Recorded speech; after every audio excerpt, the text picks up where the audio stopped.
is potential for some shenanigans, which allows Vikings a way back in if they do also tighten up those mistakes. But look, it just makes me all the more excited to actually get into our games tonight. Yeah, absolutely. Okay, hold on. We are going to have some highlights from yesterday's come onto your screens very shortly. But before that, just bid you farewell. We'll see you very shortly for our first game of the night. It's going to be TLN going up against Vikings.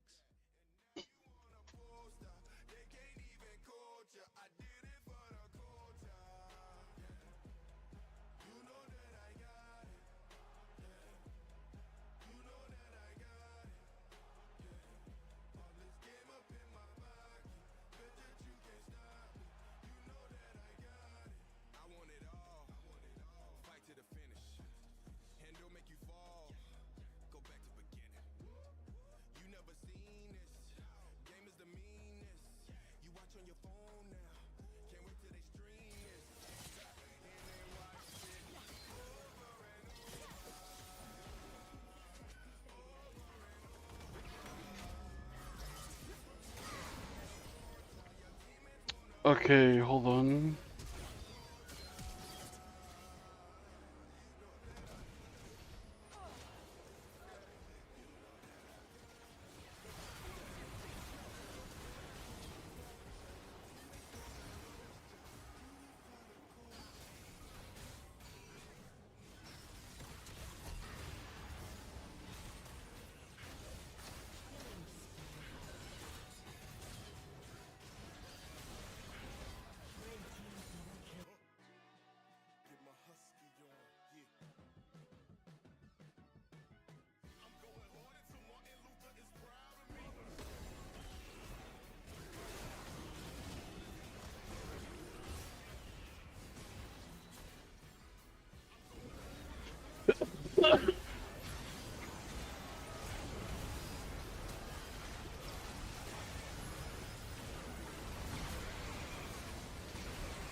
Hey, Squizzy, what's up? How you doing, man?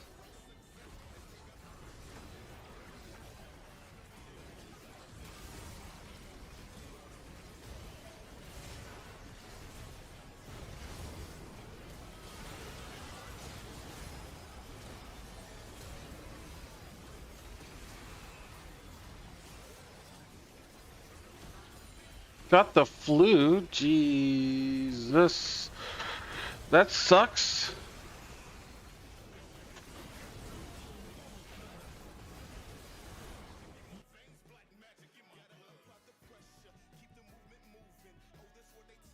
I hope he recovers somewhat soon.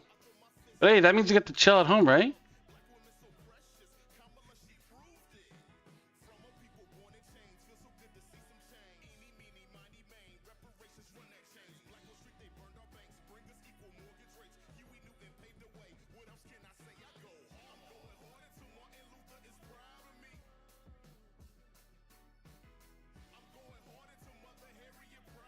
Well, don't worry. I'll try to make sure you get some nice, good rest of my streams today.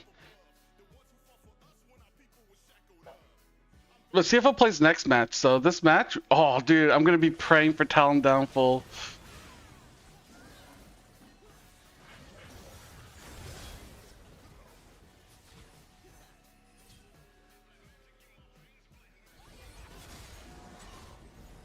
我觉得 CFO 反倒可能跟塔隆，我觉得是相反过来的一。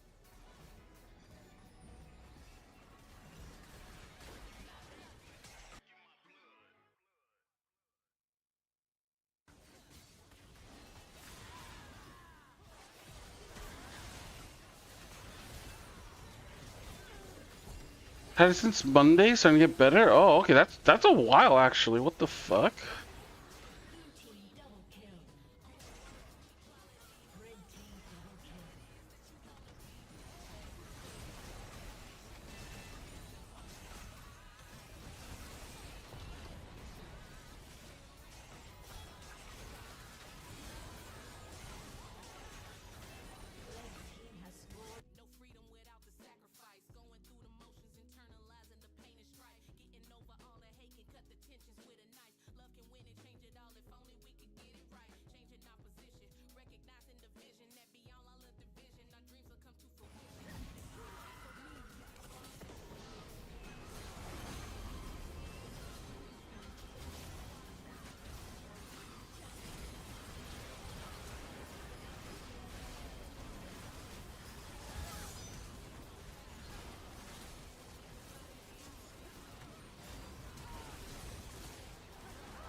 Yeah, and I'm just doing social media stuff that.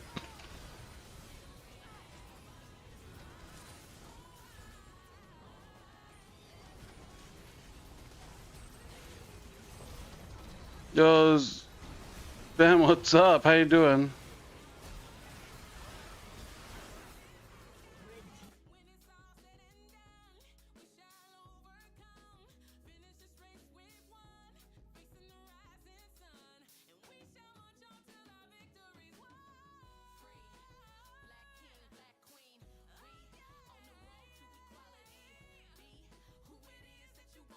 Okay. I've been posting it on my social media, done all that. Yo, welcome, Toko. Listen, Spam, I think Talon and CFO should win today, but I'm hoping Vikings win. I'm a big Vikings fan, dude. If Vikings win today, oh baby. The next thing I gotta do is get on my TikTok, but that'll be probably later. Because your TikTok account was created less than 30 days ago, so I'm not allowed to stream on it. Just like weird. Like you would think that like, well, yeah, I made the TikTok to stream. Like, why wouldn't I be able to do that? But whatever.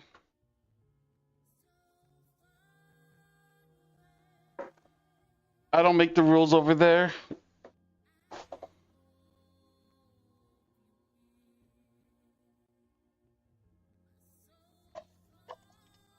I need to get more water. Ugh.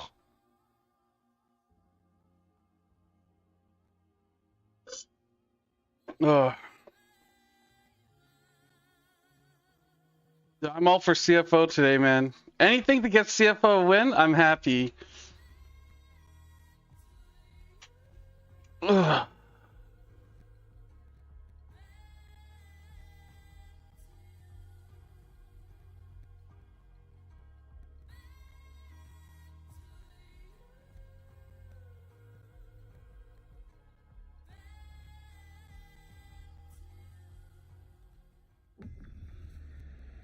CFO not fighting Vikings instead of GAM. Yeah, that's a thing actually. Yesterday I said it's gonna be like CFO versus GAM. Oh no, CFO versus Vikings, right? I thought that would be the thing. And then late last night we found out it's like actually no, we're going against GAM. It's like what the fuck? Talon picked Vikings? Like if I mean like besides the name GAM, I feel like it's not that scary. You know what I mean? Like GAM has not looked good. Like looked weak yesterday. I don't know, dude. It looked like they're just trolling, dude. I mean, they're against like SoftBank. SoftBank looks like shit. Yeah, I thought GAM was way worse.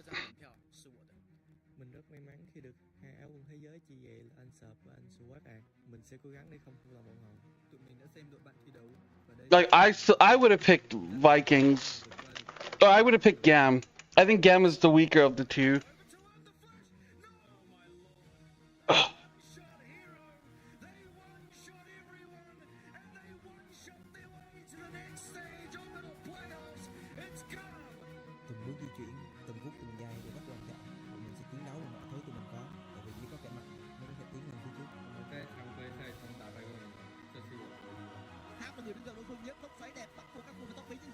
Damn, dude, we look good.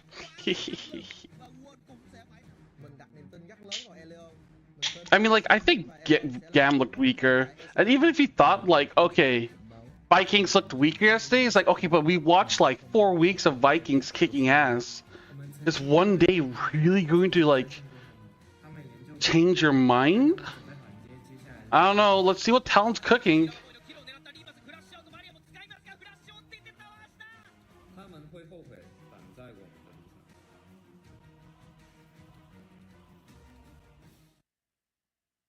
Did it change for CFO?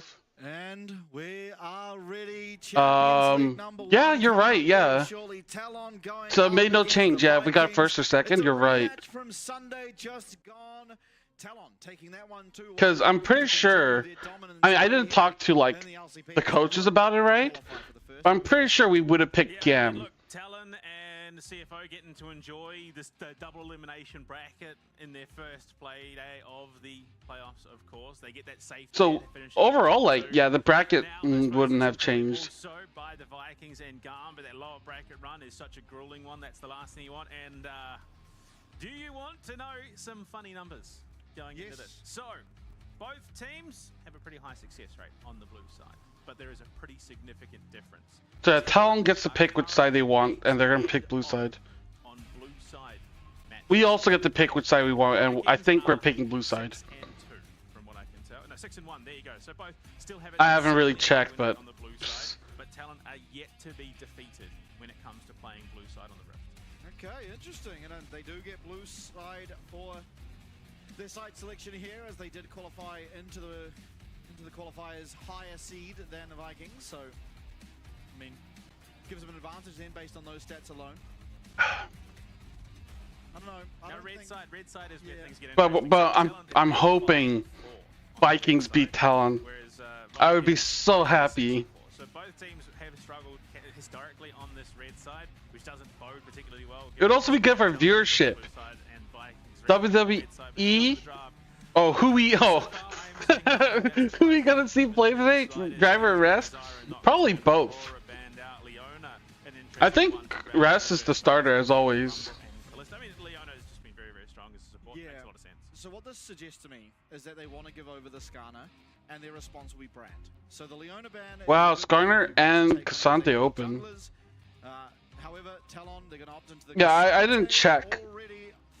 Information gathering done. Yeah, I try not to. I was saying the GAM. Yeah, well that's why I don't check, because like if they're like, oh, hey Kevin, like secret weapon today, we're gonna play Sona mid. I'm like, oh yeah, dude, like Sona mid, that sounds great. I'm like, oh oops, like I don't want to do that, but it doesn't matter.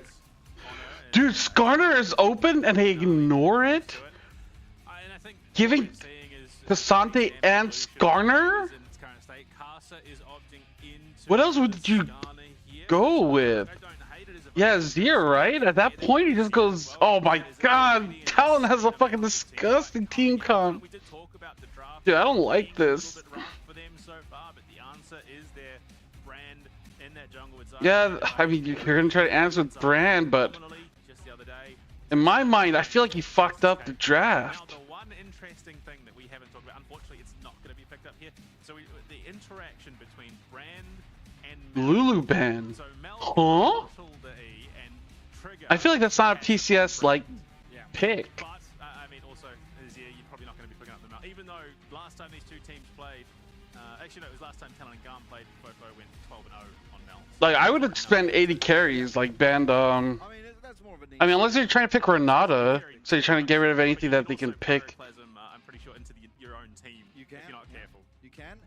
However, now that this is rounded out, it is. Yeah, but the problem is that like, if you pick Renata, I feel like you don't have that many good buttons to like activate your fights. Jin ban. I'm gonna pull up my cheat sheet. I have a sheet where it like lists a bunch of champions that are pick and banned, and that helps you with draft a lot. Like I would have gotten rid of like, you know, Ezreal, maybe Ashe. I think at the moment, one of the most safe 80 carries, given how things have been going. I mean, you could not ban Ashe. You can ban like, I would still ban Ezreal though. Continues to paint a bit of a target on himself. Poppy, yeah, I'm not a big fan of the Poppy. Ooh. It's not his more aggro supports that we've seen out in the Nautilus as well, which is one of his more successful ones. Would you just go like Ashe Braum or something? The Poppy will do a lot to make sure that he has a more comfortable game. Kai'Sa works. Kai'Sa works. Yeah. Now, Cheat sheet? It's just like this. All I do is this. It just lets me so I can like keep a track and see what champions are pick banned and what do I have, like what do I have to keep an eye on. That's it. It's not like crazy. Because like Fearless Draft, like I get so confused on what's available. Game 1 draft is pretty easy. I can do it off the top of my head. It's only game 2 and 3 that I'm just like, fuck, what's available? Like, I've always had like some visual indicator. Ash Renata. Which means there is just a amount of potential team fight out of this Talon roster, and Shulong might just be looking to do it again. No, okay, I thought maybe for a moment. Yone, I think Yone's pretty good. They have the potential to rotate, but yeah. Yeah, look, I know. I'm not a big fan of Poppy though. I will say. Team fighting potential, Vikings, it's not as hefty as say Talon's lineup, but there is an insane. Oh shit! They're exposing the jungle pathing, dude. Oh, that's crazy good. Even he has a giant map. He can point like, okay, this is how you should like start your jungle path. There's 2 massive tanks that you got to try and burn through. You do have the chance to do so, assuming it's an on-hit Varus, which it actually could be a lethality. Okay. Game, ultimately, I didn't see Carson's wrist. I wonder if he's like he's probably rocking it. Like, I didn't know those were expensive watches when I first met him. It was only when I went on Twitter and people were like freaking out, like, what the fuck? Why is that such an expensive watch? I was like, I don't know. Okay, so Poppy, I'll explain. Poppy is like W, makes it so if you dash in her circle, right, you get knocked up and stunned. So if you don't have a dash, her W does nothing against you. So if your team has a lot of dashes, like, you know, champions like jumping in or jumping out, Poppy can counter the fuck out of you. But champions like Ashe does not have a dash. Renata does not have a dash. I don't think... Oh, Skarner. Okay, Skarner. So it counters Cassante, Skarner, Azir. But you want it's not very good for starting the team fight. Yes, so that's a great example. Kalista, every time she auto attacks, she jumps, right? That's a dash. So if you pick Kalista bot lane, a good counter is Poppy, because Poppy can literally just stand on top of you with that circle, and you cannot move. Because the moment you try to walk, you'll jump, and then you'll get stunned. So those are like things that it depends on the team comp. Like, I don't think Poppy is that great because of other reasons, but like that's one part of it. I also don't think she's great at starting a team fight. She's good at like following up. So it's like, okay, we're gonna do Baron, right? Oh, they're coming to fight us. How do we fight them at Baron? Like, those are kind of questions that I feel like should be like thought about. And that's why it's like, you know, Brand, like, so if you look at Vikings, right? Brand's not good at starting team fights. Like, Ambessa and Yone have like dashes to go in, which is kind of good for team fighting. So, and Varus has that ult that stuns or snares people. And that's about it. There's no like, you know, like Leona's really easy, right? You throw your E out, you throw your ult out, you're starting that fight, you know? Or like Nautilus, you throw out your fucking anchor, you hit someone, you're starting that fight. So that's why, like, what I always want someone to have like an easy like button to like, you can push the button, you start the fight. Very easy, very simple. Uh-oh. What the fuck? Salem just lost like 90% of his health. As much as, yes, there's a case, I think realistically, what the fuck was that? From that, likely he's going to have those biscuits. So ultimately, it won't be. Wouldn't it be a great day if Talon loses today versus Vikings? Yeah. It would be a fantastic day. Remember, and this is partly why he's so strong, is that he actually has the second highest base HP. Oh, Ursa, hello Moon. Welcome on in. So even when you take these trades, you have the second win, the Doran Shield. Like, I am cheering for Vikings, by the way, okay? I am 100% cheering for Vikings. I'm just saying, like, if I were to draft, I would not make a comp like Vikings did. I feel like it's very difficult. It's not lost. It's just, like, difficult. And when both teams are, like, skilled, I'd rather have an easier team comp that's easier to execute than a team comp that's, like, you know, could go 50-50. At the same time. Yo, Valiant, what's up? We've seen some pretty dicey dives in the last couple of play days at the end. Like poker is a great analogy, right? Like you want it to be like where you don't have to rely on the flush or the river or whatever the fuck it's called, right? You know, the river, like, you know, opens. You don't want it to be like, oh shit, I need a king or else I don't win. You want to be like, oh, I'm already in the win. I already have like the high ace or whatever the fuck, or ace high. But he did lose his flash in that. Good. We're not sure yet. We'll find out how well I'm doing. Okay, Betty's taking a lot of damage for no reason. Almost certain to not work anymore. Unfortunately, just okay, that was a pretty bad dive by TLN. Didn't really do much. GAM and GAM to pick Timo today. Good job. Tell GAM that Timo is a great pick. Cassante, just chest slapping, man fighting as you do as a tank. Unfortunately, it's a... Okay, Mbessa's level 4, Cassante's level 2. That's the concerning part. So with lane swapping, the CS difference doesn't really matter too much. It's all about experience. That's why, like, Cassante as a tank doesn't need as much gold as other champions. Gets involved, and even then, no, I'm not. Support from Shulong as well, just given the Azir's mobility. But as it stands, that's on you, Mitch. Why would I give out dude, you know how many death threats I get? You know how many times I'm wrong? Spot out RJ will eventually, but it's not really going to achieve all that much. Still, RJ feeling the pressure. He's down in CS, but ultimately it's not going to be all that troublesome for him. What's just getting zoned out? The problem is predictions for the channel points. And it gets to a certain point where it's not going to be Cassante and... Fine, okay, fine. I'll set up predictions as well then. God damn, dude. Be looking for the other team's bot laner to try and shut them down as best as possible. Right now, it is a slower paced game than what I would have thought from Vikings. I would have thought they, again, still would have been trying to ramp things up as they have in the past. But Talon doing a great job maintaining that momentum. Guri spotted by a hawk shot. I don't. You guys are so demanding of everything, dude. I've never done any of this. Okay, massive chunk there.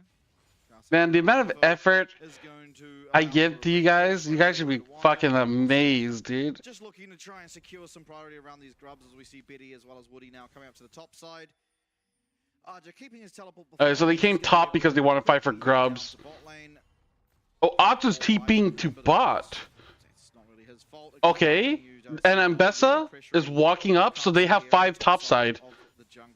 They have to give grubs. Yeah, I think that's entirely what the game plan was. And Shulong does decent enough damage to force because yeah, Mbessa walked up, but Mbessa can just teleport straight down if needed to. Come up for a bit of a pinch. They do have the numbers game. Oh, that was scary.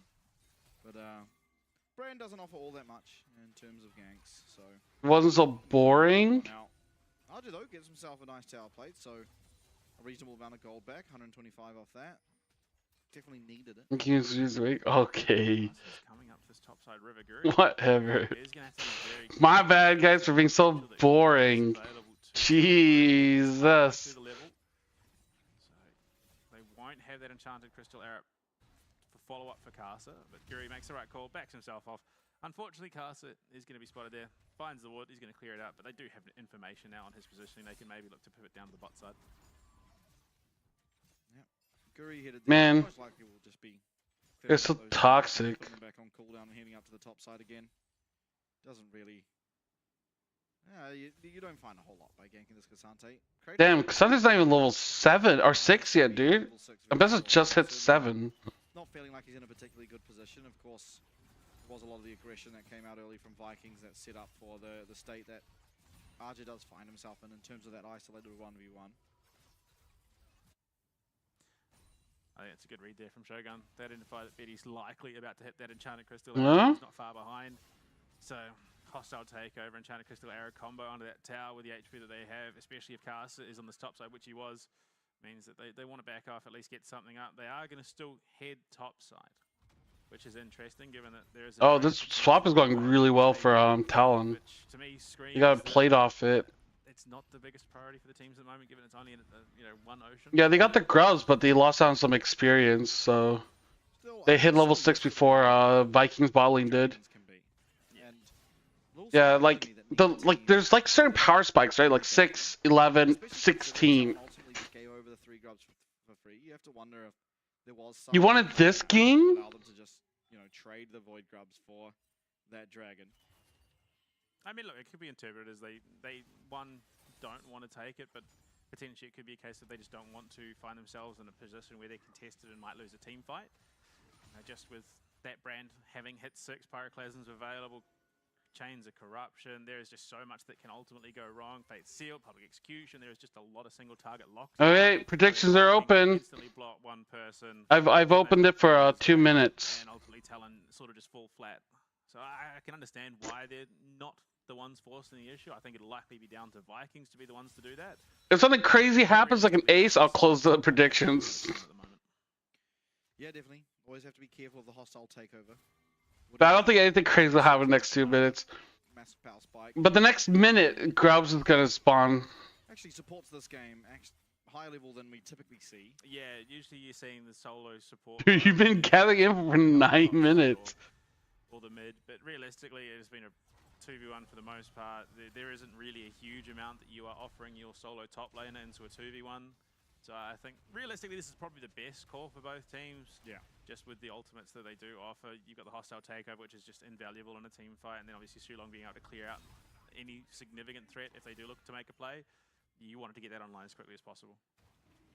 Absolutely. Now Guri, he got the Void Grubs. Now he's starting up and all but certain to take this dragon. Talon again feels like they're relinquishing a lot of neutrals for nearly no game. Wow, wait, Vikings got Dragon for free? Which I think ultimately is the goal and the reasoning.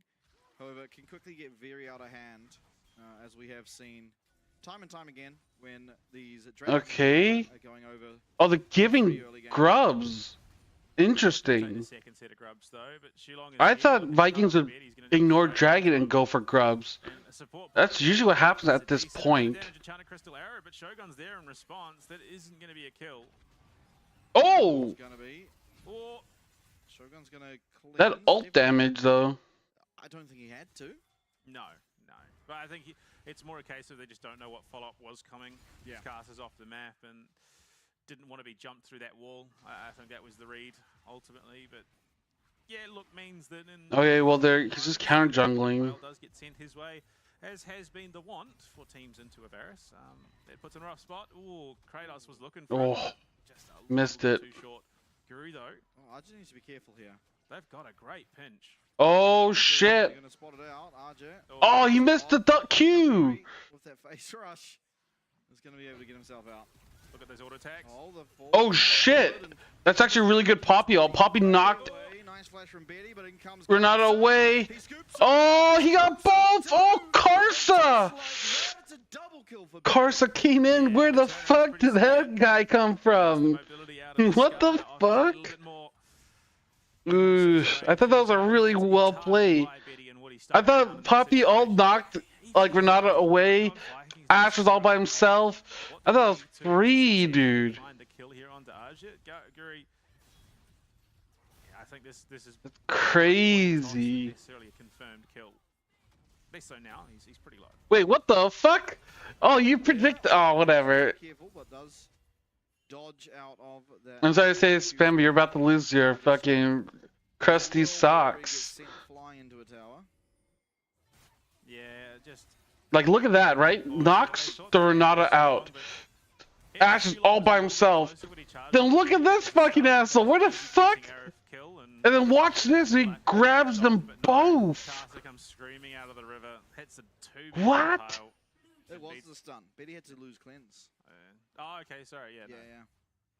So it is, they can punish this Ashe now, but unfortunately, it's going to be a little bit harder considering Ashe man. That much more damage. Now up 1.1k off the back of what was just absolutely an overextension. Oh shit! What the fuck? Solo kill. Not typical of the Azir Yone matchup that everything goes quiet in the early game and then Azir starts solo killing the Yone later. But Fofo just plays it magnificently. And now I think we jinxed them. The lead against his lane opponent. getting some plates for himself too, and maybe even able to look for this entire tower. Yeah, they're setting up the Noxian Blessing. Boo! It's just crazy how much progress has already been made. Boo, Fofo, boo! Unfortunately, there isn't any sort of significant threat onto the towers here. Yeah, Shulong's the only one up here. So this is Noxian Blessings going over. Kratos and Guri are going to look for it. Oh, wow. God, Betty! He lands it under the tower. That Astral, he shot an arrow from here. He hit halfway across the map. That's crazy, dude. Things going about as well as you could ever dream of here for Talon. I only have the one for I Fofo. mean, we've got the Dunk Master skins. We need like 3.8. I was just watching a random streamer, and he was like, boo, Fofo, boo. Downtown are just ridiculous. And Talon, slow burn team, they're finding action across the map, and I'm mind boggled that Cardi. Well, I was watching not random streamer, I should say. That's kind of rude, but whatever. I was watching Yamato Cannon, and he was talking about like pro players. Yeah, Casa stands in front of the fate sealed, the handshakes all Ugh. in the land. I haven't had anything recent from Toko. Toko hasn't been around. Did not earn it. But that's just a 5th kill now going over, and I mean Talon, they've done their homework, and this time seem to have worked out the shenanigans of Vikings even better than they had by the tail end of their last series. Dude, that's together. crazy. What possesses Cardi to think that he can fight that? He hasn't got a finished item. Fofo's got his Nashes up. He's sitting pretty well. That's fucked up. Oh, wow. What the fuck is that arrow? Explosions. Kratos. It was close. No way, dude. That's fucking disgusting. Flashed out of that if his reaction time was there. And Oh, okay, my bad. They're going to hand off the lane to Fofo. And he's going to look to What about Fofo. my reruns? Blessings claimed all but for free for Talon right now. Yeah, things are going pretty well. Obviously, the lead that Vikings have, the 1 point of the Oh shit! Renata's down. These 2 ults for it though. Successful pick here onto Woody. Goes down without being More people would watch, less people would watch. Shut up, dude. You can't lie to me like that. Is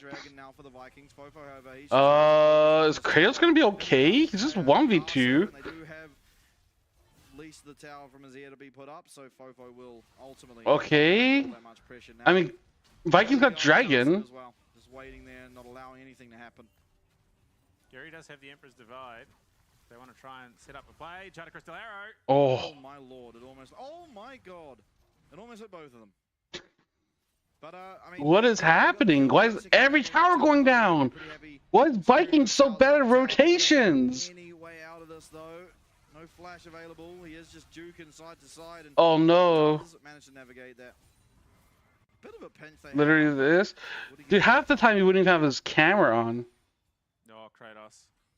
Yeah, he is none the wiser to what is occurring here. Yeah, but when I do that, how come people get really? How come Toko gets really mad? Ultimately, there shouldn't be too much happen on the Rift, and with the strength they have, you know, it shouldn't be. Dude, what is happening? Dude, since I did that prediction, like, Vikings has been losing everything. They lost top, bot, mid tower. Like, they're losing every objective. Everyone's dying. I do it all the time. Despair as well. There for Casa. This is just getting bleaker and bleaker by the moment. Yeah, a massive difference from what we saw on Sunday. Holy cow. Oh my lord. Yeah. We've seen this before. Dude, that's fucked up, man. 11,000 damage on one champion. AD mids into Fofo's Azir. Ugh. The same result. Admittedly, Yone a little better than Trendemir. However, not finding any more success.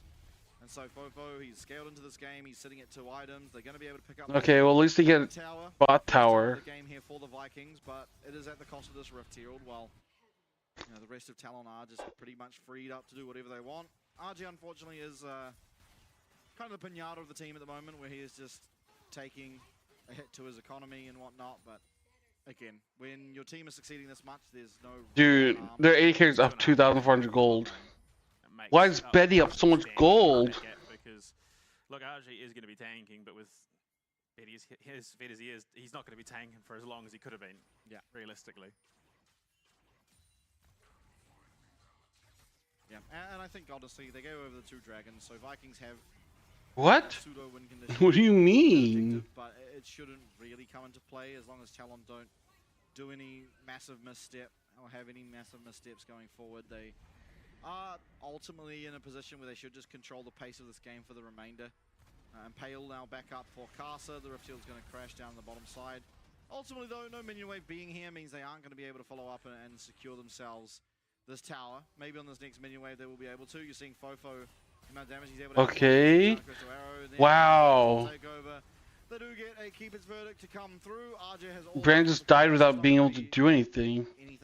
Being a Fofo fan girl? What are you talking about? Looking to get some more damage on this tower, but boo, boo, Fofo, boo. Pushed in this mid lane. Guri was just well far forward. Like there was no reason for Guri to be sitting in that position, and as a result, fuck that, dude. What challenges? It's crazy. Look at this position in the game we're in. This feels like Talon in the position where they've just taken an Artican. Like that's how far. Okay, well, I mean, Vikings down 5,000 gold at 19 minutes. This might be our second Artican being taken off spawn because they are that far ahead. Yeah, very. No, because then I'll get copyrighted. Gonna be able to smite the red buff away as Kratos I did one song. around it, but again, A YouTube bot got hit. yeah, I'm not really sure what Vikings can really do from this position. Because Takes house because he's receding hairline. But I haven't shaved. I don't want to, like, I wear the hat so I don't have to, like, shave every day. And that's how they succeed. But I think going forward right now into what is essentially a completely unkillable Skarner doesn't really feel like it will achieve all that much. You know, Betty's going to have to misplay. If Betty's gone, then the majority of this gold lead is kind of non-existent. But Mikhails is there to support him. He's got his 2.5 items ultimately. I mean, the biggest problem you see this draft pretty much anywhere else. I mean, oh my god, he let the fucking camp reset. It's a disaster. Yeah, and there you go, just off spawn. Like, just Yeah, this game is kind of fucked, dude. I don't think they can. I don't think but, I mean, you look Vikings can win. Anywhere else in the regular season, Fofo is not as far ahead as he is, Betty is not as far ahead as he is, regardless of which team's playing it. So one of these two champions, either the Ashe or the Azir, is struggling, and they don't have that strength. And you look at Vikings roster, they can then punish whoever is the stronger of the two. This time round, they're both in challenges. They both hit like absolute trucks. So Vikings don't really have a team that does well into this composition. Target priority is not going to be great because they've got to hit one of the two. And I'll think about it. Through. Kratos locked up. He does get ultimately the public execution through, but a great yeah, dude. The Vikings get so outplayed. It's like every fight is not going Vikings' way. Fast presence, so knocked up, knocked back, and that's the second kill now on the board while the Artican's still active for the side of Talon. Oh my god, now Guri's dead. Anything to really stop him. Don't really need to look at Yone right now, and down will go Guri. That was disrespectful. That felt like it was tough. Okay. Purely at Cardi. I mean, to be fair, you're 0-2 as a Yone. It does feel a bit personal. Thank you. Like, they just have not found anything out of this draft that they've wanted. Yeah, every single solo, or your two solo laners are 0 and at best you've got 2 assists if you're Kratos. But yeah, Varus has died once. Yeah, it's just off a cliff. The only way this comes up and goes back the way of Vikings is if they land the perfect fate sealed onto every single member of this Talon roster.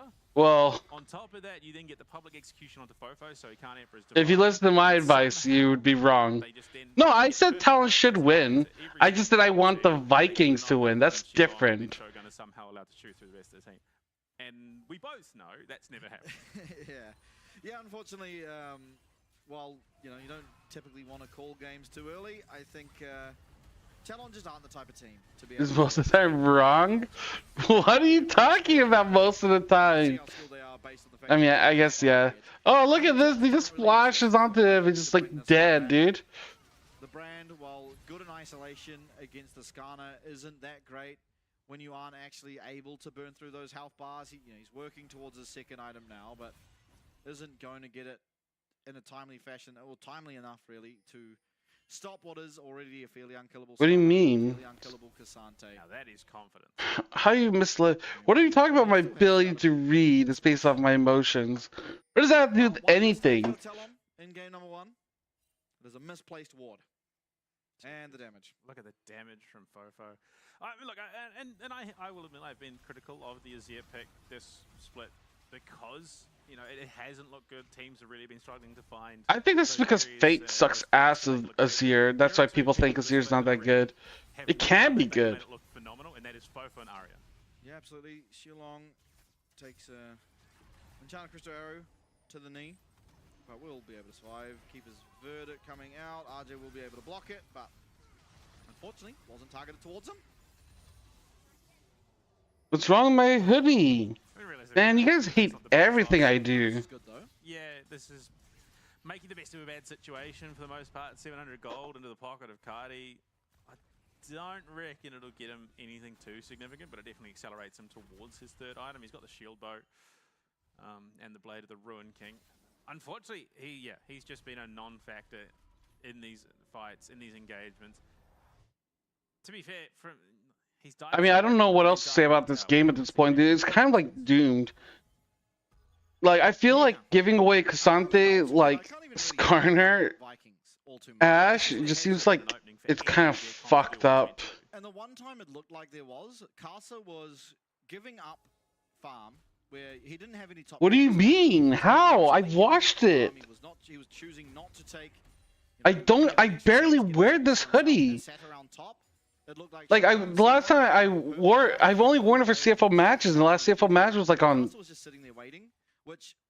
Sunday, but I've watched it like before that. To be entirely honest, you don't really expect. Or after that, I should say, Monday. And then not go bot side off of a recall, because typically that is giving over an extra turn where you're not doing anything. You give Vikings. Like, it's too hot outside to wear a hoodie, dude. Unfortunately, do not expect Casa to stay there. He stays there, and ever since that, the game has kind of just fallen over. Okay. Even, immediately after that, you see Betty sitting down an Enchanted Crystal Arrow to bot lane and stopping a dive. Oh my god, great flash, so his fucking Yoni gets killed instead. Let's go next. Please go next. This is like an FF to save mental health. Fofo not even needing to enter the pit. This could be very, very scary for the side of Vikings. Now, there is no Impale, and there also is no Enchanted Crystal Arrow. So there is a possibility that this could happen. Unfortunately, there goes Casa. This could be a wait, actually, Carson's fucked out. But it's going to be Archer saving the day. He takes Guri completely out of the fight. They still all died? There looked like there was an opportunity. The play from Talon. What the fuck? He literally lost a fucking 5v4? He gets a single kill? Okay, dude, that's fucking cooked, dude. That's fucked up shit right there. How can you do this? Maybe over the wall with a flash smite, but no, Archie just single-handedly manhandles him out of that. But yeah, look, this is just being Talon playing their game slow. Vikings, please draft like a normal team. Just an absolute base rolling. Oh, it's not over? Are you serious? I thought this was like an over game. We have seen little to no priority of the Dragons. There's been 3 taken. It's a mountain, which you would think would do a heck of a lot for Talon, especially with how beefy they are. I mean, just look at it. We're so disjointed. Fury gets taken out of the wall. And that is a 1400 HP Baron at that time. Yeah. So 1 Pillar of Flame into the smite. That was a Vikings Baron, but Archie completely denies it. Casa comes right back, and they take it for themselves. But yeah, no, okay, you'd think well, that this Mountain Drake would be a priority to Talon because they got some beefy frontliners. But the thing is, Talon don't really need it, and Vikings can't afford to take it. So it it's this contested power point around the map which Talon can utilize to bait them into a trap. Yeah, I mean, just even there, you can see glimmers of hope from Vikings. And if this game wasn't so one-sided, that was probably a very, very good fight for them. They find the knock onto Betty. Oh, but the knockback. The handshake from Woody displaces the Fate Sealed, and Betty's able to get out there. He does lose his flash, but now you are missing the Yone ultimate, and Fofo ultimately still feeling completely fine. The clean's now gone from Shogun, but in comes Casa. The Impale lands, but it's only going to land on Guri. Hostile takeover also connecting as RJ trying to this is kind of fucked. Look at them, dude. 16-2. What the fuck? It's the two Nexus towers that remain. Low health bars. Golden goes Fofo. Kratos now without that ult, without that flash, and Casa just controlling the pace of the fight entirely. Still, low health bars are there. Any mistake from Talon could lead to Vikings getting a substantial amount of gold, but Talon are just too damn clean. Betty sidestepping. Arjep completely, I mean, honestly protecting Betty there, but yeah, nothing that these two solo laners can do. It's going to be game number one. Talon. Alright. 18 and 2. Oh, look, that is just a monstering across the rift. Talon coming in. Choose the outcome. Who won? Oh my god, now I gotta do this, dude. I gotta choose Talon as the winner. Fuck me, dude. I hate this already. After a 2-day break and just run Vikings into the dirt. A complete and utter shellacking, I believe this is. Slacking. What the fuck? Dude, that word sounds nasty, dude. Roasted, toasted, Easy money. Yeah, they were. I mean, look at those damage totals.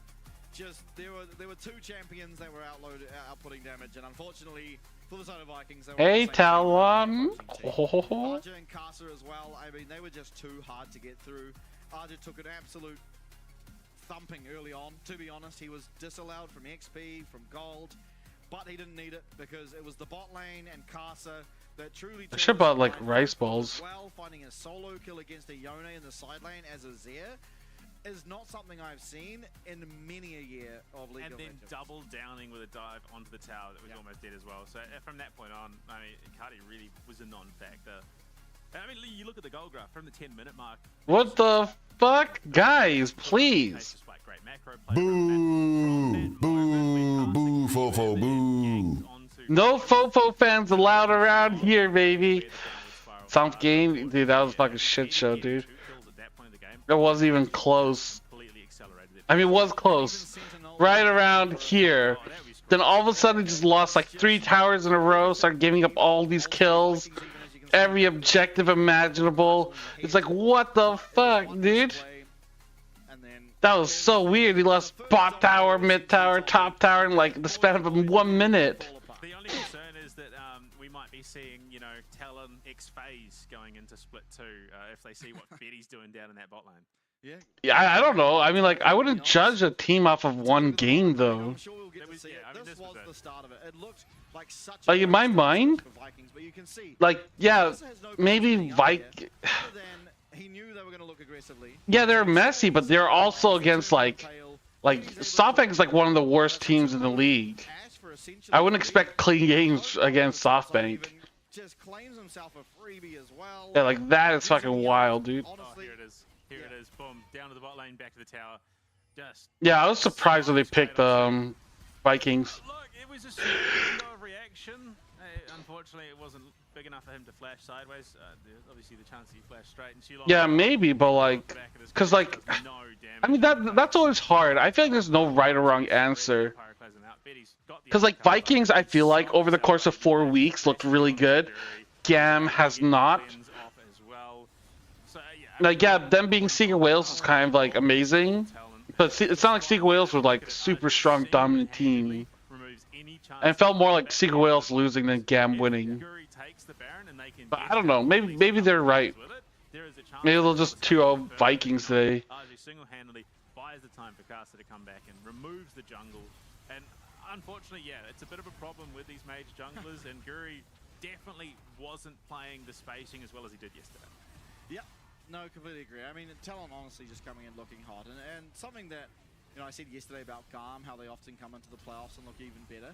That is actually true for Talon as well. They, while already looking good in the regular season, every single split that I've watched them, they also are a team that comes to playoff and then really hits their stride. I often thought it was off the back of sort of Maple. I don't know if I have any like Toko sound clips. Down to the clutch moments, you rely on him. But it seems like it's just inherent of the organization at this point, because once again here, at least for game number 1, they've done the exact same. But game number 1 is all done and dusted. Vikings are going to want to quickly remove that from their mind. Focus on the up and coming. We're going to go to a break. Once we're back, we'll see if they can bring up. Hard time against GAM now than the previous matchup. But Talon? Maybe. I was just shocked. I thought it would be I thought they would pick GAM instead of Vikings. 聚集了原本赛区很强的队伍嘛，然后接下来的竞争肯定会更加激烈。我觉得跟更强的队伍、跟更强的人对线的时候是会更进步的，而且对我来说是更有趣的一件事情。就我个人来看的话，越南进攻性特别强，然后还有大洋洲可能套路比较多。日本的话就是相对比较保守一点吧。 因为新的赛制是全局 BP 嘛，就是选过的英雄不能再选，那这一方面会需要蛮多的时间。GAM playoff buff? Maybe. I mean, like the only thing I'm scared about GAM is their name. Like besides if you took off the nameplates, I feel like GAM is not that like scary. This like split. 我们队伍是塔隆，基本上我们是无敌的存在，因为我们过往 基本上都是冠军嘛，那当然我们最后还是会依照我们的对手去调整我们的风格，因为我们算是比较全能一点的队伍，对，就是我们选出什么样的阵容就。Damn, Sheep Esports released this. Teams having played the fierce matches before their split ends. 4 and 5 games. Fluxo, PSG, Lion. 4 games? 5 games? That's fucking like nothing. LCP, the worst team, Chiefs, play 15! 3 times as many games, dude. Vikings got infected with SoftBank syndrome. Oh my god. Oh shit. That's true. Dude, we gotta stay away. You know, there's a disease going around. Dude, that's fucking shit, dude. 9 games? 9, 13, 15? Still, like, okay, 9 games is low, but fucking hell, dude, 5 games is fucking nothing. It's also 2 weeks, right? It's not, like, here it's like 3 weeks, so it's like at least a little bit longer. 9 games over 3 weeks is different from 5 games over 2 weeks. 那我觉得他可能会玩得更好一点，对。 4 games in LTAS, 15 in LCP. 塔隆肯定是会参加所有的国际赛事，然后希望可以在国际赛事拿到好成绩。然后不管任何的比赛，我们都是要突破，比以往成绩更好的。我就希望是一步一步来，然后我们把每一步。OSEN would have been 14 games. More than 3 times Fluxo. 今年的话，大家加油！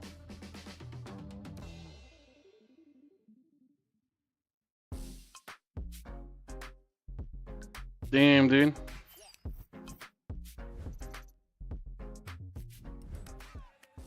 That's fucking crazy, though. Like, it's always crazy, like, how bad the LTA is.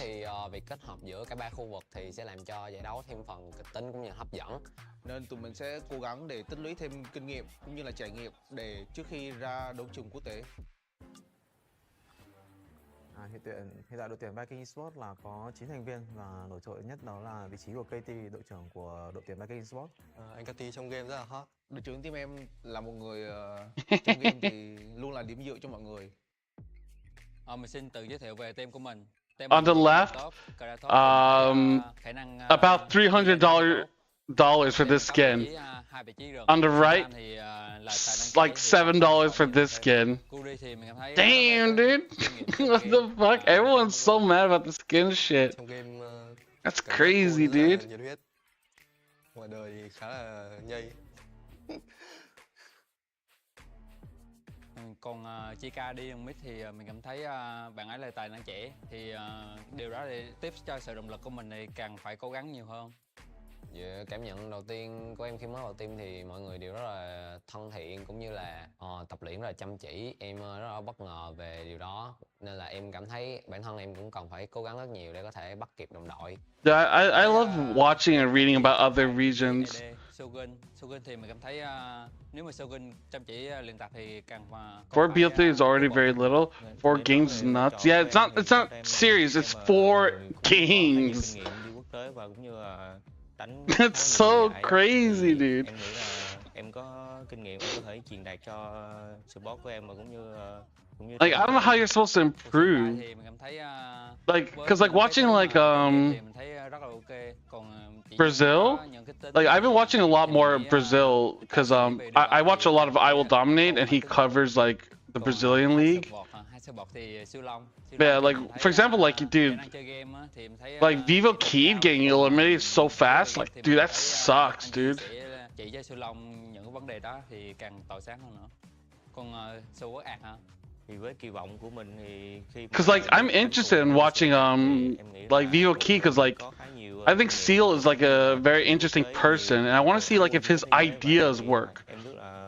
Cause I'm always trying to like learn and trying to see like what ideas work best, and like who is trying out new things, why it works, why it doesn't. So I feel like if you're into like esports, or if you want to like do team stuff, even like shitty like minor region teams, you should at least watch, because you can still like learn, and you can still like take concepts and ideas and put them from major to minor or minor to major. Oh yeah, I mean we play 6 to 8 scrims a day, dude. Like one scrim day here at CFO is way more than whatever the fuck they did. Thì em muốn gửi lời cảm ơn đến tất cả các bạn fan của Viking là hãy tin một mình nhé, một mình sẽ làm được.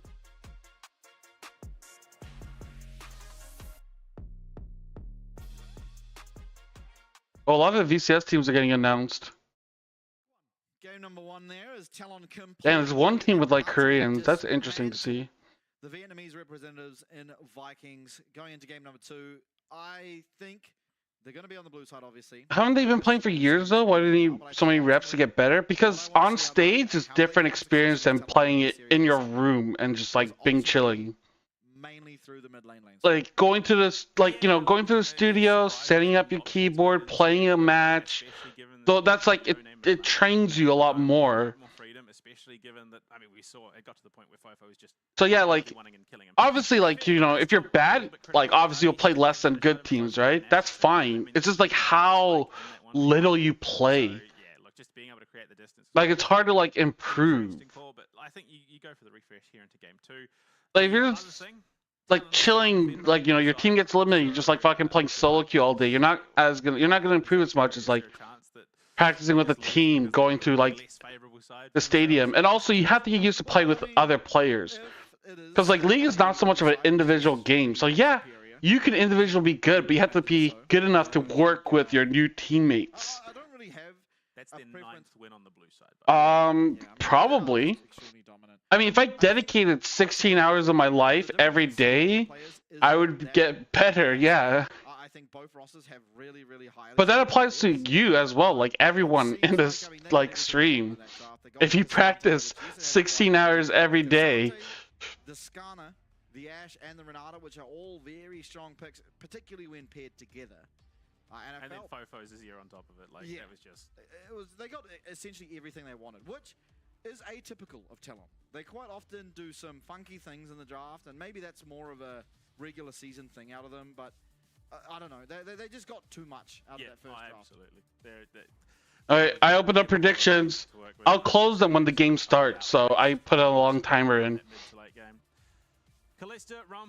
Beetle said it took 10,000 hours to get good. I mean, yeah. I mean, more repetition, you'll get better. That's just how it is, dude, with anything.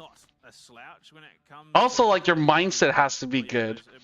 Like, you can't just, like, play a game over and over and over and over and over and over again. Like, you have to have a purpose between every match. Now I see that the LTA South and North have 16 teams total. Yeah, but like it just felt weird. Like the format for LTA, like it's just so boring. Like I hate watching the LTA like format. Like every match was like 0-2, 0-2, 0-2. That RJ performs arguably the best on. Yes, he did lose in their most recent series on the Udyr, but it wasn't necessarily. There was like, hang on, I don't know. There's 10 matches played, BO3s and NA. 4 of them were like, or 6 of them were 0-2. I just feel like a lot of matches was like one-sided and just not as interesting. He's 2-3, but he's sporting a 7 KD. Yeah. I mean, he's just doing absolute numbers. Oh, they stole Otz's fucking Udyr. Corky coming through for Betty is such a strong AD carry at the moment. I mean, there Aurora is still Corky. Misfortune available in the pool, but I think Corky's going to be a little bit more mobile. Scales insanely into the late. Yeah. There's too many answers for the Misfortune at the moment, whereas Corky. I mean, they kind of tried, but like, Is honestly a pretty. I just feel like the LTA teams and the LTA format is just like very Misfortune weird. It's very like, yeah. I don't like it. They start so late. Like they start like a week or two later than other regions. It's like, what the fuck? Like, there's so many things wrong with like the LTA system. Not really sure. I imagine Like I wouldn't like, it would take a while. You'd have to like reformat the whole system in order for it to be interesting. Because like I don't know. I feel like people don't care. Like, people lie. Like, you know, people say they care, but I don't know if they actually do care. The pick bans, I mean, I wouldn't hate to see the Rel, just being that you have that pairing with the Misfortune. Yeah, his double elimination was all BO3, which is like crazy to me. For them to deal with for Shogun if it's banned out. And then they went into single elimination BO3. What? Like, what? Where we see Vikings ban out. You have NA and SA, I guess. North and South America play single elimination BO3. You're like, what? Is this 2012? What year is this, dude? How can you do that? In the second phase of bans, it feels really weak to split your bans between two different roles. Oh, for sure. You do sometimes because there is just like two things that you really want to get rid of, and I'm not really sure what else it'd be. The Brawl might be a standout. Well, I think at this stage, not that amazing.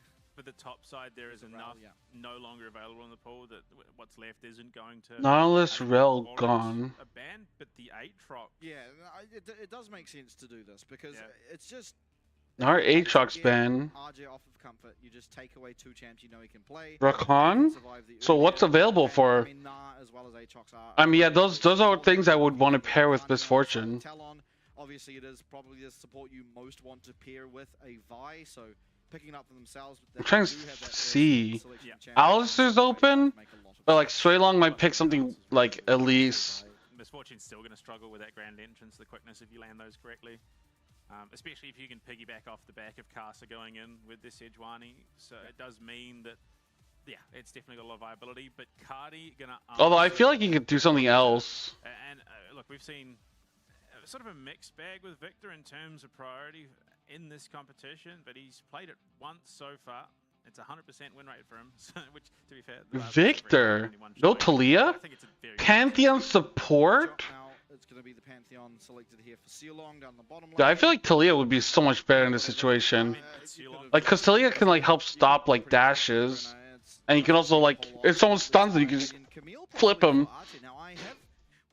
really easily. And I've never, ever once seen him play Camille. So this will be pretty interesting. And he's going to lock it in. So we're going to get our first look at RJ's Camille in at least as long as I remember. It's not Okay. overly great into the Udyr. This is it. In fact, it's going to do pretty poorly into the Udyr. Vikings, don't fuck up. But once it gets online, once it comes to the You guys gotta get an upset win. We want as many PCS versus VCS matches as possible. And yeah, today if CFO wins, it's gonna be rough. Also lock down this Vi and stop much of that forward momentum that Vi likes. Camille, yeah, we've been seeing quite a bit of Camille in the East. Not so much in the West, though. Is going to be applying pressure around the map. He's going to be roaming a lot. He's just going to be this big beefy unit. He's got a lot of survivability, and I think that's a brilliant answer out of talent. So the answer Not Atsu though. I mean, he is the best Udyr player. Jump onto the mid laner, jump onto the bot laner, try and isolate the jungle. He might. If I were to like be like, okay, Atsu, what would you play against like Udyr? If he's like Camille, I would have to like believe it.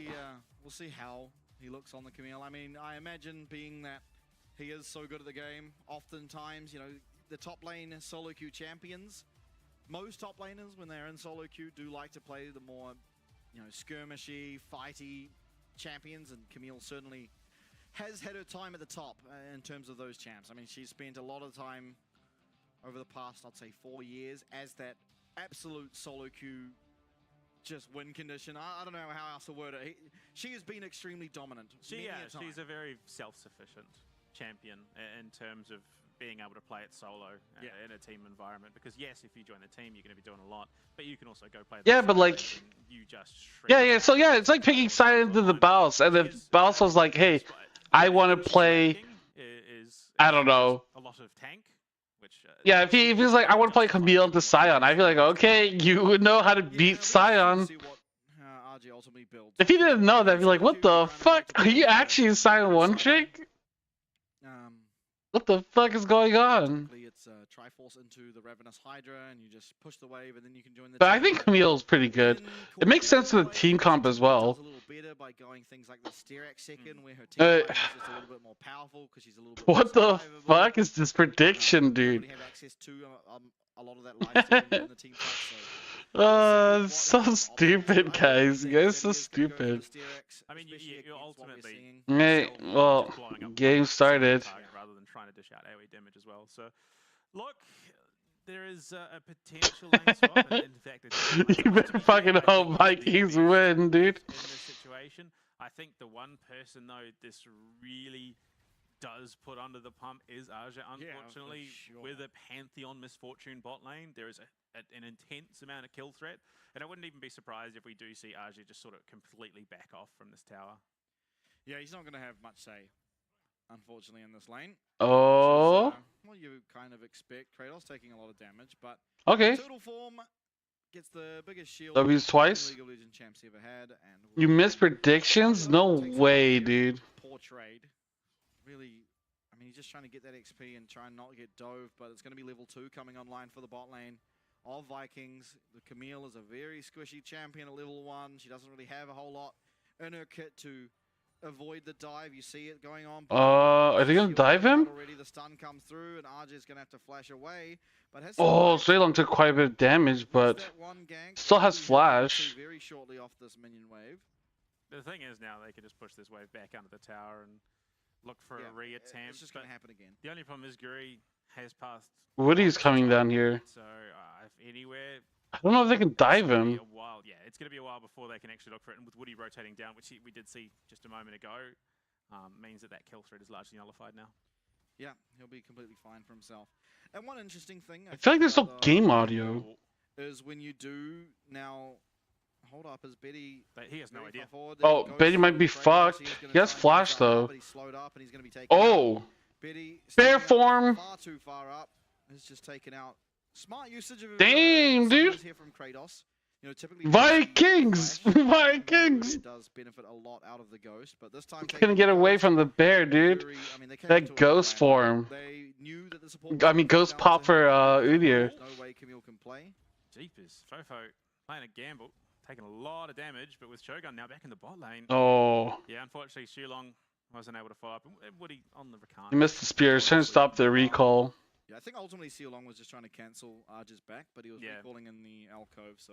Yeah, just no vision, no respect whatsoever from the core. I mean, look, to be fair, he does hold the flash, so summon a discipline there. It means that next time round, if he's got support, it's less likely to be punished. Guri, though... Vi is level 3, though. Caster picks up the camp for himself, though, and now he's trading I don't know if this is good for Vi. Wow, that was brilliantly timed. 10 points of talent? Yeah, that's what I thought. Teleporting in, wasn't going to be able to come in and assist. Fofo was already there, so if there was a need for him to collapse, he was going to be able to. We see the lanes right themselves. They are now matched, but up on the top side, RJ does have a lead in terms of CS, but unfortunately that assist has bailed Kratos out of it. Yeah, and it's just going to be pretty poor. Out of well, things are going to be bleak. No, out of RJ. I would never. Fuck Talon, dude. Not a lane that he particularly likes being in, but I think Vikings read into what Talon's plan was perfectly well. Sending Guri up to the top side where Talon most likely expected him to become bot, so Betty's far too pushed up and does get punished for being so. This is, I think, to be honest, more what I expected out of the Vikings. We didn't really see this as showcased as much in that last game. I don't know. I don't know how to see that. Felt like they were trying to match Talon's pace, trying to scale up into the late game, but a couple of misplays really allowed Talon to accelerate. But I think oh damn, he used double W, empowered W on Udyr. It allows them to fight a lot more, but also does reasonably well going to the late game with the right setup. Okay. That grand entrance, so it's a little scary. Cardi having a great time in the middle lane. Vikings seem to be doing slightly better. Once again, Fofo on nearly 0 HP is going to have to take the recall. Chaos Storm used, so this is going to be an entire wave now missed for Fofo. So yeah, I mean it's there are those who would say, "Oh, that's dumb. He fat-fingered waves." Well, it makes a lot of sense, honestly, in terms of game pace. Oh. Mid. Betty forced back as well by some big damage. Ah, Shilong. Almost had it there. Yeah, I mean, ultimately, as Casa being looked at, but ultimately the whole point of your ultimate is you know, it's on a long cooldown, so when you use it, you need to find value, and here he found value by denying an entire minion. Yeah, there's not much like going on yet. Like, what's it called? Void Guard spawned, but I'm not sure if Tal wants to fight for it. True kill threat over onto this Aurora. Now the Void Grub started up. Oh, they have push prio though. Talon aren't so willing to give them over. Oh shit! I cannot believe it. I thought was rough. I was certain Guri's just gonna get out there, and unfortunately he looks for, you know, an exit, but what the fuck? Too slow, gets locked down by Arja and is just taking. Yeah. Very caught out doing void grubs like that. It was 2 ultimates used. The Between Worlds was committed by Fofo to find that. Arja though, I mean, now you can see the confidence he has off the back of what was essentially a freebie. Yeah, I mean, it's also a kill going into the pocket of Fofo, which, and that's... Yeah, we got just hit level 6 by pushing the wave. Place that it could have gone, because that mismatch that Cardi had orchestrated. I mean, probably Vikings should have taken 1 grub and then left, and been happy with that. Ultimately, I think the experience difference does plateau just a little bit in the next 5 to 10 minutes. Realistically, Talon, it's not like a complete stopgap for the situation they were in, but it's definitely going to make it a little bit easier to bounce back. For sure. Now, Dragon is up. Both junglers on the bottom side, so it could... Kratos has TP though. He could recall and TP to Dragon if they want to secure it. Realm into there and find some poke, but Cardi spacing very well. Certainly playing this Victor in the laning phase exceedingly good. Guri unfortunately spotted out on a ward, so nothing will really become of him pathing towards this middle lane unless Fofo were to overstay, which he won't. Yeah. No, I think realistically, Talon don't have the tools they need to contest this. Yeah. I mean, Cross Worlds is no longer there. The Chaos Storm is back up for Cardi, plus the cease and desist. So whoever sticks their nose I feel like Camille should win this lane matchup. Or am I just like trolling? Just because that bullet time is going to be up and available, and he's probably, actually, to be fair, both of them are pretty prime targets for that. Hey, 1-1. Another slow game, dude. Because he has the majority of the CC. So, yeah, Talon going to use this opportunity to try and get what they can out of the map. Cast is going to rotate in, take Vikings blue buff. For the most part, yeah, things will just pace down a little bit more again. Yeah, this Pantheon hasn't really done much. I feel like if you're going to pick Pantheon support, you got to roam more. Oh, Cardi may be in trouble. Oh shit, Fofo's getting low. Oh, but doesn't matter. Oh wow, Carson locks him down. A fantastically executed fight from the mid jungle duo of Talon. I mean, Fofo playing on an absolute knife's edge, but finds the perfect amount of damage, finds the perfect angle, able to get out of there, and Casa claims himself his first. Wow, okay. Well, shit, dude. Yeah, look, maybe not respecting positioning there from Talon. Like, I mean, when I think of Pantheon, right, like, it's not so much about, like, I mean, they can't even, like, win the 2v2 lane. Like, Pantheon should be, like, running around just, like, being a stun bot for people. To be fair, it's pretty solid. It removes Cardi from the map, gives Fofo a little bit of breathing room so he can get back into lane with full HP, and there's ultimately nothing lost off the back of it. Yeah, like this, like just helping Vi out. Talon to lose in that situation.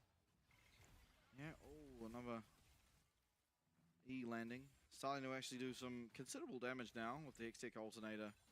And, oh, they're sending DPO mid because they want to do as well. He's feeling a lot happier. He has his Sheen. Void Grub? Favorite early game item. Seeing pretty sizable chunks. Wow, Carson got his fucking heart steal at pre-10 minutes, dude. I mean, what the fuck? Just for now, the Camille's certainly going to need some more items to reliably get through all the... I mean, Talon's got a pretty big advantage over Void Grubs. Like, look at the wards, dude. They have so many... they have, like, such vision control over the hit. care to admit in this competition. So, Like they have a ward here. as we hit Oh, that sort never of mind. 10, 11 minute mark right now. The second lot of grubs are coming up. It was ultimately traded, but it did end up costing Guri his life in that situation. But they've got everything up they could possibly want. Chaos Storm's not far off being back off cooldown, but they've got the bullet time as well. This is going to be a big issue for positioning. That glacial. Yeah, they're gonna try to pull it downward. Shogun here. Yes, he's got the cleanse, but the follow-up is going to be there and pretty terrifying on the back of it. Yeah, Between Worlds also coming up. Maybe they can do this. To try and look for at least one They have Misfortune ult. That's the smite going over, and Vikings, they want to get themselves absolutely everything. Holy shit, Pantheon's so low. Very deep within the side of Talon's fight, but unfortunately, with the teleport being committed to Kratos, it is going to be the Void Grubs going over and a second. Dude, Misfortune, like they just stood in Misfortune ult and didn't die. Are they looking to pinch back onto Kratos? I thought that Misfortune ult was gonna be fucking game changing. Goes into the hands of Eddie, so Kratos only has the ghost to work. Wait, what the fuck? Why is Kratos in that position? Here comes the rocket barrage as Betty will Why? Why? his first and the third for the team, so that's the feat of warfare now completed for them. Yeah.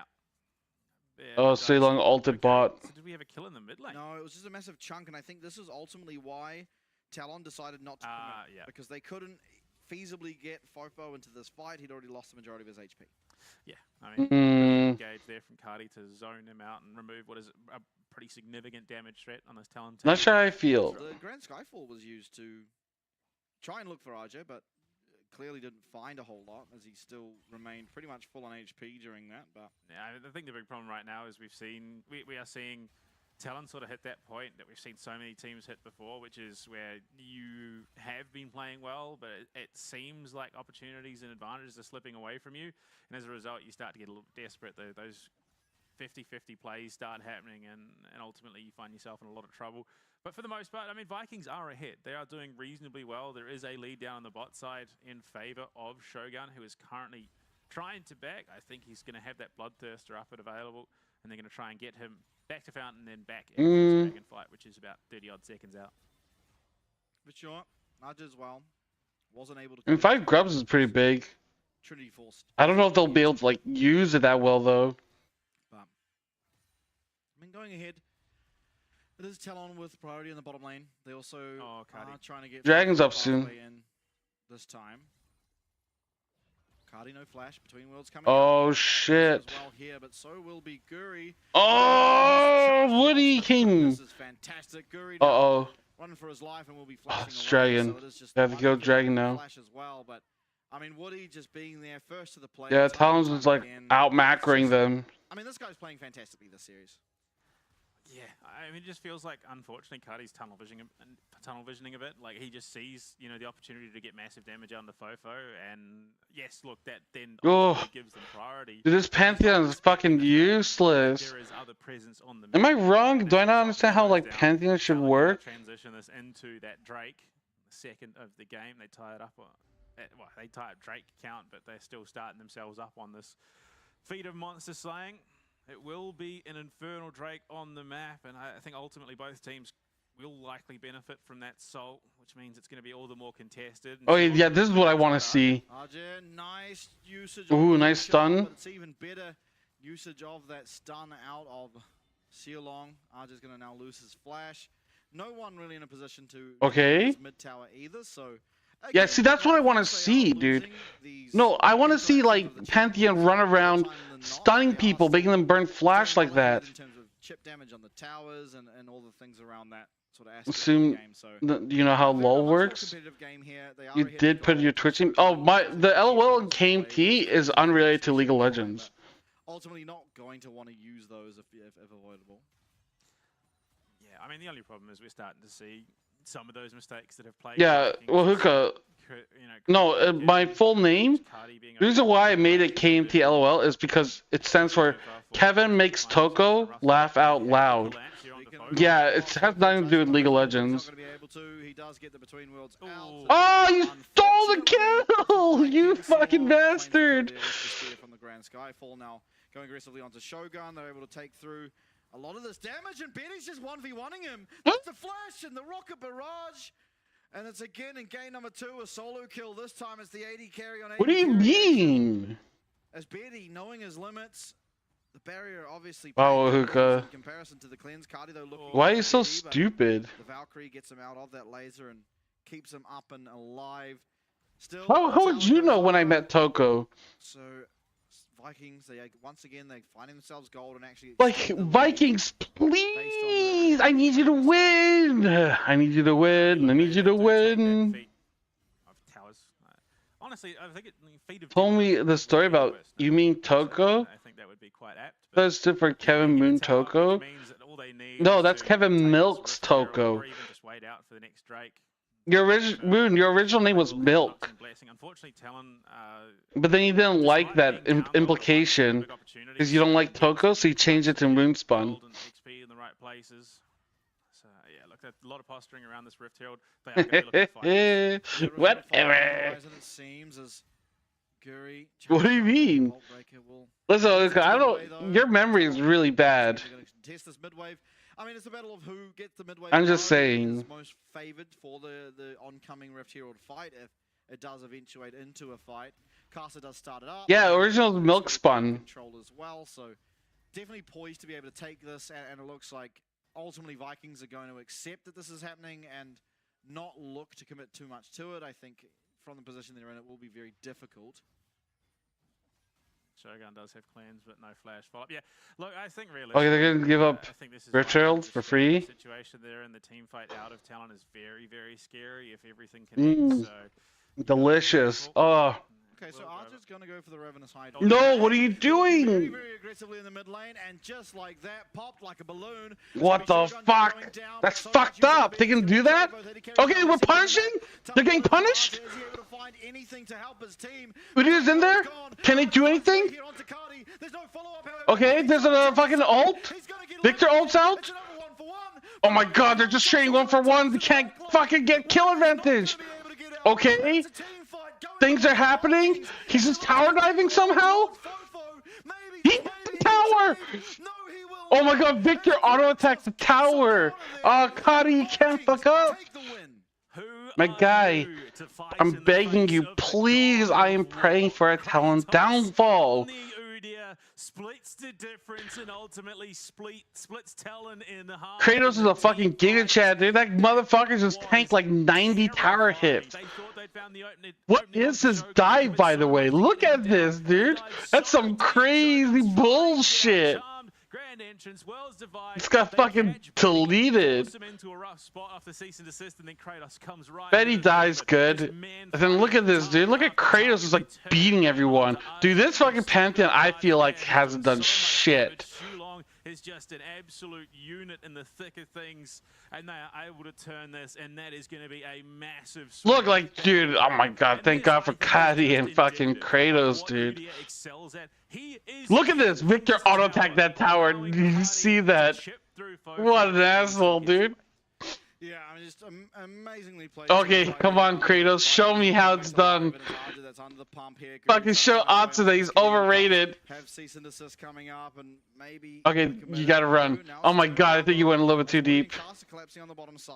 Can we look for a dragon so we can get our second dragon in? Okay. Victor is topside with no TP. Starting it up, and actually, just gonna head the other way. Oh please, no, not Shogun, not again. Guri's here this time, so there is going to be support. But oh my god, he's going back? That wave being pushed in gives them pressure. Kratos here is going to be able to make something happen. Would he? I mean, I don't think they've got the kill threat onto Kratos here, unfortunately, even with Arja and Woody. Yeah, probably not. I mean, Betty's going to be able to... Okay, just give up mid tower? Cool, cool. I like it. That's very massive. While the goal okay, they're just gonna take dragon for free. Cool. Open this map all of a sudden, so why is Vi topside? Is going to be that much easier to establish. You're seeing the trades down on bot side go to Vi is Vi topside. Cutting through the shield, and that wasn't even an empowered one. Still, okay, here comes the Pantheon. Between worlds is there. Long blocking a lot of that. Oh yeah, he stunned someone. They're fighting 2v4 for some reason. Everyone's topside, but they decided to fight bot side. Okay, they just give up dragon? Cool. So they can do what? Vikings who claim mid tower, they're going to claim top tower, and the map is falling apart for Talon despite finding the kill. Yeah, Is this honestly, I worth? think you take that Noxian Blessing. Is this the worth? top lane just being completely blown open. That gives them priority in the next. This doesn't feel 5 worth. minutes to contest Baron reasonably comfortably. In Kratos, look, Xiaolong has to be commended there. He plays his life. He ensures that Kratos ultimately does get out. A kill going over much of a much as when you just want to keep Kratos as healthy and happy as possible. So in that situation, that is very much a worthy sacrifice. Yeah, it certainly is. As Guri may be caught out here, he's going to get jumped on, but unfortunately, Grand Entrance will not. 2 turrets. Yeah, but they gave up feats of strength. They gave up feats of strength. They got 2 turrets. Yeah, for 2 turrets to give up feats of strength, Dragon a kill. I don't know if that's worth. We see Cardi's up 1.2k gold. He has his 2 items online. We are Fofo trying to get his way towards his second item, but yet to get there. Arja, he will start chunking out these towers as the game progresses, and he is now with the Tiamat, so the wave clear is more up and more available. These are not that important. I don't know. It's like a small movement speed boost, and it helps with like late game. Which a lot of these games go on for like really long. Okay, Cars is down. Oh my god. Go get him, Kratos!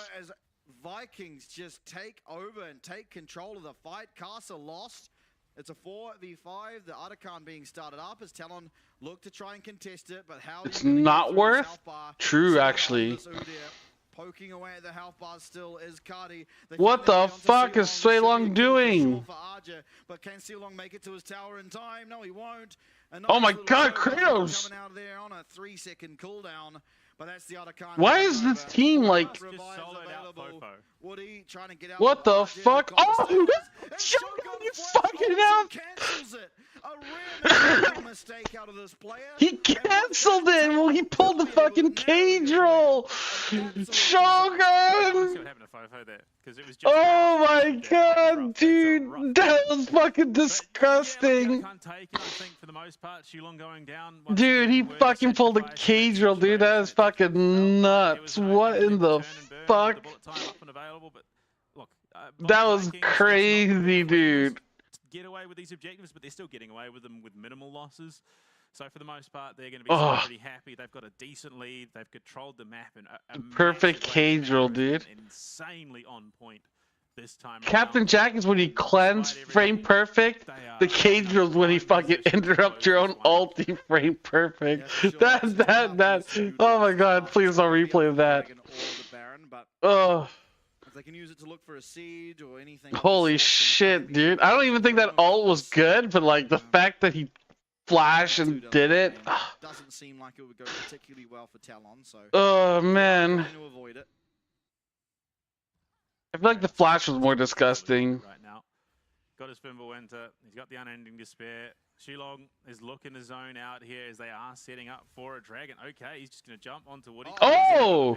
Fofo! Blast cone's a disaster. Woody's going to have to use that quickness. He hates Woody. He's able to get himself out, but Casa, the next target, he dumps straight into where the fuck? Oh, wait, actually, never mind. He got the kill. Oh, what the fuck? How did Carson get out of there?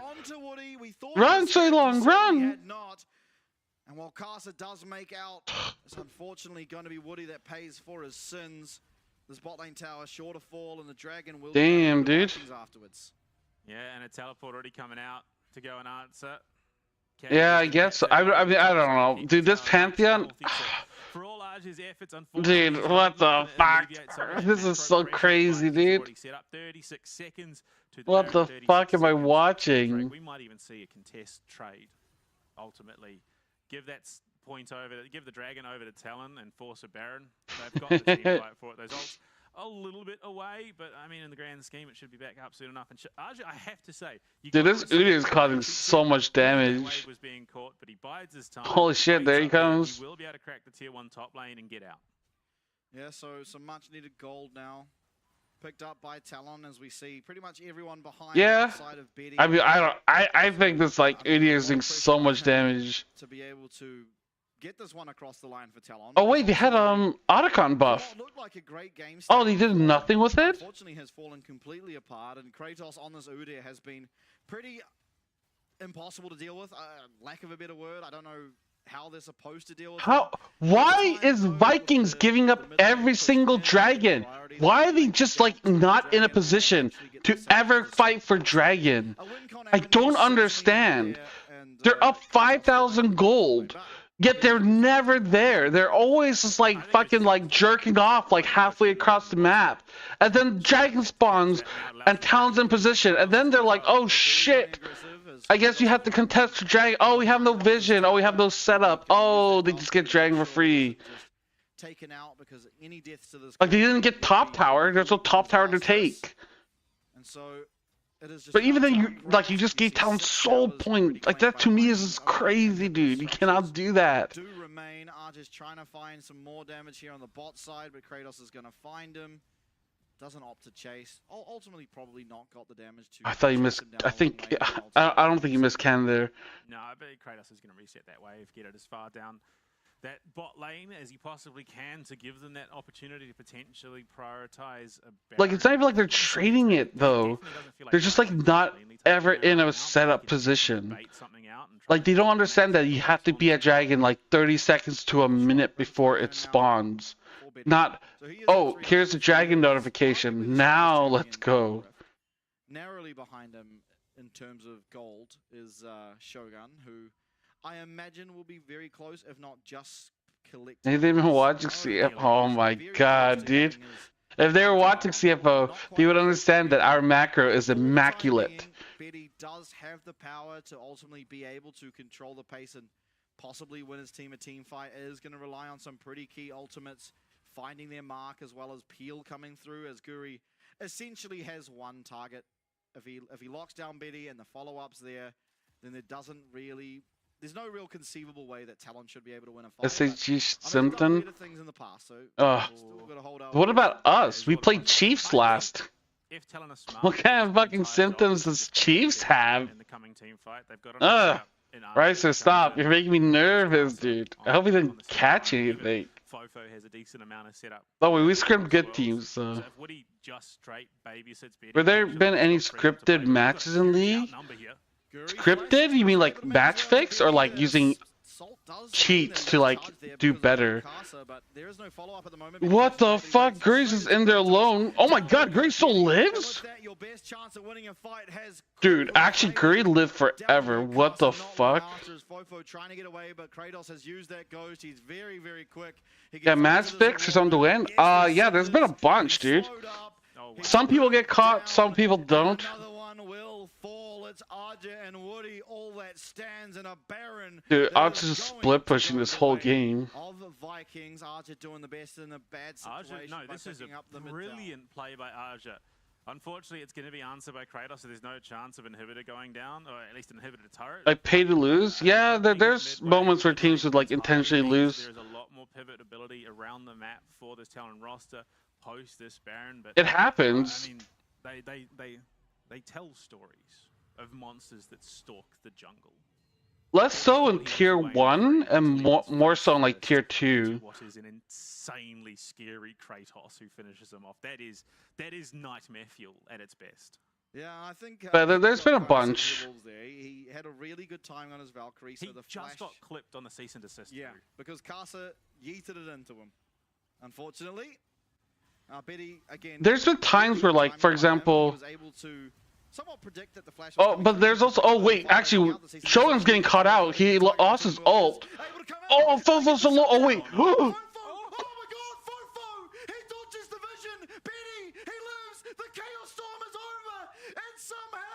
Talon, I don't know how you do it. What the fuck happened? They're so far behind. They have no right to do anything.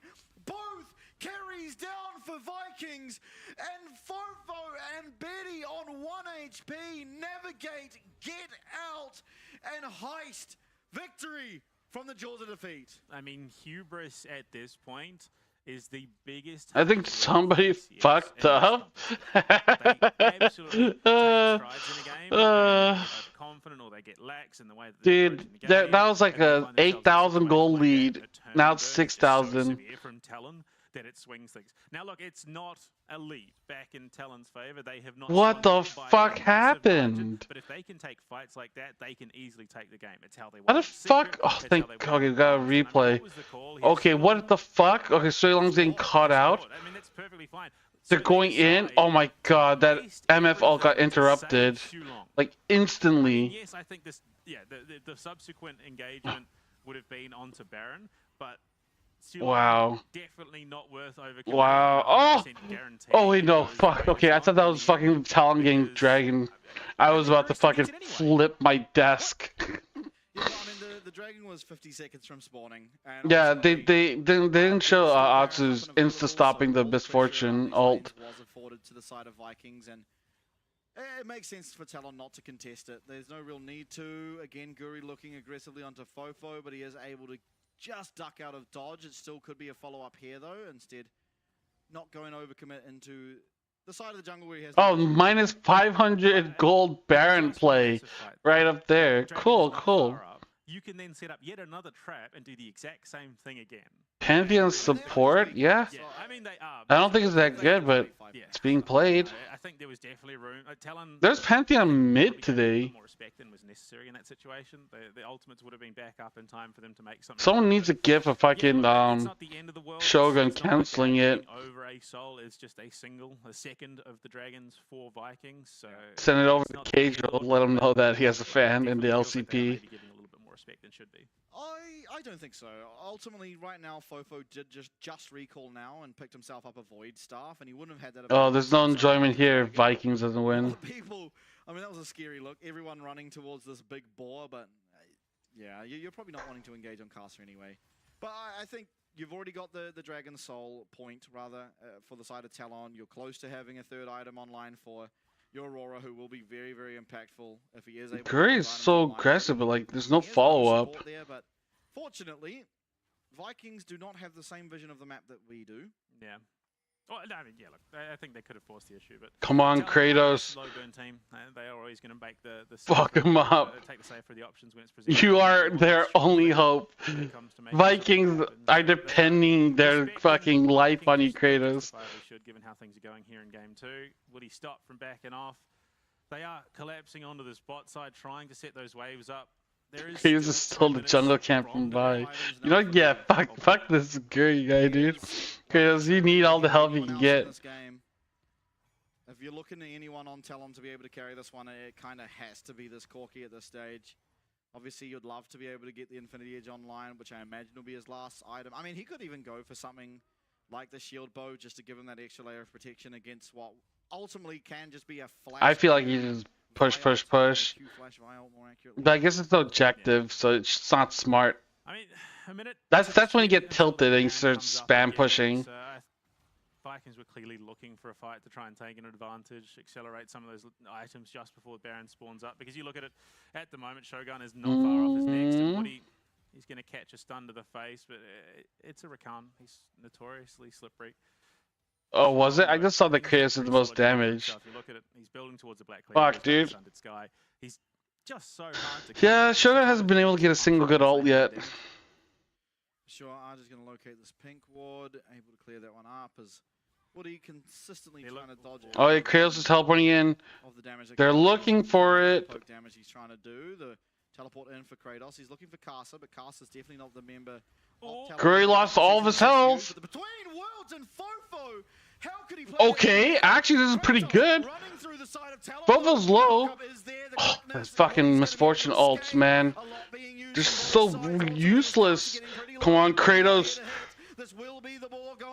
Okay, can they do anything? They can get Baron? Maybe Baron? Is more than a man at this stage of the game. 5 members of MVKE. Dude, the God of War. As Baron could be on the mind. Absolutely. I mean, that was exactly as Well, look, that was probably the worst possible Oh, situation. what the fuck?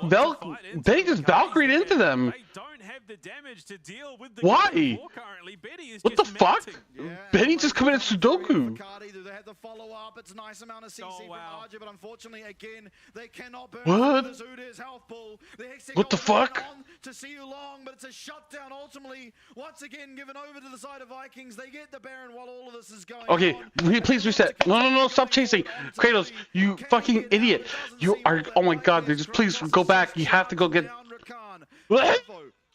Stop, Kratos! What are you doing? Kratos, this is way too deep. Please, Dragon is spawning. Help your team. Oh my god, he just doesn't give a fuck, dude. No way, don't. You can't end it. He cannot end it. He cannot end it. He cannot end it. Oh wait, they missed their ult. Maybe. Can Shogun get a good ult off? No? Maybe? Carswell goes down. Can he end? Can he end? Oh, he's stunned. Benny's stunned. Oh my god, Kratos is just 1v90 on this Udyr champion. Is this champion the most broken thing ever? Oh, please, just end the game. Kratos, stop stacking your stats. Oh, Vikings. Holy fuck. Dude, that's fucking crazy, dude. That was, again. Vikings win, dude. Every single holy shit. Despite Cardi getting caught twice in the mid lane off of brilliant ganks out of Casa. Oh, that is chills. Like Kratos Boo! Boo, Fofo, boo! Pantheon. You thought a member was escaping from Talon. Boom, Grand Skyfall right into the right place. He jumps onto Fofo in that last fight, zones him out completely. Yes, he goes down, but there was just so much control in these fights and the tempo of the way. Dude, look at Shogun, dude. Holy fuck, man. Dude, Kratos legit just fucking 1v9. You want 9 channel points? Well, blame the other people for not banging their crusty socks, dude. Particularly the fights, I mean, objective control, you'll have to say, Talon did a pretty good job ultimately. But Cardi was constantly, while things were happening, getting himself gold. We saw, even though they were even on kills, it was Cardi picked up a lot of CS, he picked up some towers, and this Victor was pretty impossible to deal with. The range that he had, he was that's true, dude. He almost lost 33k. Early stages of the lane, and as well as you see, every time it looked like someone was getting out, See You Long jumped on them. How many times did we see someone flash straight into the waiting arms of Kratos? Really? You can't use channel points because of country law? But channel points is like bullshit. You can't get anything out of it. There's no monetary gain or anything. It's just bragging rights. Game here, and honestly, I wasn't so sure I'd be saying this, but we're now on the brink of seeing Talon go down to the losers bracket. Yeah, look, I think that's still the less likely of the two scenarios. I think ultimately it probably leans 70-30, if I'm being perfectly honest, into Talon now that they can go into the next draft and TL don't have to worry about removing some of these problem champions. And I mean, you look at it, there were a couple of dicey moments on the whole, but for the most part, it was just strength to strength that Vikings found. You look fuck, why am I blanking? Poland, fuck me, dude. I was like, it's a European country. What the fuck starts with the letter P? If he doesn't find the success that he does this game, Talon have an avenue back into it, but they just find everything that they could possibly want. They give. Listen, my European geography is like the worst, dude. And the way that they do, with Shogun dead before it actually starts for real, is just telling at how strong this Vikings roster is. Kratos is. Listen, I may have grown up in Japan, but I have like NA level education. By giving them space to work, there is just nothing that you can do. Yeah. Dude, Kratos, man. Just Casa, unfortunately, bringing a Vi straight onto Biddy's head. The teleport there as well for Kratos means he just. What the fuck? Oh, Pantheon ended up on the other side of the wall. I was like, what the fuck did he do? Unfortunately. You are well educated, sir. No, dude, no. It was rough. I mean, this was an incredible. Dude, I'm really bad. Like, I did not pay attention at school. I was a slacker. Walked straight past. he runs under Kratos. Yeah, while invisible, and I think he just makes it into. My last name should be McFly, dude. I mean, this was the one fight Kevin McFly. Ultimately in the game, and here they're looking for Kratos. It gets turned on them. I mean, he solo kills mind. Betty. Yeah, Betty lost his mind. I'm not. Yeah, sure I don't know what the fuck Betty did. Betty was protesting. Ambitious. Is a I think it's just like numbers. Surely, 3v1. How do we lose that? Well, Great country, America. Betty was arguably the highest damage. You seem like a dumb North American kid. And he wasn't even tickling Kratos. Yeah, I know, but that's just because I sound like it. The chances of victory for Vikings in game number 2. Now, we are At least the hoodie will get washed. For the series, when we're back, Damn. we'll see who takes it all and who goes down to the lower bracket.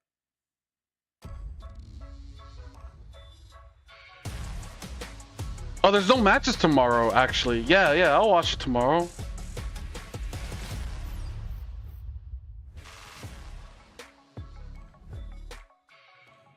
关于 LCP 的话，因为聚集了原本赛区很强的队伍嘛，然后接下来的竞争肯定会更加激烈。我觉得跟更强的队伍、跟更强的人对线的时候 Did you add emotes? No, I 对 didn't. 我来说是更有趣的一件事情。就我个人来看的 7话，越南 TV, which one am I using? 然后还有大洋洲可能套路比较多。日本的话就是相对比较保守一 Dude, 点。 I don't know how. Dude, I haven't done this fuck forever. 就是选过的英雄不能再选，那这一方面会需要蛮多的思考，比起过往的话。现在的游戏版本跟整个游戏节奏都是要5个人团队合作，然后就大家都得做好自己的事情，所以我反而觉得这种局面下就是个人实力会比这些默契什么的更重要很多。就是有了实力，然后磨合什么就会很简单。我们队伍是塔隆，基本上我们是无敌的存在，因为我们过往 How do I add emotes? What the fuck? 那当然，我们最后还是会依照我们 Does the bird have white nut stains on her collar? 比较全能一点的队伍。Why would I fucking come on my fucking shoulders, dude? 打出什么样子，就是该凶的时候就该凶，该稳的时候我们前面就稳。中路 FOFO 的话，我觉得他是一个稳健的人。他对线方面的话，就是基本上不会有什么问题，然后就是操作特别好的一个选手。那下路的话，我觉得就是他们打得很好，然后只要训练上有任何问题，他们也会直接说，我们也能够很直观的去面对问题，然后解决。不管是每一路，就是只要他看到觉得哪里不好的地方，他就会跟我们讲。我觉得我们现在队里比较搞笑担当应该是我们上路吧，阿志，对他会有蛮多让我们觉得他蛮有趣的地方，对。他很喜欢玩那些上路射手嘛，然后去选一些特别的英雄把人家打爆。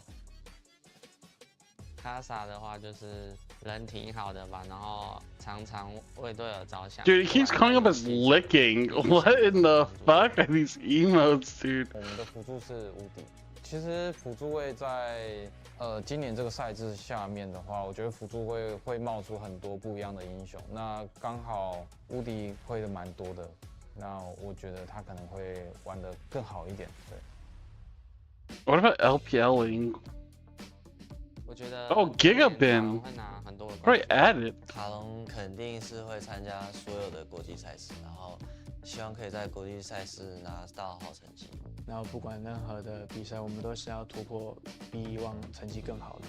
我就希望是一步一步来，然后我们把每个基础都打好，然后我们就可以走到更高的地方。今年的话，大家加油！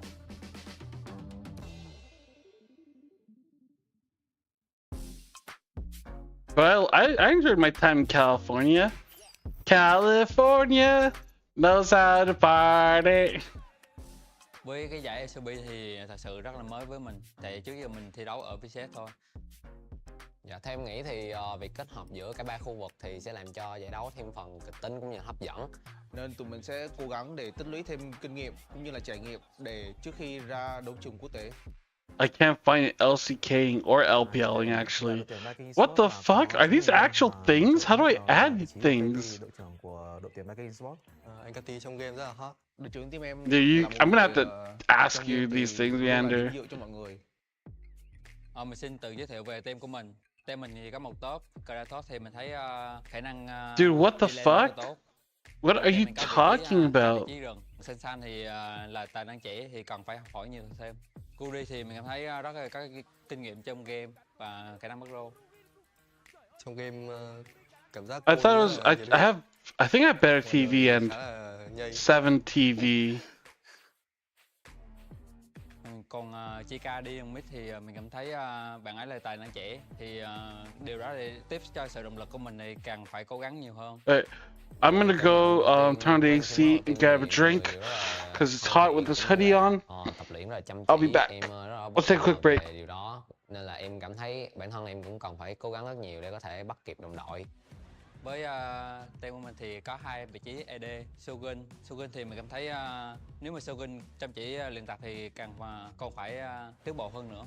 Để nói về vai trò của em thì trong team thì em là người cũng có khá nhiều kinh nghiệm đi quốc tế và cũng như là đánh khá là nhiều mùa giải, thì em nghĩ là em có kinh nghiệm em có thể truyền đạt cho support của em và cũng như team của em. Cuộc xì tay thì mình cảm thấy với những cái thứ mà ở trong game thì mình thấy rất là ok, còn chỉ nhưng có những cái tính thì mình nghĩ xì tay suy nghĩ về điều đó thì còn phải tiến bộ hơn nữa. Còn hai support thì siêu long thì mình thấy khả năng chơi game thì mình thấy kỹ năng cao, còn hiểu biết về game thì mình thấy anh Di sẽ chỉ cho siêu long những cái vấn đề đó thì càng tỏa sáng hơn nữa. Còn Sword Art hả? Thì với kỳ vọng của mình thì khi mà được đánh cùng với Sword Art thì em nghĩ là một người có khá nhiều kinh nghiệm và cũng như là từng đi quốc tế nhiều và từng áo quân chung kết thế giới, và em nghĩ là em rất là mong được Sword Art chỉ dạy. Em cảm thấy rất là vinh dự khi mà team em được đại diện cho khu vực VCS tham dự LCP. Tại mình biết khi đi qua Đài Bắc thì tụi mình phải cần tập luyện rất là nhiều, vì ở đây là không phải khu vực VCS mà tụi mình đại diện cho khu vực VCS và fan của VCS luôn. Em nghĩ là trách nhiệm của các đội VCS ở LCP rất là lớn. Đội của em đã tập luyện rất là chăm chỉ cũng như là toàn bộ các thành viên đều hướng đến chức vô địch của LCP, nên em nghĩ đó là điều quan trọng nhất giúp cho đội của em chắc chắn sẽ giữ được cái slot này. Thì em muốn gửi lời cảm ơn đến tất cả các bạn fan của Viking là hãy tin một mình nhé, một mình sẽ làm được.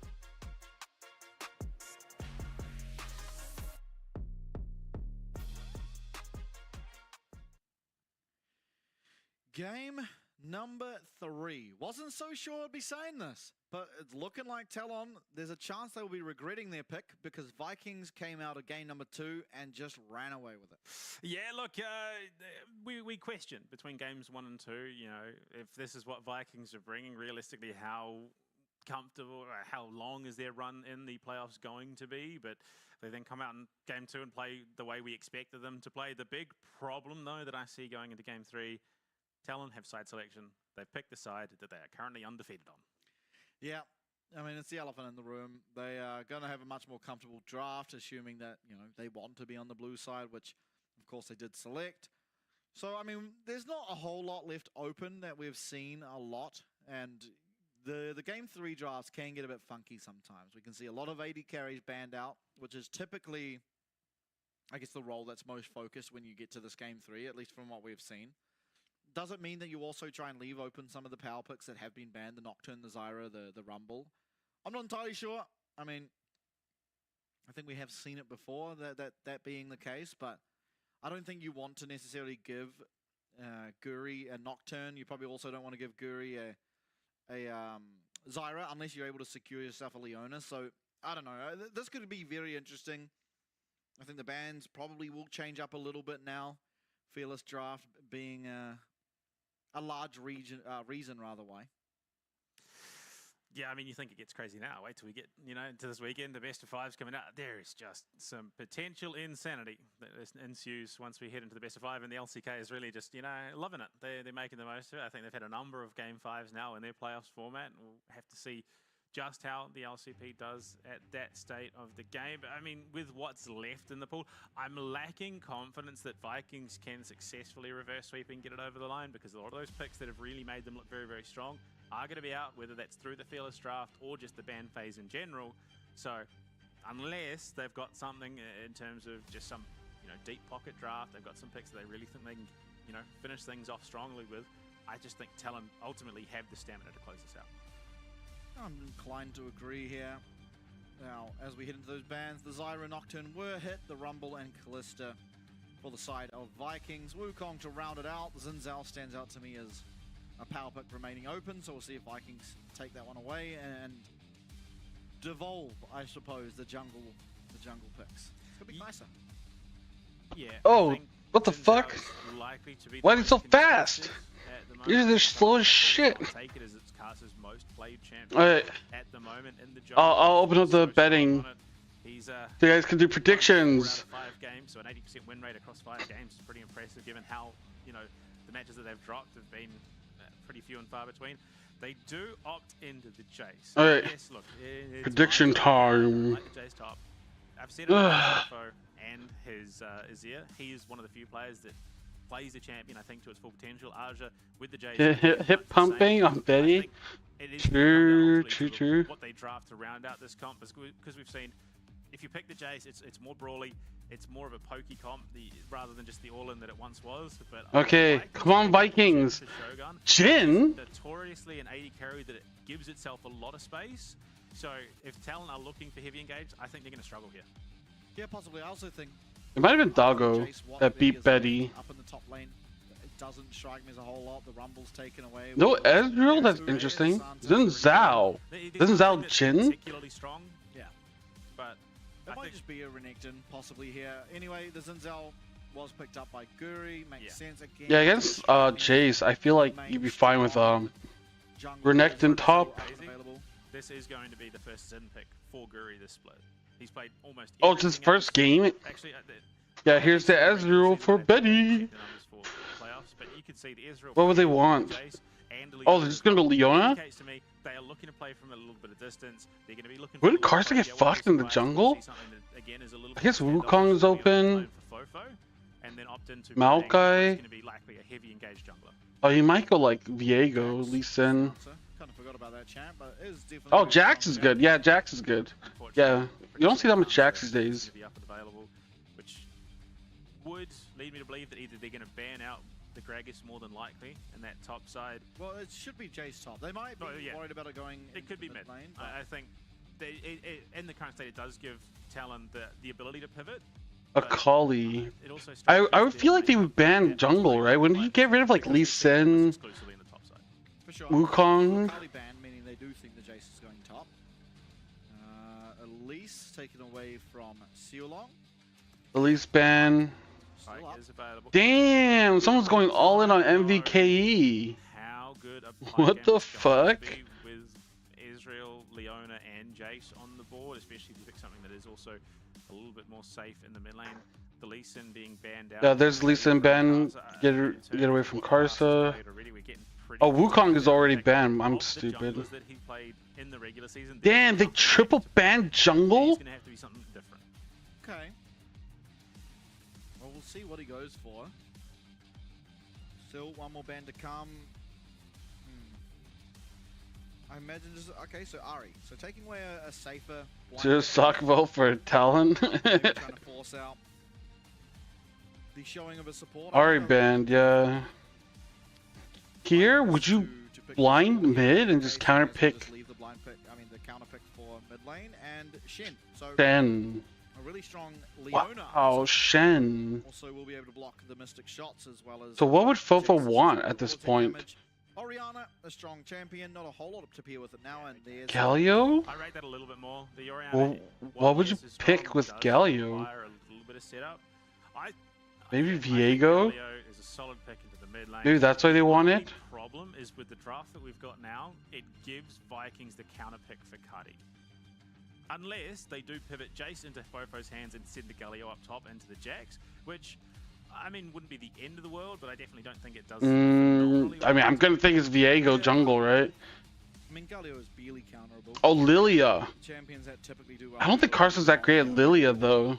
So, Lilia as well. I mean, he can prove me wrong. I mean, Nilly I think, is worse, but yeah, that seems more of a Karsa pick.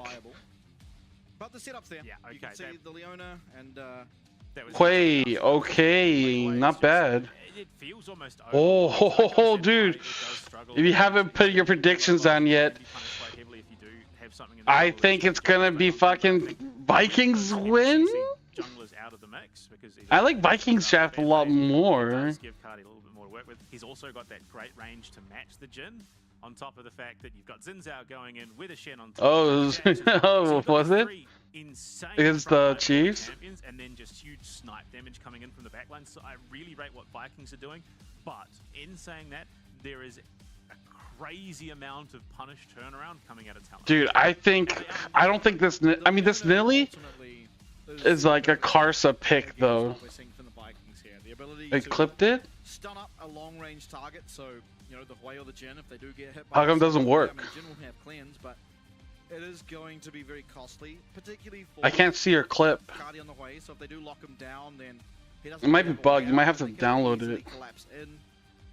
Especially, you know, the Nidalee can snipe Oh. far away. And Well, yeah, ultimately it is a poke coming out of Talon. Jace, Israel, Very Nidalee, rarely gonna be will you see looking to Driver shots without a down smile range, on his get crit face. damage. On... Then you can look, oh, the spell. Oh, he's dancing. He's emoting on him.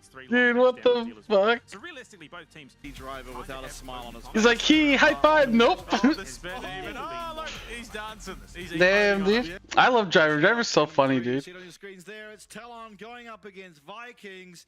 Talon on the blue side with Vikings. Okay, is everyone done with their predictions? I'm gonna close the predictions soon. Last chance if you want to score some crusty socks. Bracket to contend with whoever does find defeat. Spam, I don't think you fucking predicted, did you? Early aggression out of Talon. They're trying to get vision set up and locate where the lane assignments can be. Oh, you just did? I mean, the PCS VCS Civil War. Alright, I'm closing predictions. In round 2 of that. Damn. So, I mean, think realistically. Let's go, MVKE. For success here. Game 1, Talon looked very good. Game 2, Vikings look very good. So I think Vikings draft is better, but it's against Talon, so. Walk away victorious here, but you look at the drafts. It is. I think it is impossible to call it one way or the other. Both teams have very, very good drafts. It ultimately will come down to execution, and this is what we've been waiting for. Vikings. Oh, they're sending their mid laner top. One lane once again, so it'll be Hwei. Take all the dragon, make you sad. I mean, if that happens, I will be sad. Talon have the opportunity to read into this, and I think they're perfectly okay. Israel Yona into a Hwei is going to do reasonably well. Hwei is pretty fragile, but they've paired. Okay, they put top mid. Shogun. Yeah, aggressive taunt now to see long as Fofo looks aggressive. Whoa, what the fuck? RJ loses a lot of health, but ultimately it isn't that impactful because he can realistically just recall and teleport if he needs to. Whoa, Hwei can farm for such a long distance. The only problem being is Jin's kit ultimately enables a lot of burst damage on that 4th shot. Cardi, I think, yeah, knows that Karsa is on his side of the jungle, has taken away Guri's red buff, but you look at it. So long's following. Yeah, this is just. I mean, the fact that we're seeing potentially a 4-man brawl onto a tier 2 tower. What the fuck? Insane to me. Shui Long, what are you doing? Why are you so aggressive? Why did you eat that way? Oh my God, Shui Long! Why did you flash it dead? Very peculiar position. Now he might be looking for that execute. Ultimately, what? Yeah, no, he's just going to get out. I think realistically, the amount of time that you are losing out on here is going to cost you because Kratos is a free lane right now. Yep. He's just been free farming down the spot side. Yeah, I guess. Accelerate more than he already has. What the fuck? Shui Long. To the point where RG cannot stay in lane against But him. Cardi's gonna get fucked now. They're looking for a tower dive here, which seems a bit bizarre to me. What the fuck? This one, Cardi, what the fuck? They fucked that up so hard. He's gonna be able to get that first blood. He's gonna be feeling Oh. really good. And Talon quickly. What the fuck? How the fuck did they fuck that up? Wait, it's so squishy. That phase rush does get him out. No, it's not Goldie. It's just Vikings is outplaying. Motherfucker. But yeah, I think this was hugely ambitious. What in the fuck? Like, I thought Cardi was so screwed. Okay, Ignite. What the fuck? Where did the stun go? Didn't get the chance to because of Cardi's flash out. Gets a little bit of damage onto him, and that is a free kill onto your Hwei in the mid lane who... He like fucked up the stun? Oh my God, Arch is still level 2. Oh, he hit level 3 now. He was well behind right now. He is 24 CS down. And if he steps too far forward, gets caught, he is Oh, nice, nice, nice. It seems to me like Talon have overcooked. I can't think of another word to use. Oh Teleport boy. now coming down. Oh, trying to there's a return to his TP tower. down here. Cardi will be able to get down here and all but secure this kill. Okay. Flash still up. Nice. Oh, Kratos! Way to use it, but Oh, he had flash! the He had trade kill. So flash! every single dive that's happening in this game has He had flash, my guy. It's fine, it's fine, it's fine. It's actually, it's okay because now their Jace has to like walk back while Jackson TP top. It's faster to die than recall. There you go. 200 IQ. Shogun's had a pretty reasonably free time. Yeah, look, some interesting decisions having been made round the map. What the Shogun again fuck? Trying to man fight into a Galio when he's 2 levels down. A bold call, but not one that's ultimately going to be punished all that heavily. But I think the ultimate winner here is Kratos. Oh, he is a level up, but most importantly, He's just fast pushing the wave. he's Okay. us up now after he smacks these next two. And unfortunately, RG's been forced down into a lane against the 2 and 0 Hui. Yeah, definitely suffering is RJ. Or he's hit double digits. But it's just an odd decision. They go for the lane There swap, have been a number of them. and RJ just sits mid the whole time instead of laning into what is ultimately a completely fine matchup. You're not really gonna ever be under threat of dying against the Jacks outside of a major I mean, mistake, particularly in the very early stages. And so puts himself It's kind of crazy, no? very behind. Okay. Sealong getting jumped on. Ceylon, yeah, but he looks to be fine. Enough ground covered. Shogun. Smack him. Do it. Yeah, but like Shogun doesn't have enough damage right now to kill him. The fact that the turnaround is Oof. there, I think, while yes, Galio is a good pick It could be a Void Grubs for Talon though. to make this comp work very Nope, well. Jax is there. Until he gets But Streylong, you're so low. Please be careful, Streylong. Streylong, you're so low. Yeah, now contesting the Void Grubs. Calon Okay. trying to do it. Okay. Kratos is going in. He's trying to leap away. Wow, they're so low. Oh, the taunt landed. What the fuck? Streylong actually did something. Oh, he took Ignite. Swift kills. And this game is very rapidly getting. Oh my god, that's 3 crowds for Vikings. Is Talon are trying to force. Oh, please. Which is aggressive early game, looking for skirmishes. Come on,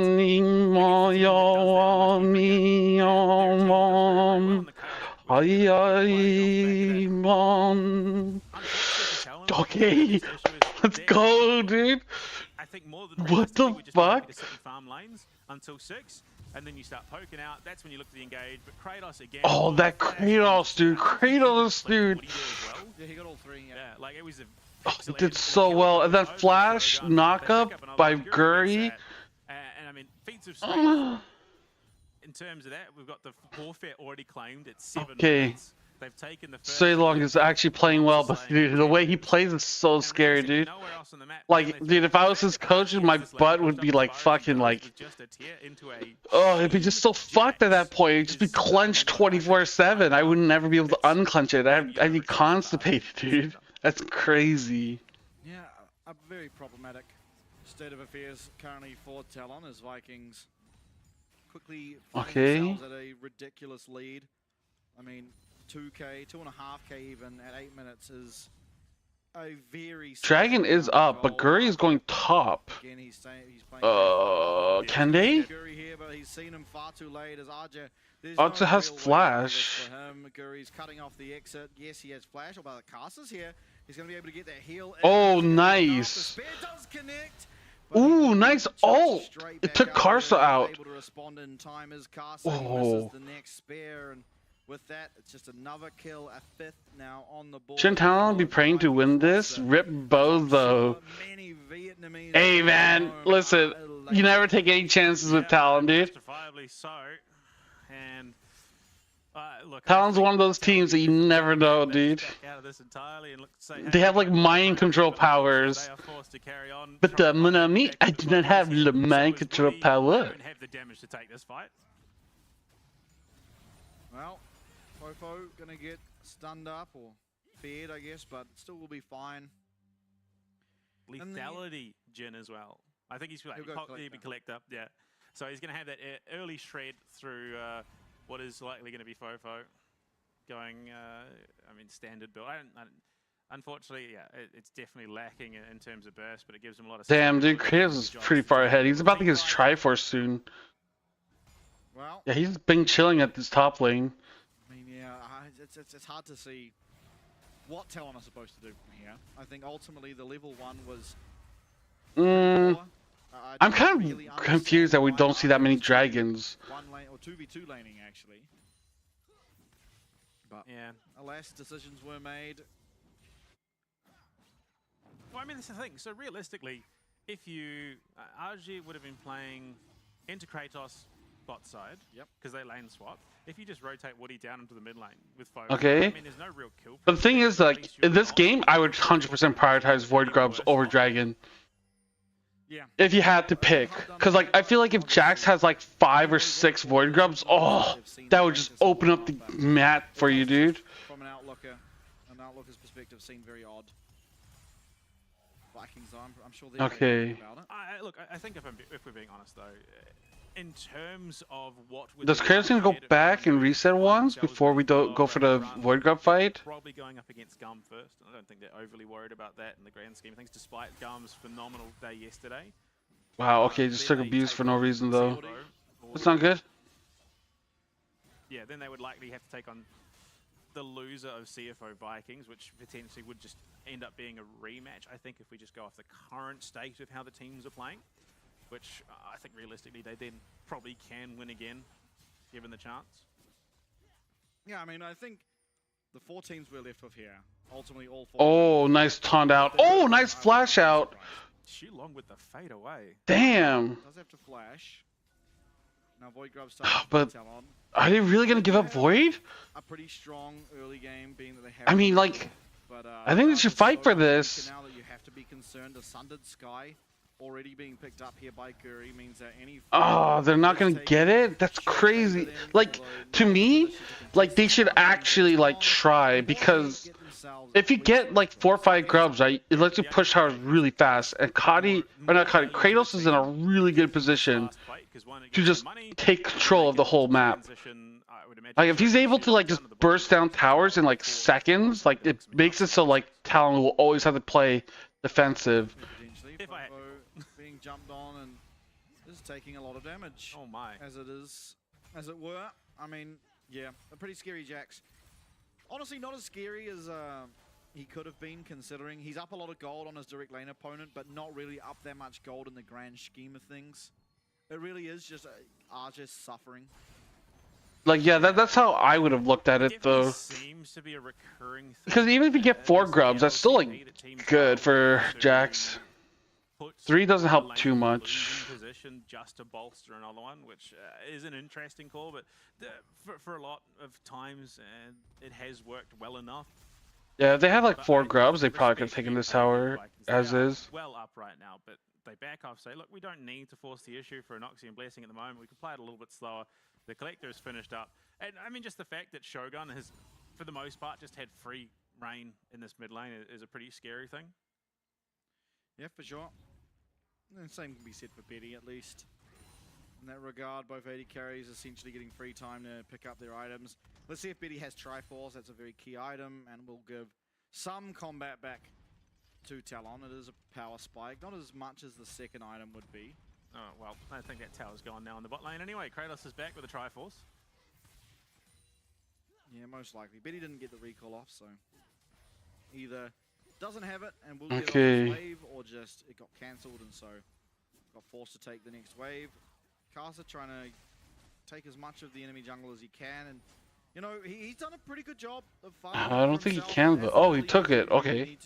Wow, Smite OP. Get yourself pretty far ahead. You'll fall off. You won't be as useful as the Zinzao and team fights. And so Dragon's up in a minute 30. Can they do anything? But of course, the 2 kills going over to Guri means that he's not. Vikings should look for it. Yeah, they should outscale, but like, nice amount of damage from Kasa.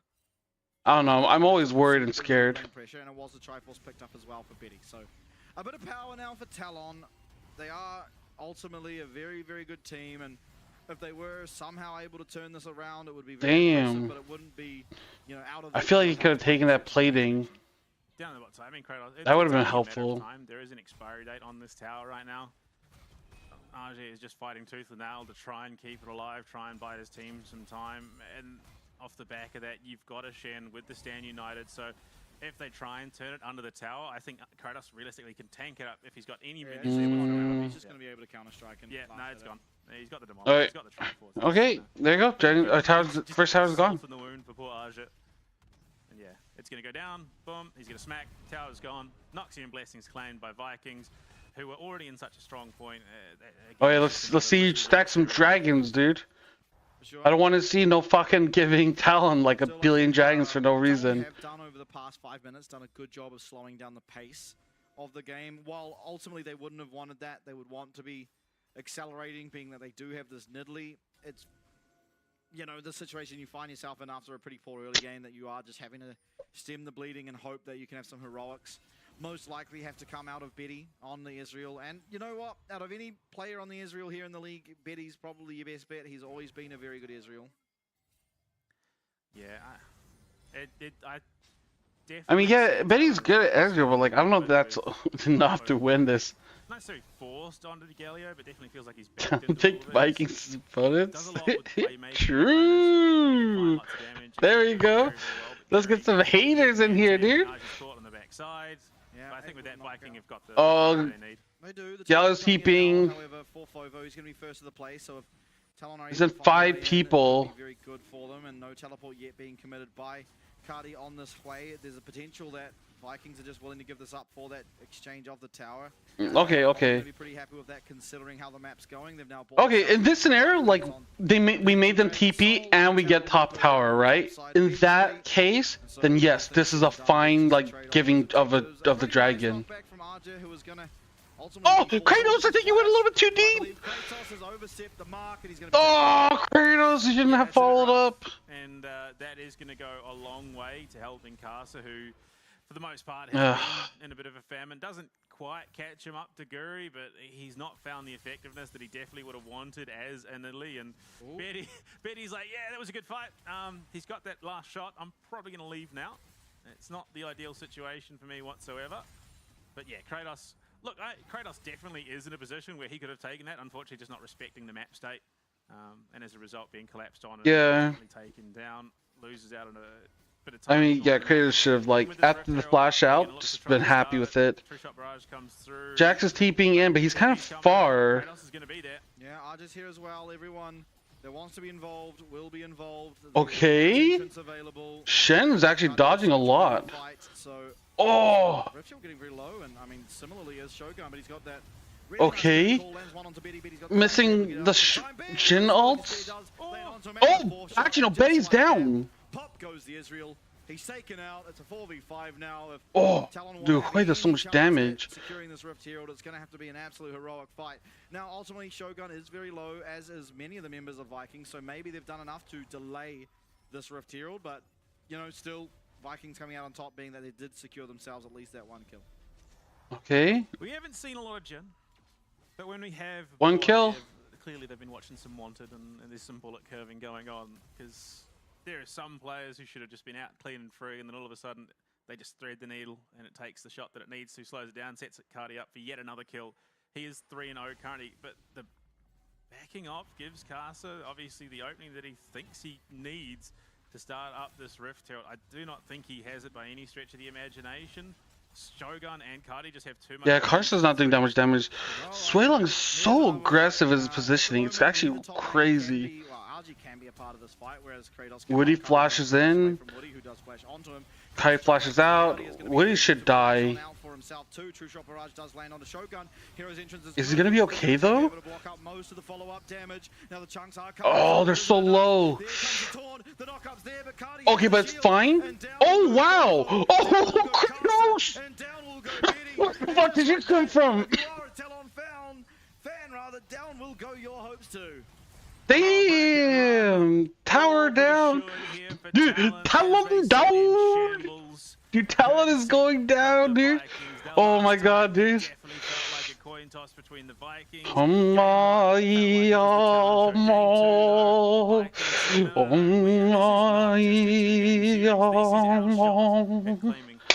Okay.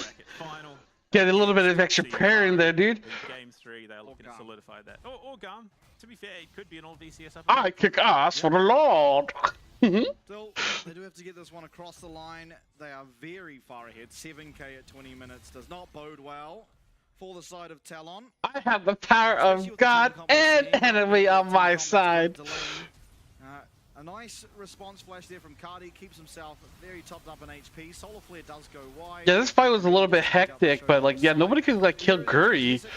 Like Guri's taking so much damage and it got so low. Betty not able to find really anything here. A couple auto attacks, a couple mystic shots, but yeah, dude, and then Kratos came in out of nowhere. The unfaithful shall be rewarded. If you have no faith, why are you here? Dude, I love that, dude. Hotshot GG's a fucking legend. Hotshot Niddly GG. Kick my brother in the ass. But between them, they probably would have had the damage, especially with Casa coming on the backside. But at the stage of the game, that dude, like saying nice. I don't like saying nice, but saying nicer, like after a good play, dude, that feels so good, dude. Like I shout that shit all the time when I was like watching backstage. If our team did well, be like everyone be like nicer, like you feel it, dude. You feel that nicer.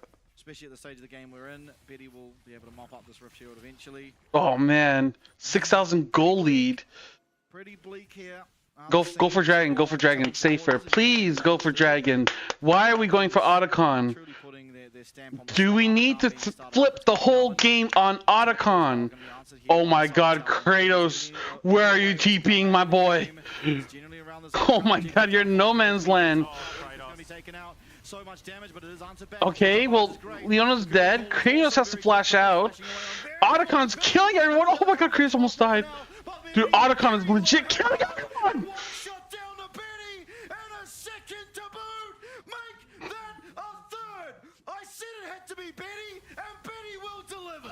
I told them. What are they doing? Why, man? Bailouts in his matches. It is not enough to bring them back into the game, but it opens the Otacon, which could be that stepping stone. Like, Otacon is the fucking death of bad teams. So many bad teams flip at Otacon. It's like the new Baron. Like, people would always throw at Baron, now they're throwing at Otacon. Like, I just don't please them. There's a free dragon on the map. There's nothing. They're like, why are we doing this? Look at them. They're getting fucking shit on. Like, look, this should be a win. But it's not, because look, over here there's an Otacon killing all your guys, dude. These guys are all dead because of Otacon, dude. Like, oh my god, like, yeah, he killed Jace, thank god. Just to one member. Yeah. Which still only puts him up by 100 gold, by 800 gold. For sure. But, I mean, ultimately, that will... It's like, it's so unnecessary, dude. It's so unnecessary. Now they get Dragon for free. Cardi might have more, I think. What are they doing? My guys. Okay, well, at least now they can't throw at Otacon because it's gone from the game. Thank fuck. Oh, he even gets the gold for that. Plus 25. Money in the bank at the end of the day. Yeah. See it so often, dude. Oh my god. Range threat of the Hui Jin. They can combo pretty well. Oh, okay, Shogun. Betty goes aggressive. He does have flash. You might have to use it here, but he does have the Otacon as well. He's going inside that Xin ultimate. He's oh my god, Betty! But here comes Fofo. Is it going to be the knock-up? No, it won't be, but he goes aggressive. The taunt's still there. And here comes... They're so, like, low, but... Oh! Karsa's a Sudoku! Betty's moving so much. He's got them fancy feet. In comes Woody and Karsa. I mean, the storm somewhat navigated by Vikings, but again, it's just more gold going over to Talon, who have no right to be able to contest this game. Now, unfortunately, the amount of withdrawals they did get there ultimately... I'm telling you, man. I fucking hate Talon, dude. They've got some fucking, like, mind control power. You changed the nameplates? I mean, I don't know. That throw at fucking Otacon was disgusting, but much in the same way as when they were taking on Team Secret during the fuck, man. Talon are far from out of this matchup. But you can see, so in terms of the build path, Aja, I think, is likely to go Spear of Shojin here. I don't know if he's going Mirror Mana. I think that's ultimately what he goes. I think that is probably going to be the best bet because this comp does do so much damage from range with Fofo tanking up alongside Woody that it is going to do more beneficially than a Fimbulwinter would. Going for that damage, Jace. It does mean this going to land just that Betty eating in like that. What the fuck? Balls of that man. Not afraid, dude. This game. Playing on point. Yeah. I think realistically, this is probably going to be going ahead the most comfortable path for Jace. I don't think it's necessarily going to be the most versatile at every comp, but in a comp like this, which you've got an Israel, an Italy, and a Jace, they're all going to be looking damage from range. Fofo and Woody front tanking up on the front lines, and we saw that. Fuck, man. Fofo split the difference. Guri was isolated, and they melted him. We went from being so happy to like that Otacon. I saw it from a mile away, dude. They're like, they tried baiting it, but the Otacon's just beating their backline. I imagine he's sitting with quite a lot of gold in his back pocket. Do it. Yeah, it's damage. That is damage. Definitely. I don't even think that wasn't even through an acceleration gate either. Like that is some pretty significant damage onto Cardi, who doesn't have the highest of health pools. Okay, Betty on the recall. Will he have the Spear of Shojin? I believe he will. Yep, there it is. So 3 items now online for Israel. He's by far the strongest champion on the Rift. Just a disastrous fight around Otacon. Seemingly it's so like, I don't know, man. It went from like so Bing chilling to like pucker up your asshole. A triple kill, 2 of which were 750. I need a graph, like a fucking meter. One side is Bing chilling, the other is fucking asshole puckered up. Another 300 on top, that's too long. He's just a support. I think the problem is now that Talon's draft is so good at counter-engaging that Vikings just aren't going to be able to. They're going to struggle to really take this to Talon, who will just completely turn on them and melt them. And they can't really afford to wait and let Talon engage into them because there's just too much poke damage. I mean, like, you can bait with Baron, that's fine, that makes sense. What doesn't make sense is like just baiting with Otacon. Like, that never works. Unless you're just like so far ahead. I'm so scared he's going to E-forward and just get one shot. Or you like touch it and then you immediately go in on the fight. Teleport coming in behind. Oh. This might be a really bad fight. Going to be able to use that counter strike, jump forward onto Fofo, but a good flash away from the Galio means that that is just going to be Jax now without summoners. He's now really in a pretty bad position. He's going to get locked up there by the solar flare, but the shielding comes. Woody might be caught out. Able to get on out of that instance of damage. Oh, he's eaten! He has to cleanse. Oh my god, Betty is getting so low, he has to flash out? No, he flashed out. Betty's still like, oh my god, Betty's so healthy. Oh, that Jace damage! Once again, winning the fight! He will not have flash available for himself anymore, but these blinking health bars. Holy fuck. He's looking for Guri. He will be able to find him if he locates him over that wall. But unfortunately, he does not know. And with that, at least 3 members of Vikings are going to get. What the fuck is that TP? This mid lane tower, though, is the next prize for this Talon roster. As Arja's here, everyone except for Woody. It's going to be 1 tower at least. Oh my god, that fight could have been so much better. That team fight out of his goddamn mind is going to. Oh, is that for another dragon for fucking Talon? It looked like Vikings baited out everything they needed to. Yeah. They bait out the solar flare, they bait out the heroes. Maybe she needs ult. Yeah, like right here, I thought Betty was so fucked. Holy shit, Betty's so good at this. Brilliant combo paired with the true shot barrage ripping through 3. Dude, right here, oh, that spear and then the chase. Just chip away to the point where they can no longer fight. So yeah, they got dragon. Oh my god, dude, Talon has 3 dragon. Like, think about it. Vikings was winning most of the game. How the fuck does Talon have more objective control? That makes no sense to me. 7k gold lead, I think I said. It is now only 2k. And Vikings are struggling to find ways into the fights. They're trying to go in off the back of Kratos' flash counter-strike. But if that doesn't lock down Betty, then nothing will. Yeah, there's just too much mobility, unfortunately. He won't have the flash cleanse for the next team fight, which may just be the best opportunity for Vikings to try and force a Baron. Because unfortunately, there's really not much else that they can force. The Dragon's not going to do anything meaningful for them at this stage. Yeah. And I mean, a Dragon Soul just allows Talon to aggressively reposition that much. Jace got back into the game, dude. That's fucking really so crazy. Online. He's had a great game so far. He's made up for a lot of the shortcomings of Jace's previously in this top side. Yeah, considering especially how the game started, now evened up in top. This was at about the 5-minute mark, a 1k gold lead for Kratos. It is now even. Yeah. Shogun's still playing pretty well. He's yet to die. Azir might be found out by Guri. There is really no follow-up though outside of a... The one thing he could potentially do is stop a teleport, but even then, I don't think that's going to achieve what they want to in this situation. They've still got two insanely high damage threats in Casa, who is now 3. I don't know about this. Betty, who Baron's still up. They gotta be careful. If Vikings sends too many people bot and Talon decides to like just rush Baron, that could be really bad depending on their positioning. That damage, but this might be an opportunity for Vikings to blow this open. The hero's entrance will be online though. Yep. Oh my god. Oh my god, they're just taking tower damage for no reason. Kratos is going to lose a substantial amount of his health. Oh. In the meanwhile, just left alone to his own devices, will Gray has to run. Tower up in the top side. So No, he's gonna recall. Moment for the side of Vikings, and once again, Okay. they were proactive on the map. They're finding things time and time again. And your biggest gold lead, essentially, where the only part of your map now 6.5k to fucking 48 or whatever. Oh my god, the gold is even! The gold is even! He has his 2 items, even having a Seekers online now, and he's pretty much where he will remain for the remainder of this game.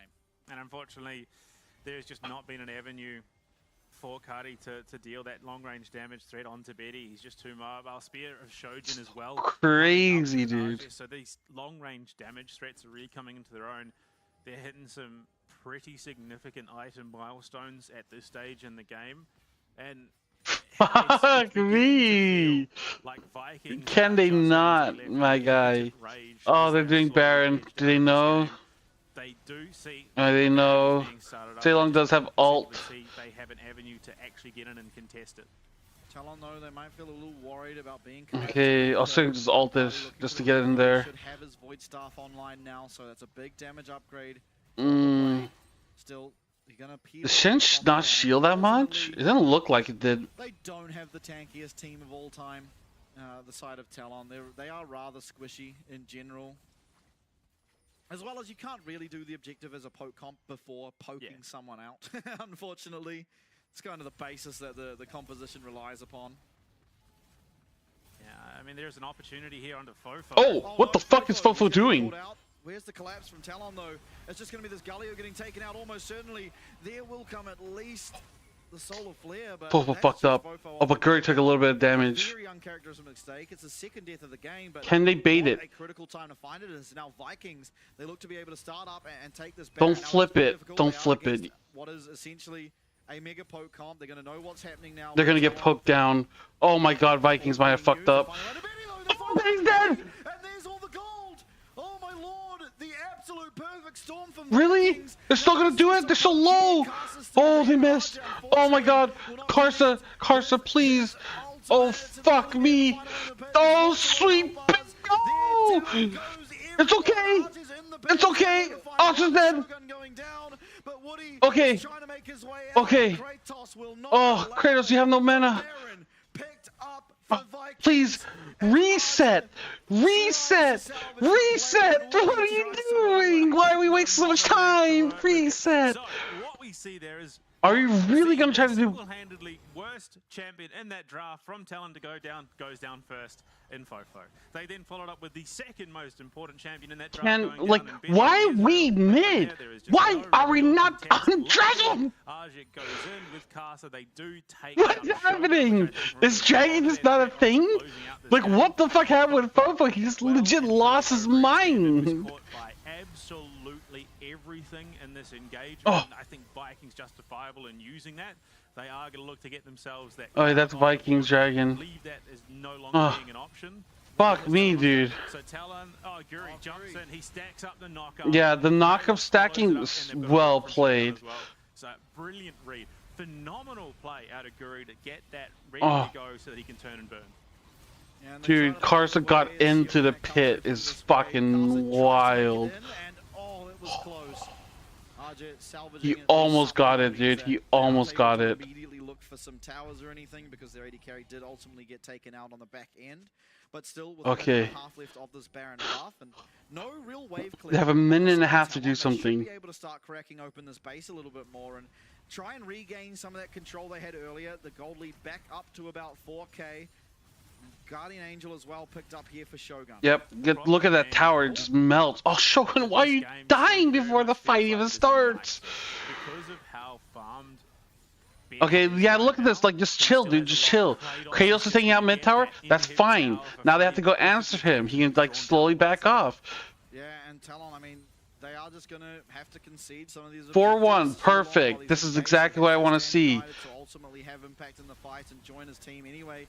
Cardi does have to however, the Spiraling Despair connects onto Woody. That's not the member they would want. He might be taken out. Woody's low. Woody goes down. Oh, they're gonna die? Really? Fofo's so low. Okay, the tower's down. The tower's down. Betty died. Betty died. Betty died. Nice. It's over. It's over. No, push ball wave! Dude, I hate you, Vikings! Oh my god, dude! Oh, dude, I've been praying for their downfall, dude! I've been praying for their downfall! Holy shit, dude! GG! Let's go! This year to date, and despite Talon being the monster team that they are, dude, imagine picking the team and then losing, dude. Talon the losers bracket.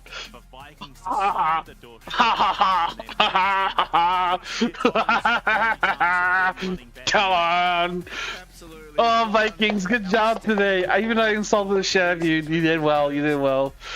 Oh, break their morale, dude. You know, it has to be said, this series was extremely close. Oh. Game number 3. See, they're tilted. Yes, tell coach, tell your players, good job. Mistakes that going forward in the playoffs, you do have to tidy up, but at least for the time being, you still have that second hope alive. You still have that second life. You do go forward to the upper bracket. It's like, and after this game, you get to find out who you're going up against in the very next series. For now, they can sit back, relax, pat themselves on the back, because what an outstanding performance from this roster. Look, I wouldn't be surprised if they are just exhausted. Like, that was a monster effort, digging that deep against Talon. And look, they are justified. What the fuck is that? Celebration right now. We're doing GAM time. Yeah, I mean, look, they want it to be an all-Vietnamese upper bracket final. Unfortunately, it's not their choice. It's on GAM now to take down CFO. But if GAM play like they did yesterday, it's not. Oh, let's go! That's what I'm talking about, dude. Of course, dude. Dude, so happy, dude. I am all in on Southeast Asia, baby. Oh, this feels so good. Yes. Complete the prediction. MVKE won. Well, I think they're at least in the tournament for another series or another 2. Or however many they're able to keep going forward. I mean, there's the damage graphs. It was Betty putting on a heroic performance for the most part. But unfortunately, the last hurdle, he does stumble. He's taken out by a very clean turn from Guri after Fofo gets caught out in that mid lane. And that was it. It was one mistake out of Fofo. I didn't think Fofo would be the person that would make a mistake and cause this game to end the way it did. But eventually it was just a very uncharacteristic mistake from him. For Talon going ahead, you have to look at this performance and upset because ultimately holy fuck. This game panned out was pretty poor. I think in I don't have a song except for I just have this, dude. Boo! Boo! Boo! Fofo! Boo! I mean, this one in particular, I have things. I feel like it's too early. They're only in the losers bracket. When they lose the tournament, then I think you start popping champagne bottles. And you were still winning anyway for the most part there in the mid game. I mean, Galio is one of those champions that can, regardless of the situation, they're actually have impact on a game. And looking at it, I think it is going to become very, very evident, very, very quickly who our player of the match is. So much. It's Kratos. Oh, this is good for viewership, by the way. Because now if CFO wins, we'll still have BCS, PCS, and BCS, PCS in upper and lower bracket. And running away with this game. Look, at what point does this become the go-to top ban in the competition? Because it just seems when they enable it, there is no answer. Yeah, it does look a little daunting, the old Udium. I mean, here as well. Oh, this was funny. Betty loses his goddamn mind, thinking he's either one-shotting this guy. This is, mind you, this is like a 4-item Corki. Yeah. At this stage Would only play versus Towns in finals. CFO keeps winning. No. I mean, here I can pull up the bracket. He actually came out and held positive. Oh, okay, they did update it. So yeah, right now, Talon's down here, right? So yeah, they can make it to the grand finals again if they win everything. CFO wins, we play against Vikings on Friday. If we win again, then we play in the grand finals on Sunday. Yeah, Friday, Saturday, Sunday. So we have Thursday, tomorrow off. Yeah, Kratos, dude. Yeah, Kratos, he is the god of the world. There is a reason What do you mean, that if? every other role in this team has a backup except for top lane. Get the fuck out of here. Obviously, game number 1, you can't really fault him. The entire team just got completely demolished. But game number 2 was won almost entirely because of how well he controlled the fights and zoned the members of Talon away. And it was just, again, credit to Kratos here. Clearly the MVP of the series. And if he's able to replicate that sort of performance going ahead, again, regardless if they're going up against GAM or CFO, you're gonna have to be scared of him. You're gonna have to. Yeah, I gotta fucking send a. Keep this Udyr up. Do we want to try and get him off of comfort? Try and lane swap into him, make him a little weaker. But at least for now, probably the performance we've seen of our playoffs so far, and it'll be pretty hard to top ultimately going forward. But series number 1, done and dusted. It's Vikings that will progress. And to find out who they'll go up against next, How come I can't find a Pack Watch bozo thing in better graphic quality than like 280p? What the fuck?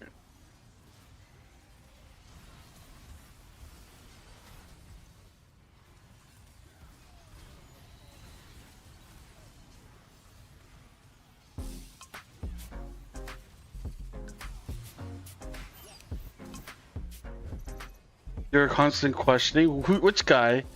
Listen. Listen. There's a reason why I'm sitting here and I'm not out there, dude. Dạ, theo em nghĩ thì việc kết hợp giữa cả ba khu vực thì sẽ làm cho giải đấu thêm phần kịch tính cũng như là hấp dẫn. Okay, I found one. Sẽ cố gắng để tích lũy thêm kinh nghiệm cũng như là trải nghiệm để trước khi ra đấu trường quốc tế. Hiện tại đội tuyển Viking Esports là có 9 thành viên và nổi trội nhất đó là vị trí của KT, đội trưởng của đội tuyển Viking Esports. Anh KT trong game rất là hot. Đội trưởng team em là một người trong game thì luôn là điểm dựa cho mọi người. Mình xin tự giới thiệu về team của mình. Team mình thì có một top, Kratos thì mình thấy khả năng đi lên rất là tốt.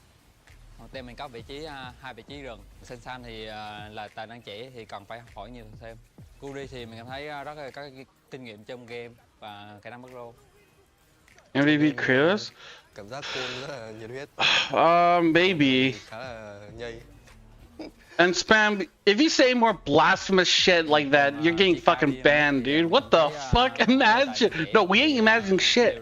You knock on wood. We forget about it, you dumb fuck. Jesus, dude. Của em khi mới vào team thì mọi người đều rất là thân thiện cũng như là tập luyện rất là chăm chỉ. Em rất là bất ngờ về điều đó nên là em cảm thấy bản thân em cũng cần phải cố gắng rất nhiều để có thể bắt kịp đồng đội. Với team của mình thì có 2 vị trí AD, Shogun thì mình cảm thấy nếu mà Shogun chăm chỉ luyện tập thì còn phải tiến bộ hơn nữa. Để nói về vai trò của em. Now losers and losers bracket. Oh, there we go, spam. That's what I like to hear. Dude, when I call the sex hotline, I'm like, talk dirty to me. Imagine if Town now loses and loses bracket.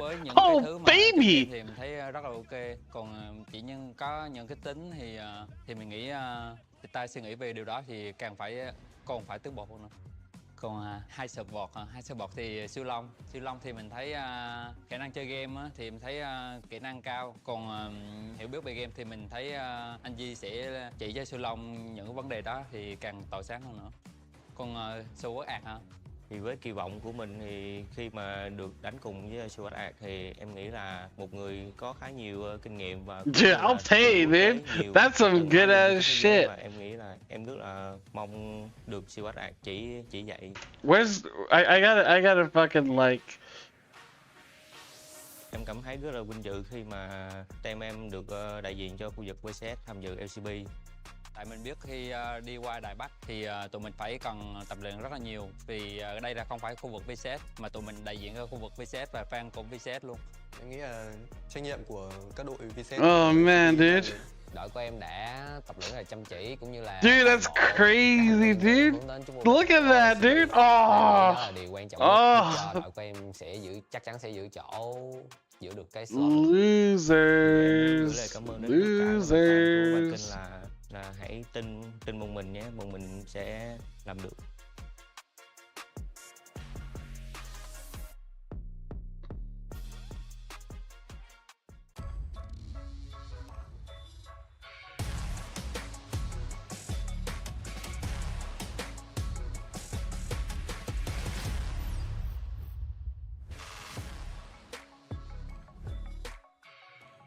关于 LCP 的话，因为聚集了原本赛区很强的 there's only 队 like 伍嘛，然后接 what 下 is 来 it 的 like 竞 4 more 争 matches after this, dude? 我觉得跟更强的队伍，跟更 Dude, I am the #1 Talon hater, dude. Every day I pray for Talon's downfall. It's not even like, oh, I want CFO to win. No, I want Talon to lose. There's a difference, okay, my guys?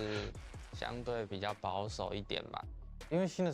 Like imagine, dude, imagine having selection, choosing who you get to play against. You even get blue side advantage. Game 1, Talon gets blue side. They get to pick their opponent, and they still lost. Listen, if we lose to GAM, it's less embarrassing, okay? We didn't get to pick GAM. Like, that's #1, dude. 基本上我们是无敌的存在，因为我们过往。 Like, if you get to pick your opponent, you should be able to pick someone like that you can know you can win against, not someone that you lose, dude. Rip Bozo. 就是我们选出什么样的阵容，就应该打出什么样子，就是该凶的时候。Oh hell yeah, dude. 前面就稳。中路 FOFO 的话 ，Spam. This is what I like, dude. 他对线方面的话，就是基本上不会有什么。Oh, that's the best. 操作特别好的一个选手。 Oh my god, dude, open up my main window. I thought it was gonna open up over there, dude. If I clicked on porn. I'm getting a little too excited, dude. I gotta watch myself. Oh man. 我觉得我们现在队里比较搞笑担当应该是我们上路吧，阿志，对他会有蛮多让我们觉得他蛮有趣的地方，对。 他很喜欢玩那些上路射手嘛，然后去选一些特别的英雄把人家打爆。卡萨的话就是人挺好的吧，然后常常。I gotta be careful what I click on. I'm going a little. I'm getting a little bit too hypey. Like, I don't do monitor like that or display sharing in case I do that. I try to be very careful. But like right now, I'm just like going fucking nuts, dude. I'm just like click on everything, open everything. Who gives a fuck, dude? 我觉得今年塔隆会拿冠军。塔隆肯定是会参加所有的国际赛事，然后希望可以在国际赛事拿到好成绩。 然后不管任何的比赛，我们都是要突破比以往成绩更好的。我就希望是一步一步来，然后我们把 Oh man 把每个基础都打好，然后我们就可以走到更高的地方。今年的话，大家加油！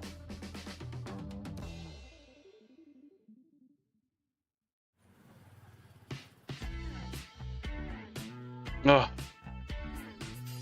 You know what? I need to go get some water. I'm gonna go fill up my pitcher. Take a little break. Holy fuck, I need to change my pants actually, dude. Yeah, I sat down with my gray pants, and now they're fucking white. Tell a downfall. mạnh ở những khu vực rất là mạnh. Bọn em cũng đã chuẩn bị cũng như là em đã tập được những cái mà về chiến thuật, về cái cách mà bọn em vận hành đội hình khi mà bước vào trận đấu.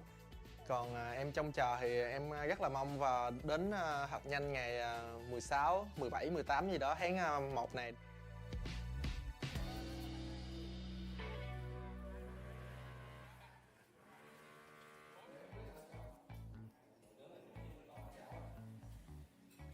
Hiện tại thì team của mình có 7 thành viên thi đấu chính thức tính cả mình. Em nói từ trên xuống dưới. Kia thì kiểu ngầu, chỗ dựa vững chắc. Giống như kiểu khi mà mình gặp khó khăn thì cứ nhìn về Kia thôi thì mọi thứ nó sẽ ổn hơn rất nhiều. Khi mà em khi mà đi đường với tới bên kia thì em rất là để ý và rất là kiểu quan trọng về cái việc đi lên và cũng như là tìm kiếm lợi thế trên lane đó. Thì điều đó chứng tỏ việc em cũng rất muốn solo kill top lane bên họ. Kiểu đúng là chỗ dựa của team. Em thấy anh Khánh là một người đội trưởng khá là có tâm và có tầm, bởi vì anh ấy là một người luôn dẫn dắt đội, luôn có những cú call mà khá là hiệu quả và luôn đưa team tới chiến thắng. Emo thì đi mid. Còn về Emo thì trẻ, nhiệt huyết. Tuy là ít nói chuyện nhưng mà khi nói chuyện thì mọi người đều hiểu cười á, kiểu vì hay nói xàm xàm á anh. Ares thì cũng ngầu luôn. Anh rất là trưởng thành về lối chơi á, kiểu như là ảnh là một người đi lane hay và kiểu như là ảnh đưa ra quyết định rất là tốt, và những thứ đó em nghĩ là em sẽ cần học hỏi về ảnh nhiều hơn. Anh Hưng thì Hưng thì kiểu em nghĩ anh ấy là một người chơi khá là thú vị, nhưng mà em sẽ không tiết lộ gì nhiều. Em sẽ để cho mọi người mong chờ hơn khi mà được xem anh ấy trình diễn ở LCP mùa sau. Team em nhìn ra cũng ngầu quá. Hưng thì ngầu, anh An thì dễ thương. LCP chọc cười mọi người khá là nhiều, kiểu là hay làm cho mọi người có cảm giác tích cực hơn anh. Mặc dù là em đi ở vị trí là xạ thủ á, là một vị trí mà cần được dồn tài nguyên, nhưng mà so với tính cách của em nó tác động vô game nhiều á, nên là em thích hậu cần, ý là hỗ trợ về mọi người nhiều hơn. Và một hỗ trợ là Elio. Em thì cũng dễ thương. Em tính dài vậy. Bởi vì Elio thì mọi người thường đánh giá thấp Elio, và bản thân mình thì đánh giá rất là cao Elio, cũng như là mình tin rằng Elio sẽ làm được điều bất ngờ đến cho các bạn fan hâm mộ. Đối với fan GAM thì anh nghĩ là khi một đội tuyển thành công thì đối với họ là những cái người mà cổ vũ họ, giống như fan GAM Farm á, thì rất là quan trọng đối với GAM. Thế là khi mà em đang cảm thấy là được nhiều thứ như vậy á, thì em sẽ cảm thấy thi đấu nó rất là tự tin. Em sẽ cảm thấy là kiểu như mình không có gì đã mất hết, mình có nhiều tài nguyên như vậy thì lý do gì mà mình không chiến thắng những đội tuyển khác. Và ở LCP sắp tới là một cơ hội để khiến cho các đội Việt Nam có thể chứng minh cho mọi người thấy như vậy. Hy vọng là mọi người sẽ vững tin vào GAM và mình tin rằng GAM sẽ giành được chức vô địch tại mùa giải năm nay. Cảm ơn các bạn.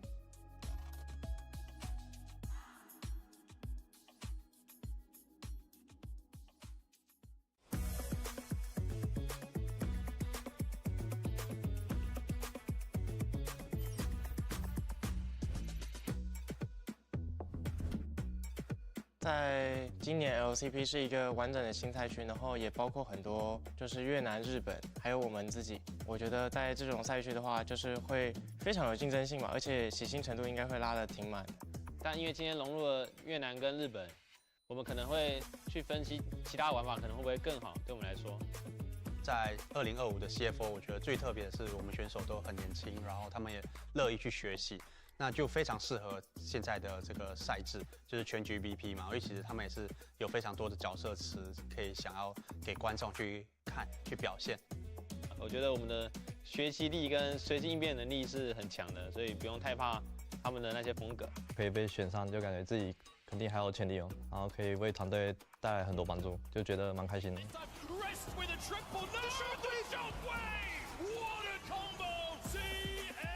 我加入 CFO 之后，就发现跟他们相处其实是蛮有趣的，因为他们平常都会讲一些有趣的话，然后蛮欢乐的。红 Q 是一个新选手嘛，那很年轻，17岁。那我们其实会教他非常多东西，那就是看他在比赛场上有没有办法发挥出来。大家都说他是未来的超新星，我希望带给粉丝们一个激进、敢打、敢操作的风格，不保守，就是打得比较进攻性一点。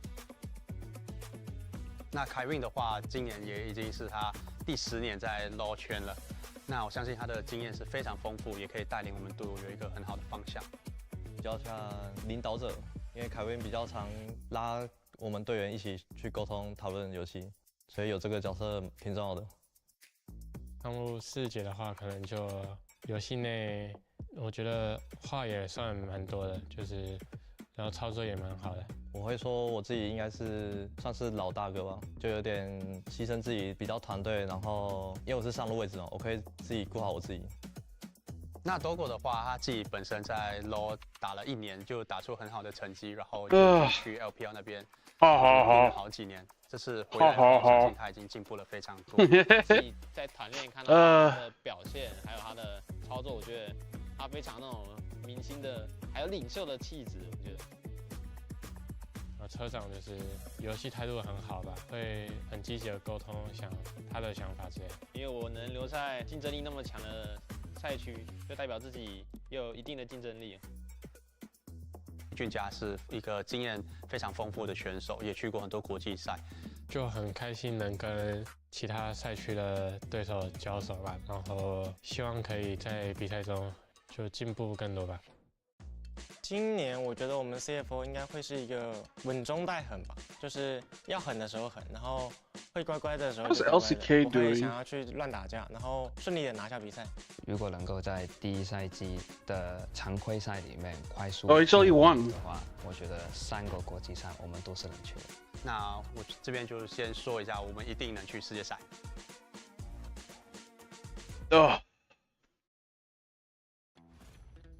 Baby. Welcome to Noxus 1v1, where we have your favorite LEC players go up against each other, where first skill, first turret, or first 100 CS wins. Damn! Wow, more people voted for MVKE. Going up against each other, playing only CFO 2. Oh, no questions asked?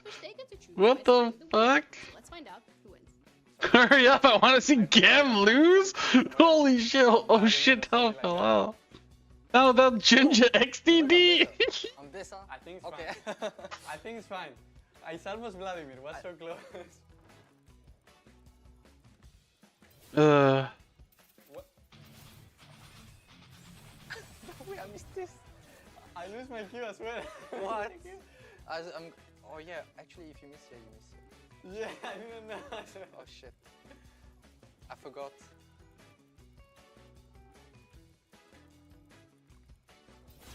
Oh my god, I missed it. Damn, this guy really doesn't like fucking doesn't like GAM.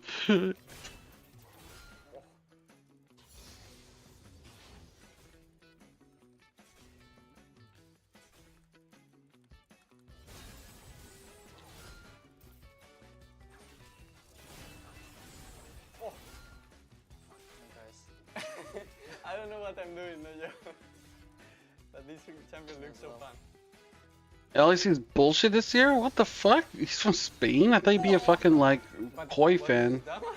Actually, I don't know. Super. This champion is weird. I played into Ambessa in lane swap and sometimes he can 1v2, it's crazy. Yes, he can.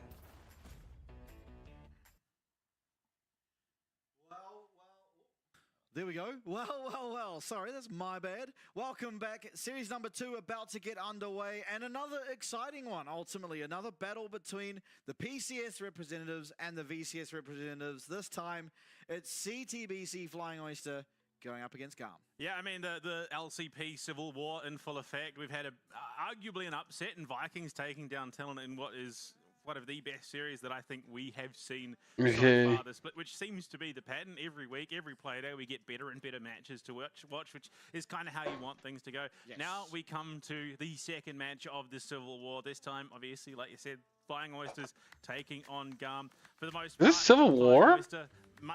I don't think that's the right word they're looking for. Consistent teams in the way that they approach the game and the way that they play compared to what is GAM and Vikings, very volatile, very explosive style of play. The big concern is that we both saw how GAM played yesterday. which was a far cry better than what we Okay, we're in draft, baby. They looked clean, they looked crisp, and as we jump into the draft, Rumble, Jace, Nocturne taken away, responded by Colossus, Okay. Zyra, and Skarner, with CFO opting. No, Cassante first pick? Yeah, and look, while what you said is Interesting. very true, Varus is still good. Oh, there's a Cassante. I mean, it's Ref's best champion, you know, he's like fucking shitting on everyone with it. wait till you get to discover the glory that is playoffs, Junja, because this guy somehow manages to find it in his tank to still step it up another level now. Oh, I gotta do predictions. Once again, some way, somehow, find himself on the champion that he has by far performed the best on, the Cassante. And played the most. In fact, this makes up 50% of the champions that he's played in the regular season. He's played 3 Okay. Cassantes. Predictions are open. This will definitely be his 4th. So he's played 4 Cassantes now, or will have, and then 2 Ambassadors, 1 Jax, and 1 Udin. So he's played this more than anything else. It is very much a comfort pick for him. They are looking Misfortune? Misfortune of the year just insta-locked. Interesting. Has been a slow burner. He's made his way into this competition. It's taken him a bit to come online, but when he comes online in a big way. And in the Yeah. hands of someone No, I think Honky has improved a lot. that much scarier for GAM. Dude, someone ranked Honky 5th best. Like, nah, dude, get the fuck out of here. Honky's like 2nd or 3rd best mid laner by far, dude. Not by, maybe not by far, but he's 2nd or 3rd best. I think Honky's been improving a lot. Scared, I think, honestly, if he is able to replicate the success he had against Team Secret Wales, then will quickly find himself in a position again. Yeah, because I thought like you would want to get Vi, like Misfortune Vi, that feels way better. As second bans are now coming through. Yeah, because now they'll just double ban jungle.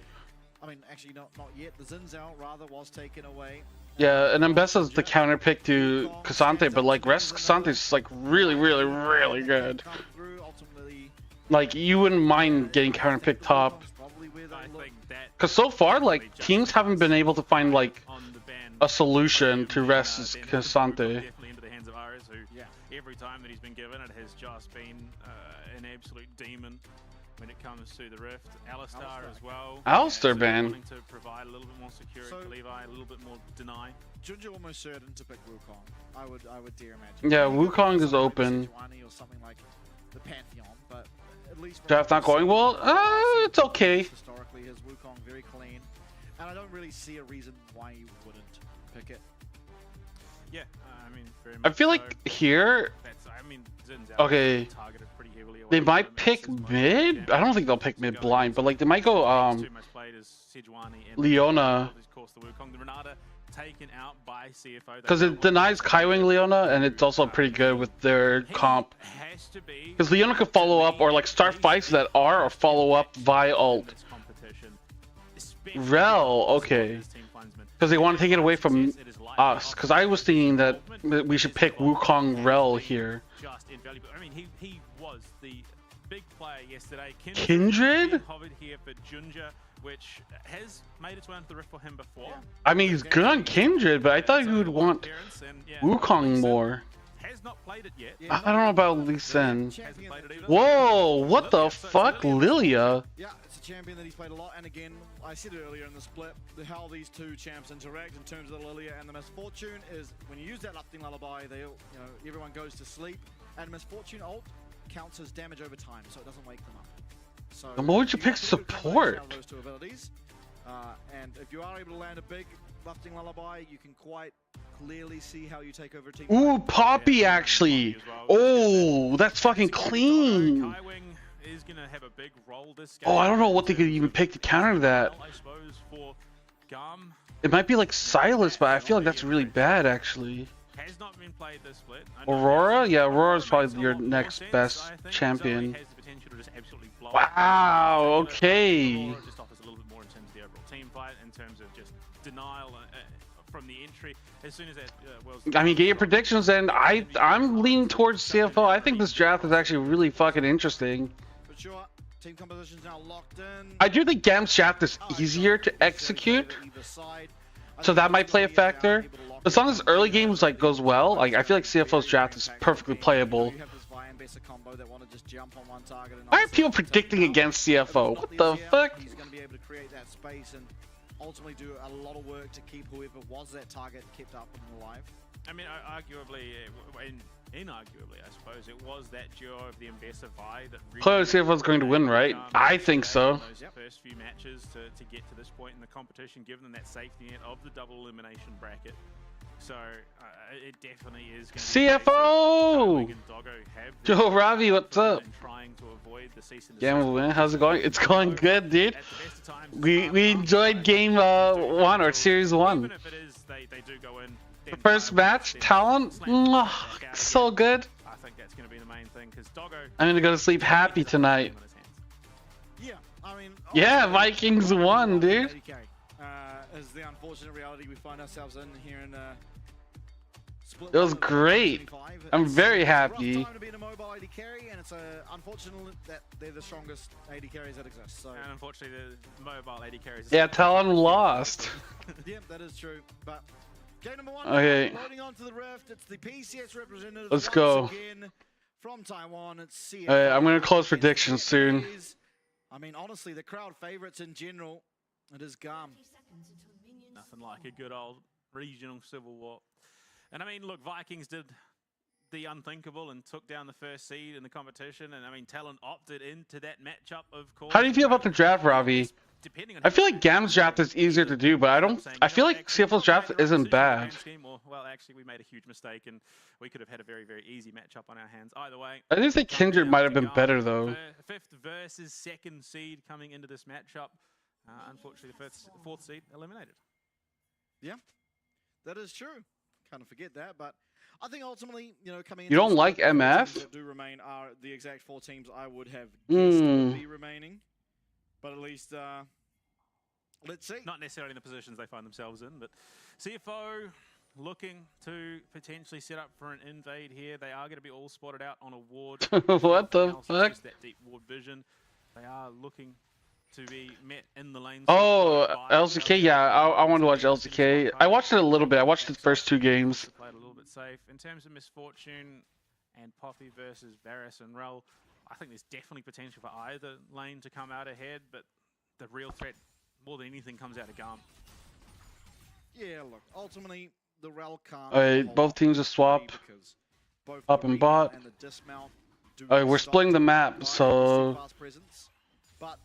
Rest just has to be careful bot side. Doing a great job controlling RS in the mid lane here early on. Because Vi's there. I think that is going to have to be a focal point. Hongq is going to have a good game. Ultimately, I think Honkyu's going to try to go. Or, I mean, Ginger's going to try to fucking go in. He's able to contest pretty comfortably and will be a threat going into the later stages. Both junglers have gone sort of top down.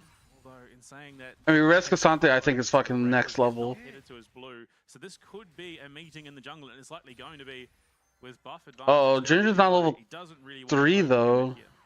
Yeah, it's also level 2. Vi has to get out. Level 3, so because Ginger's path was Raptors, Red Raptors, you don't actually get enough XP from those 3 camps. The Raptors offering left in the Grom or the bugs, so you do not hit level 3. That's not good. Honky should know that Vi was bot coming mid. Or could be coming mid. Is certainly a point that can be punished pretty hard by a Vi ultimately. So he's going to feel pretty bad about that. Elliot clipped by the double up there. So a bit of damage traded over. Kiaya and Rest for the most part. Again, it's Ambessa versus Casante. There's not a huge amount of kill threat. I think even with the junglers involved, I think it's more to Kiaya. So realistically, yeah, I mean, but it should be Ambessa favorite. But Rast's job isn't trying to win this 1v1, especially because he has weak side. Like the Vi has only been on the bottom side of the map, right? So realistically, whatever play Rest tries to go for will always be a 1v2. So he has to keep that in mind. Finishing up his jungle clear. Definitely speedier than the Vi, but that is just how this champion operates. Unfortunately, the pathing means that he's a little bit slower in terms of the overall clearly. Okay, he sees Vi going from mid to top. Knowing full well that his timing's going to be there. You can see though, Junja is pathing over that way. Get a ward down. This could be very problematic. He's going to get stunned up. He's going to get knocked up. He does have flash. There's ultimately no punish that can come through, and Ginger's still looking. Wow, Ginger's still looking for it. Smite there for Levi does mean that that is going to be the objective picked up. Kaiwing now trying to find his way onto. Oh, flashes for it.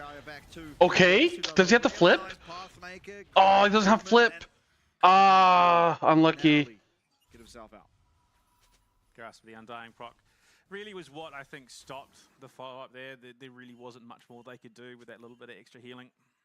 I think, to be fair, it's a flash down, which means that Kai is going to be a little bit hamstrung for the next wee while. And it's not, by any sense of the imagination, a death sentence for this Ambassador in that 1v1 lane, but it does mean that if he does find any sort of kill threat onto Rest, he's It's not that bad. It's okay. mismatch. Or if they do look for another gank down bottom side, If Rest had his third Q, the flip, he could have flipped them best, and that would have been a huge different story. But Honku does not have a flash. He doesn't. He does have at least one soldier up and the shifting sands, however, so still relatively safe. Oof. Now Levi looking for his first dragon. It is spotted out. So Levi often tries for this early dragon, but not often is it scouted. Oh wow, we're just giving it? Seemingly. Yeah, I guess because Rest has to go back once. Cancel his recall. Oh no. Level advantage here in the mid lane, so this Okay. is not an objective that Levi can secure with the current state of mid. Kaiwing as well, roaming down, is going to be able to... Kaiwing's here. Rest is TPing. Okay, stop the knock up. Out though. Oh, Willie, Ariz. Oh! Oh! Oh god! Oh god, everything. Wait, Ariz went in so deep. What the fuck? A really good play by Ariz until he jumped into his wall, went back and gave over a kill to Doggo. Now Kaya under pressure. Rest is level 6. Okay. How many times have we seen this guy a game as the Cassante and Kaya? God damn. Oh, what the fuck? Levi just Sudoku'd. And that wolf comes in the form of Rest on this Cassante yet again. Oh, this is so dangerous. There's such a bad spot. Classic, and Doggo taking a lot of damage here. Unfortunately, there is just the outmatch. Okay. Oh!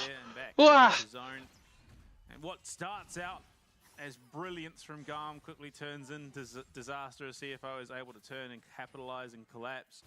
They lose the dragon, but they find 2 kills. Importantly, one into the hands of Doggo. And I mean, you look at it here. They looked like they had the opportunity. They looked like they had the turn. Yeah, because like Hungry was level 6, right? And Aurora wasn't. Entrance stun from Elio. They go for it. RS comes in. Flash. Worlds Divide avoids the Empress Divide. And then Yeah, I guess Iris Sudoku'd. He knocked him back straight into Doggo's waiting arms. He puts up the emote. He knows what he's just done. Okay. Unfortunate, but far from the end of the Okay, we're getting 3 Void Grubs, so that's good, that's good. He's got that acceleration at least. Yeah, Void Grubs, all 3 will be secured here by Junja. So Nice. Lily does Grubs really fast. Has felt pretty powerful, as I've repeated over the course of the past few days. Yeah, terrible start for GAM. Especially given the options that I think we're likely to see. Hextech up currently. Res got an early kill. Always good. Always happy about that. Great all time. And yeah, I think more often than not, it has been sort of a difference maker as to who ultimately finds themselves ahead in that lane. The ones that usually find themselves in a more dominant position, which to be fair is the truth for the majority of the game at the moment, but Cassante even more so. If he finds even a little bit of a lead, he becomes incredibly oppressive. Yeah. Yeah, I mean, from what we've seen out of Rest, he gets... I mean, like, Hunk is the X factor, right? So the pressure's not on him. It shouldn't be on him. It should be on the others to make sure we perform well as a team. From that kill, but that's only 300 gold. So he's just naturally found himself 300 gold to be ahead, regardless of the kill going over.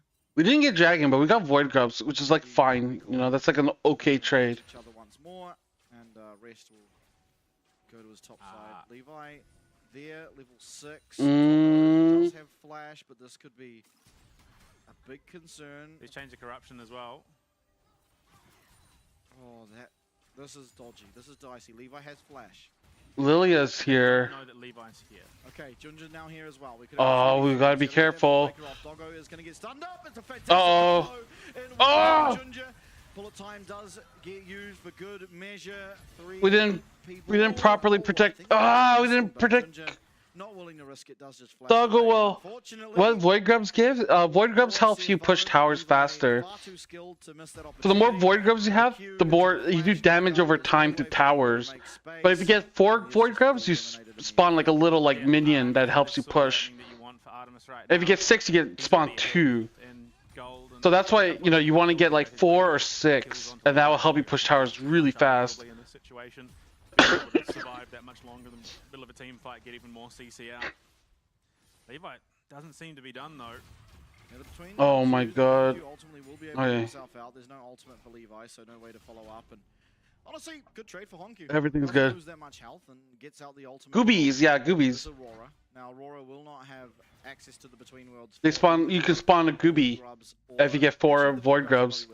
We only have 3, so we're just doing like extra damage. Like, see, like we're able to do damage to the towers like slightly faster than if you had 0. Off cooldown, there is potential that the team fight gets a bit. And it's helpful because, like, you know, you can't. Very rarely do you have time to sit there for like a minute auto-attacking towers.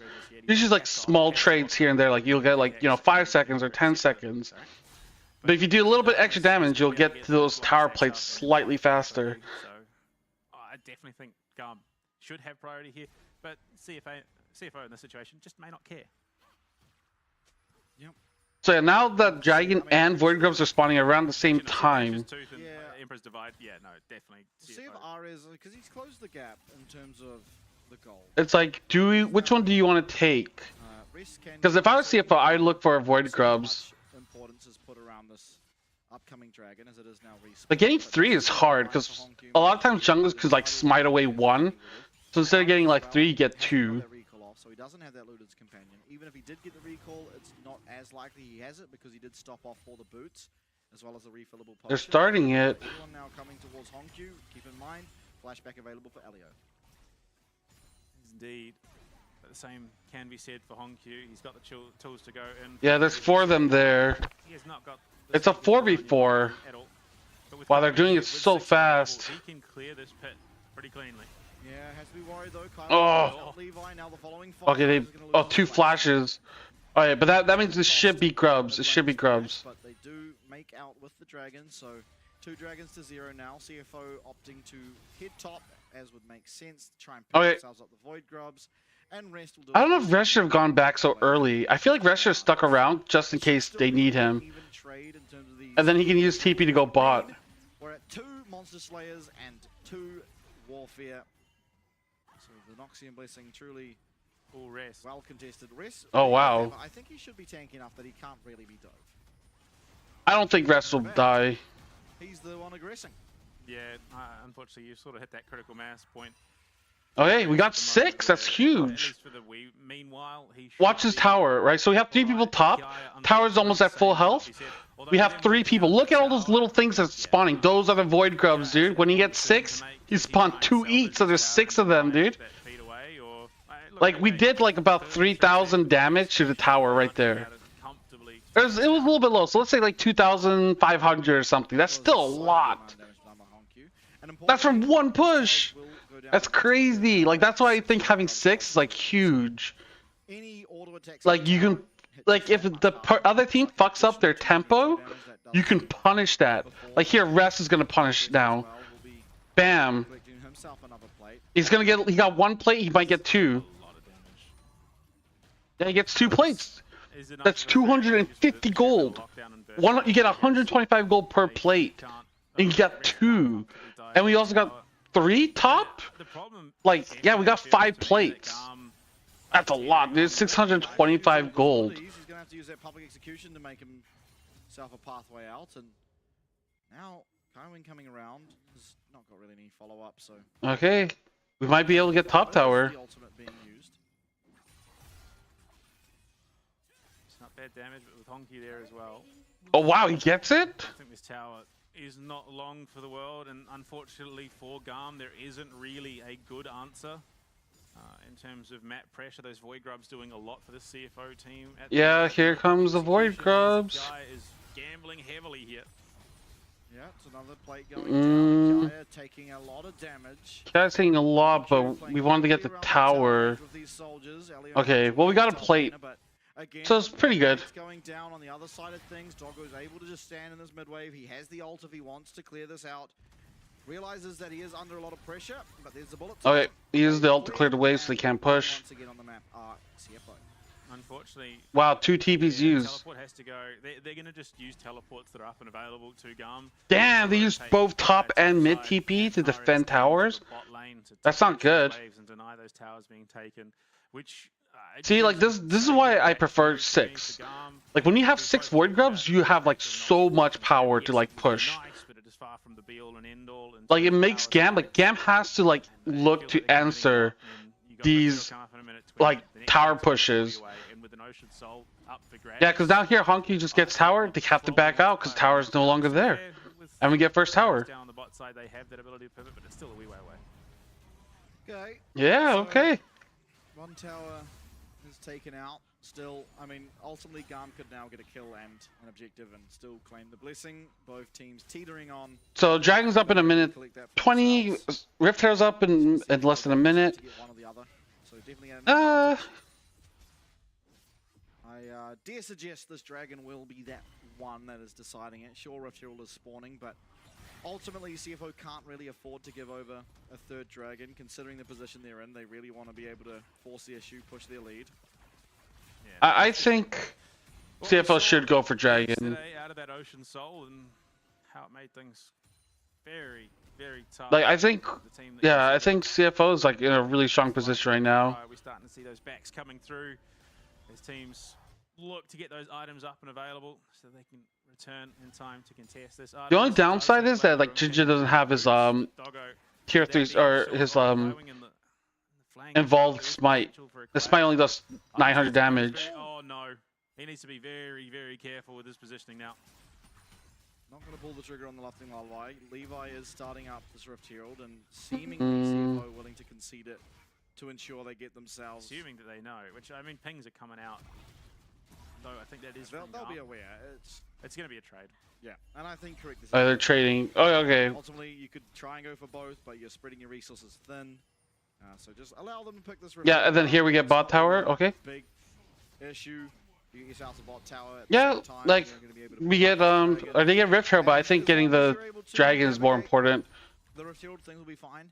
Fun fact. If Azir is wherever the Rift Herald is placed, he can throw out his ult and the Rift Herald will crash into the wall. Although in saying that, that's feats denied for the moment by GAM, because obviously they got the Rift Herald before the Dragon. Who's gonna get the next kill? The third. Both teams have 2 kills.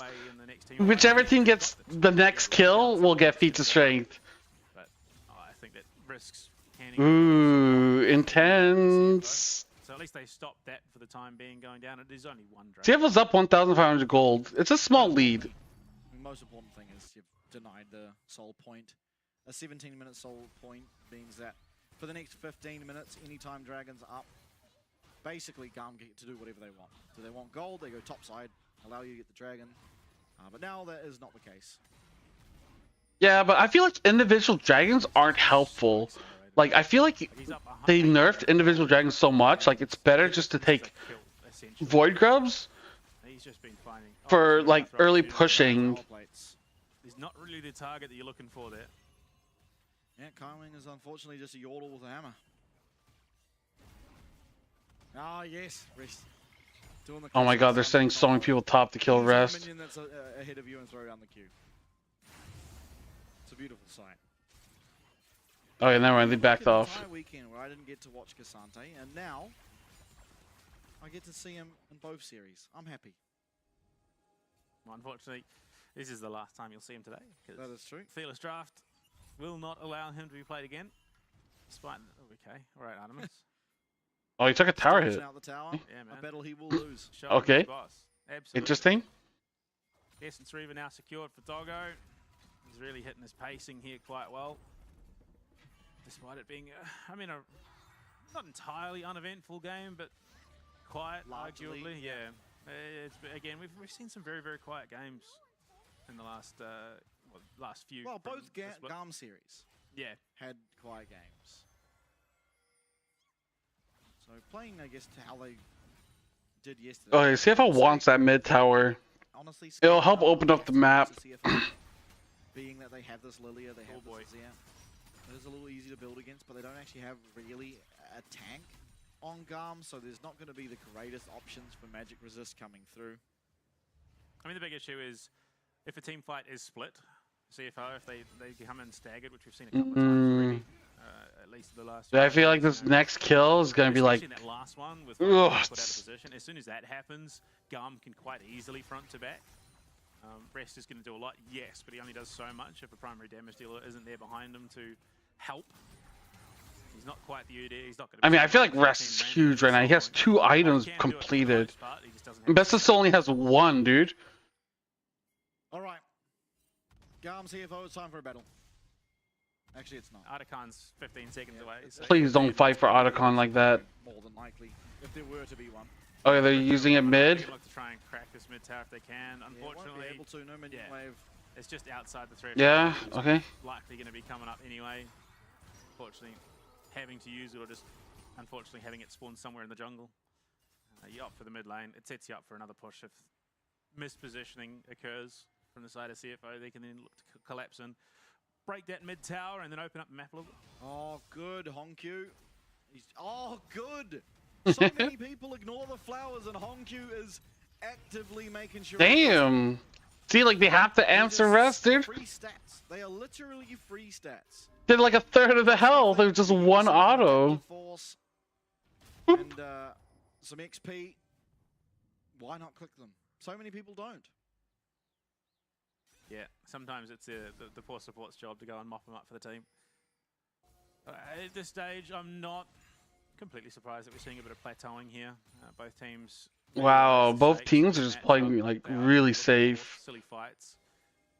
Usually game 1 is the most like hectic one. They've definitely not been shy and looking for Dragon's up in a minute. This time round. They definitely. I'm very curious as to what the difference is from regular season to playoffs. Whatever's been said, whatever the coaches have been working on, because GAM are looking very, very tight knit, very well oiled. They aren't making a lot of those big mistakes that they are in the regular season. No, Hunker's on the tower. He should be safe. Yeah, I think in Vietnam. Yeah, he doesn't want to kill the minion because he wants the wave to like be closer to him. Affectionately known as GAM time. So that's what we find ourselves in, is GAM time. It's GAM time to go home. I mean, for the current state of game 1. Oh, Kai Wing. But it's also not looking horrendous. Okay, it's fine. They try and see if Kai Wing's out of position, but quickly realize he does have reinforcements. Also important to note that Levi has lost 1 target. Oh, fuck, Doggo! In the mid lane. Doggo is going to respect the fact that he became Levi's prime target there. Honkyu picked up the Zhonya's, is what I'm saying. Yeah. So, any cease and desist. Do we just get Dragon for free? Yeah, we get Dragon. Nice, nice, dude. This is what I'm talking about. We set up. Potentially very risky. Yeah, we have.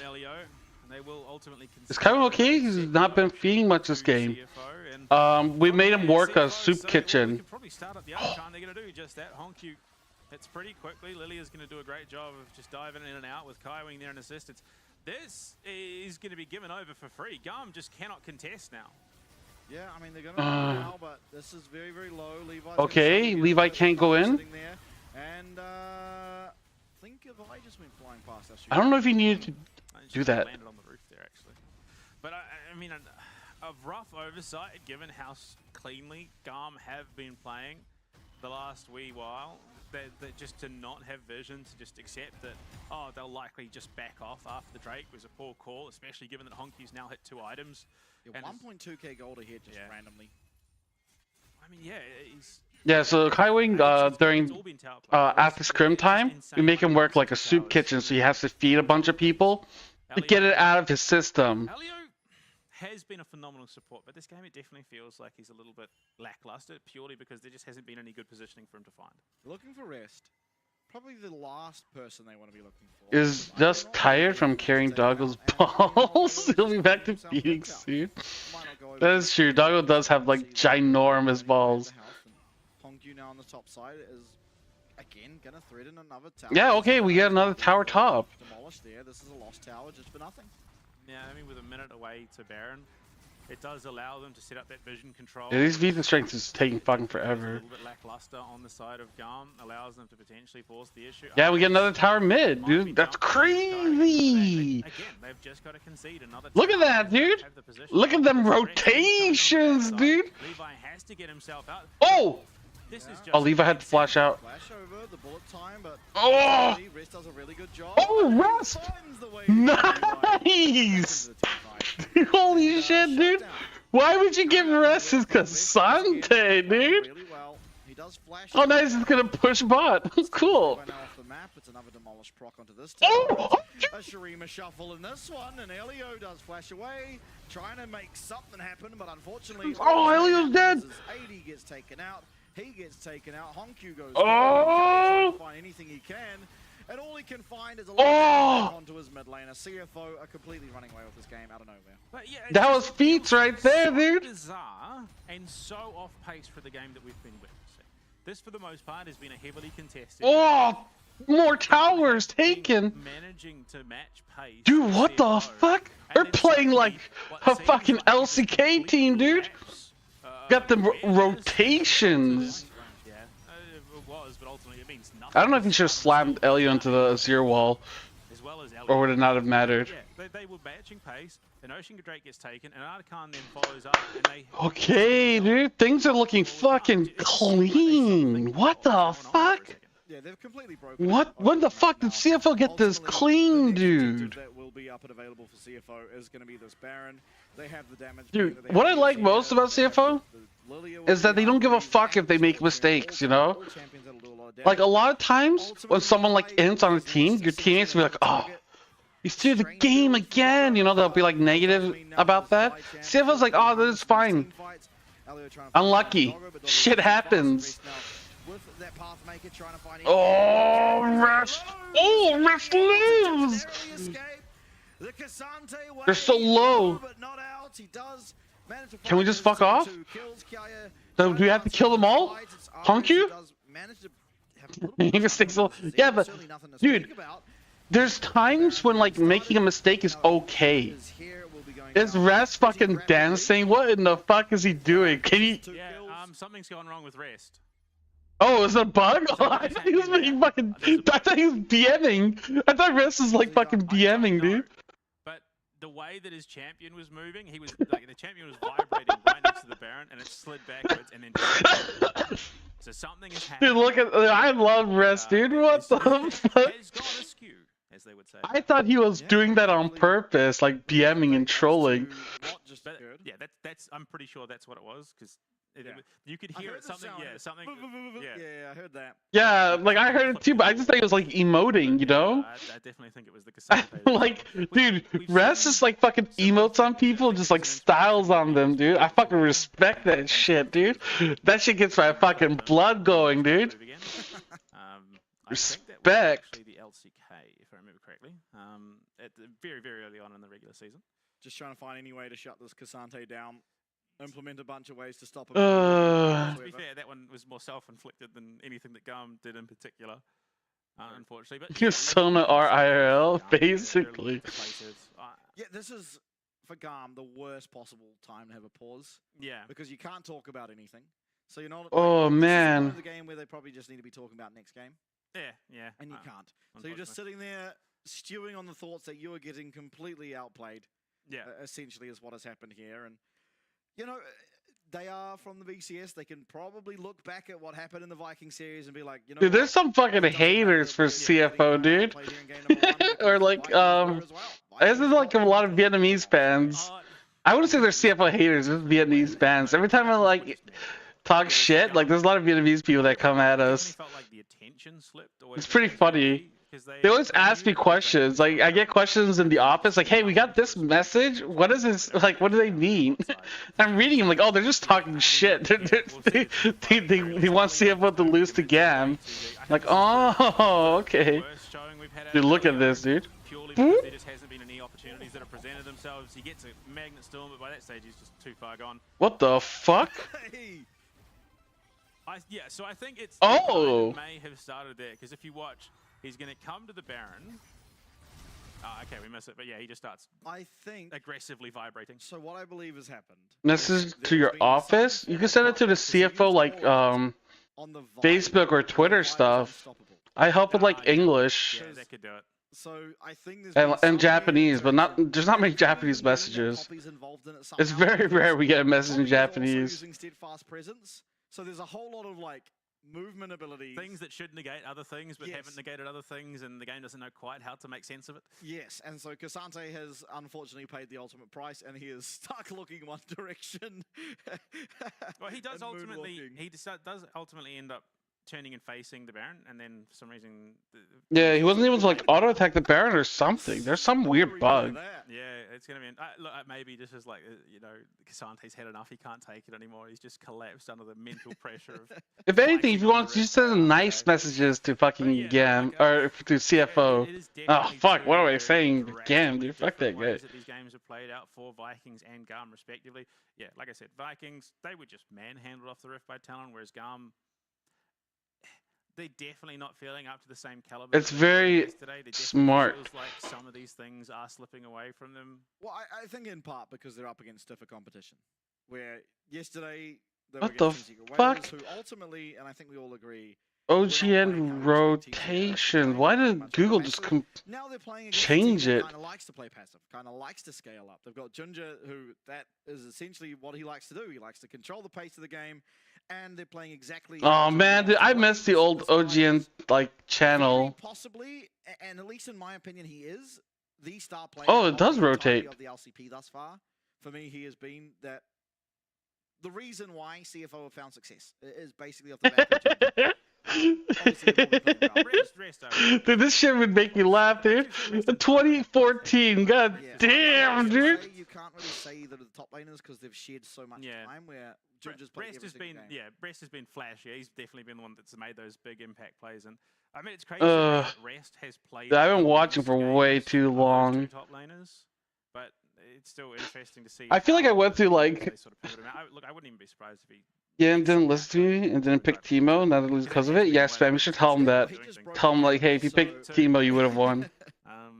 But yeah, look, Honq, there is no doubt that Ginger is the star player. I started out as an NA fanboy because that's all I knew. So far, but it also does then. And then I went on and realized that like NA sucks. And then I started watching LCK. And I realized Korea's the best. Point was the reason why GAM are looking a little bit flat-footed here is because they're playing exactly. They're trying to play someone else's game. Yeah. Which, to be fair, they did start off playing their own game. They were looking a bit skirmishy. It's like a, I guess it's like, you know, what is that thing called? Initiation process. Everyone has to start up as a TSM fan. Completely outpaced. And TSM. They were just looking for their opportunity to create gap, and then from there the game is essentially. Baker is shit. Dude, can you believe it? Dude, that was the mindset coming into like World Season 3. Look, all I'm saying. I remember thinking like, who the fuck is Baker? We got fucking Reginald. And then you watch Worlds and Baker's just fucking like astroturfing, fisting on this guy. You're just like, oh, that's Baker. CFO roster, And then I remember after Worlds, I went back and I watched Season 3, like OGN Champions. And I remember thinking like, what the fuck? Dude, this Baker guy is just cracked out of his mind, dude. What the fuck was I told that this guy is shit? Then he went on to become the fucking best player of all time. That's the guy who I was told is shit. And then you quickly realize, oh wait, maybe I'm wrong. Which team joins what I'm imagining is going to likely be Talon CFO in that grand final, whether it's an all-PC final or is it going to be VCS coming out of nowhere and taking a bit of an upset? Because going into the best of 5, there's going to be at least one VCS team there. I'm going to be interested to see just how they pace in terms of not just the draft. Fuck, dude. Overall stamina. For sure, Doggo looking zen. Why are we getting a pause, man? I mean, what else are you supposed to do, really? Last time he was making crude remarks across the stage. Oh, that was some top quality banter, given that no one was allowed. Oh yeah, dude. Yeah, no, it was good. It was good. I mean, it's a little bit easier to do those things when you're going up against Talon for him because I'm sure they have some form of brotherly relationship between the two teams, being the two PCS What the in fuck? the league. So, but I'm just checking. more so than the CFO do alongside GAM. But Look, I think it's going to be very interesting to see sort of the standing between teams come the end of the year, because they are all playing over in the same space. They're going to be around each other a lot more often than they would have been otherwise. It's going to be interesting because we've already got, you know, the CFO Talon relationship. We've got the Talon GAM relationship. Vikings and the rest of the VCS. There's clearly a bit of a rivalry there. It's not necessarily as friendly as say, you know, some of the other matchups, but it's going to be interesting to see, obviously, how these rivalries develop and what nature those rivalries will be in. So I think so it's going to be interesting to see exactly what happens here. As to I'm trying to find it. Like Jinjo is doing, Adago is doing like this to Talon, dude. Well, now he almost gets completely one shot, but doesn't. Levi, he presses R, and Rest does at the same time. Actually, I have no idea what's just occurred. Yeah, I'm not quite sure.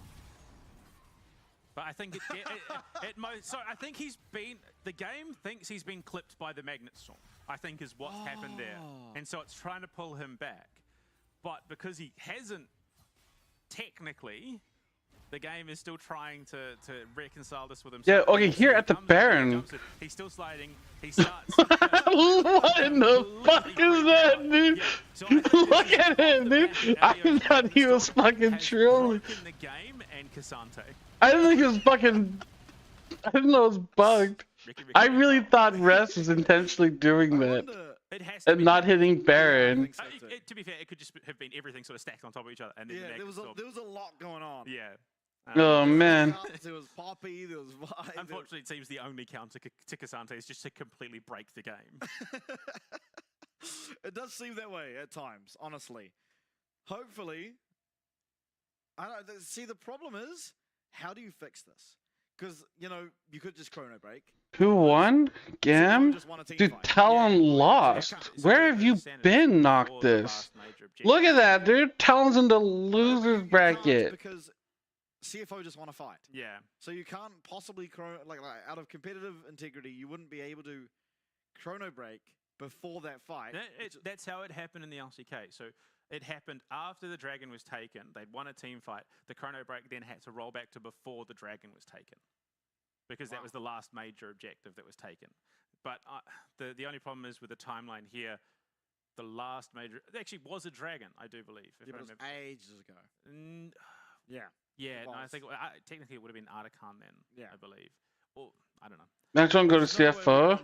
Probably. Yeah, unfortunately, it is going to create some interesting conversations, because ultimately it is going to be a game-breaking bug. I don't think Rest can at all play the rest of the game. To be fair, he's a pretty beefy unit, so maybe he just slides through team fights, soaks damage while the team then follows up on it. But realistically, yeah, he is not. Yeah, because like depending on the bug, they might have to be maybe a chrono break where they reset the game time and they like rewind it a little bit. He couldn't even bring himself to punch Baron after that. But like the question is like, how far are they gonna go back? Because we just got a kill. Like as we got the kill, the bug happened, right? I've never in my life seen an interaction like that.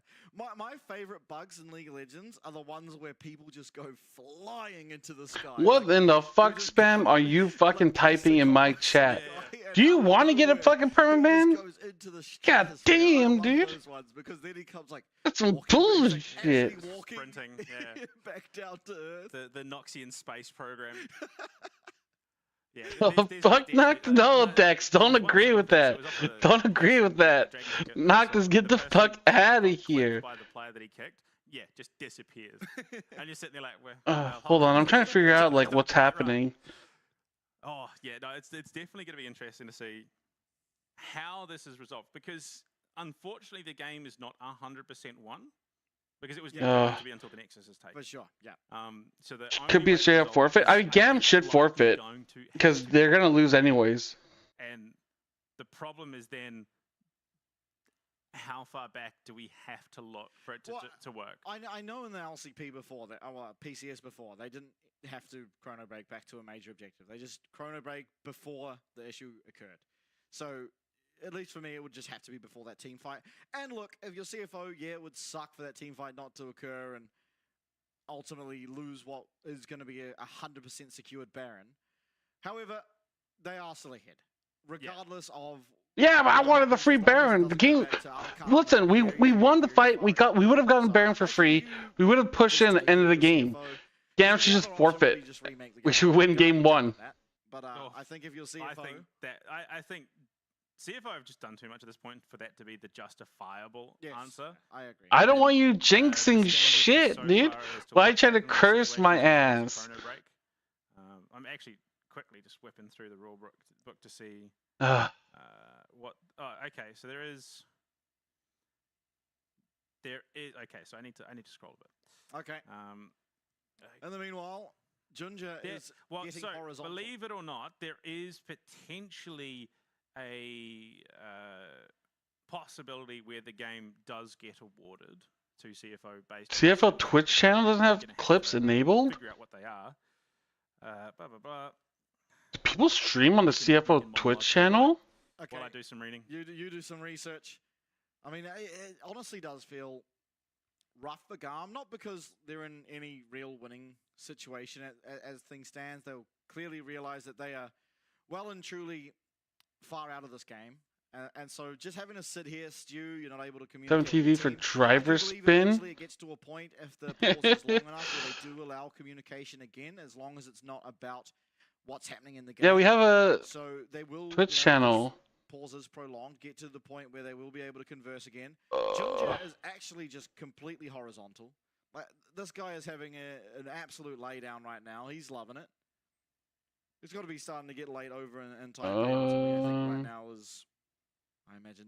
Okay, so I was a little wrong. So there is potential where we can execute a chrono break to a dead ball state. A dead ball state refers to a point in the game where neither team is heavily engaged with each other.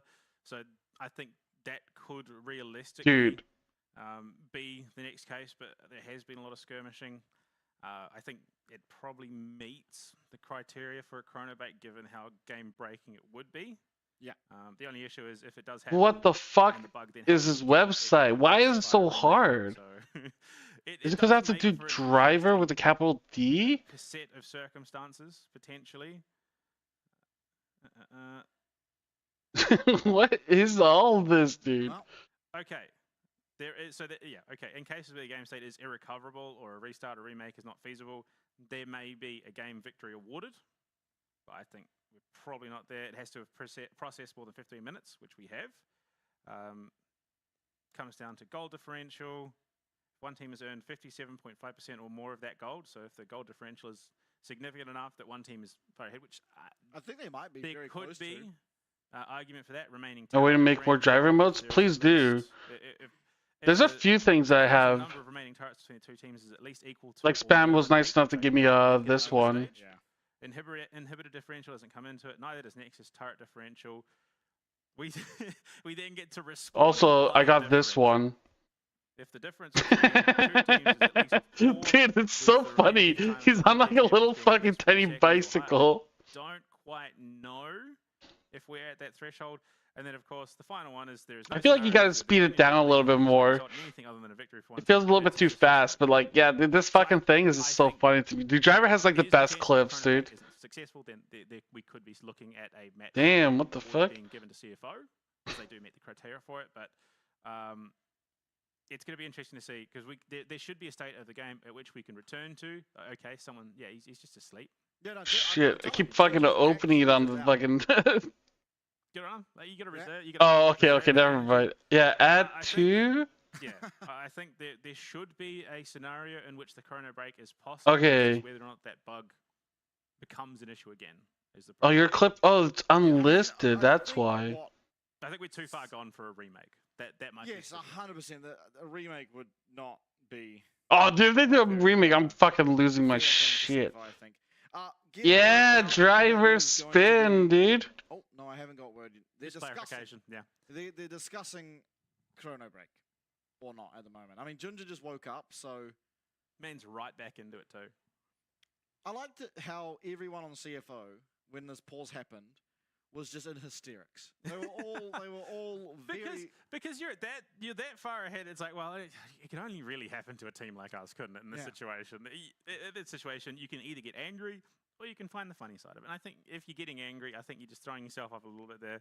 Realistically, even if things go a bit sideways, you're that far ahead that it's pretty easy to recover.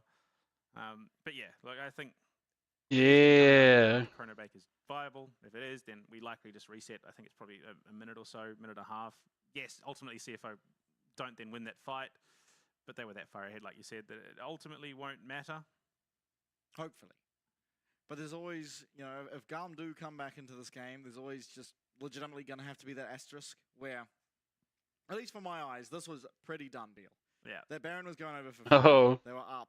We I don't thought know the how same much thing about Secret versus Talon, though, and I'd argue these. I'll try to these figure two out hitters are tomorrow. on a similar standing. Because there's no league matches tomorrow, so I'll be team that you'd bing expect to be chilling. the one that's ahead. Yeah. Is the big difference. So, yeah, I mean, people now are rising. Yeah, I don't know how to do gifts or emotes or anything, dude. Whatever's occurring in the game is being worked out. I only know like the most basic shit when it comes to like anything. However, definitely not. Yeah. Well, I mean, if it does go to a victory being awarded to CFO, ultimately, I don't think that's the end of the world for GAM. I think realistically, that then allows them to sort of reset, go into game 2, looking into a more favourable draft. Plus, given so many of those champions that have been problems for them already won't be available due to the Fearless draft.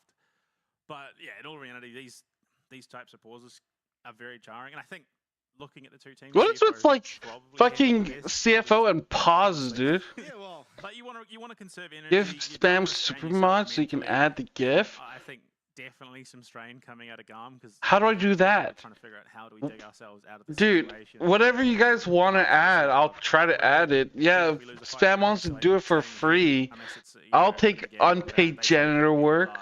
That's the only situation realistically. Yeah, dude, fuck it. Great trouble, and even then, I don't think the respawn timers are that short that it should be an issue. I could be wrong, but in the grand It's like, oh, I want to do it for free. Yeah, dude, me so the too. bug encountered during Baron is still being discussed. The thing is, I still think the bug occurred before Baron. Baron just made it worse.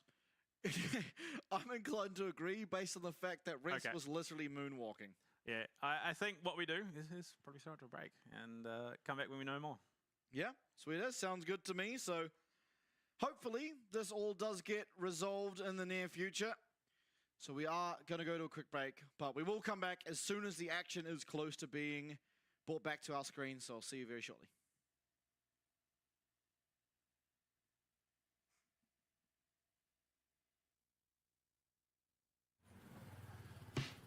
Oh my god, dude. There's a bug. And a pause. Đầu tiên thì em nghĩ là em sẽ cảm thấy rất là vui vì Rest Casante, you went fucking crazy, so just having this like seizure on stage. So they paused the game to try to fix Casante. Bạn cũng đã chuẩn bị cũng như là bạn đã tập được những cái mà về chiến thuật, về cái cách mà em vận hành đội hình khi mà bước vào trận đấu. Còn em trông chờ thì em rất là mong vào đến họp nhanh ngày 16, 17, 18 gì đó tháng 1 này. He was like moving, but he was like fucking stutter stepping.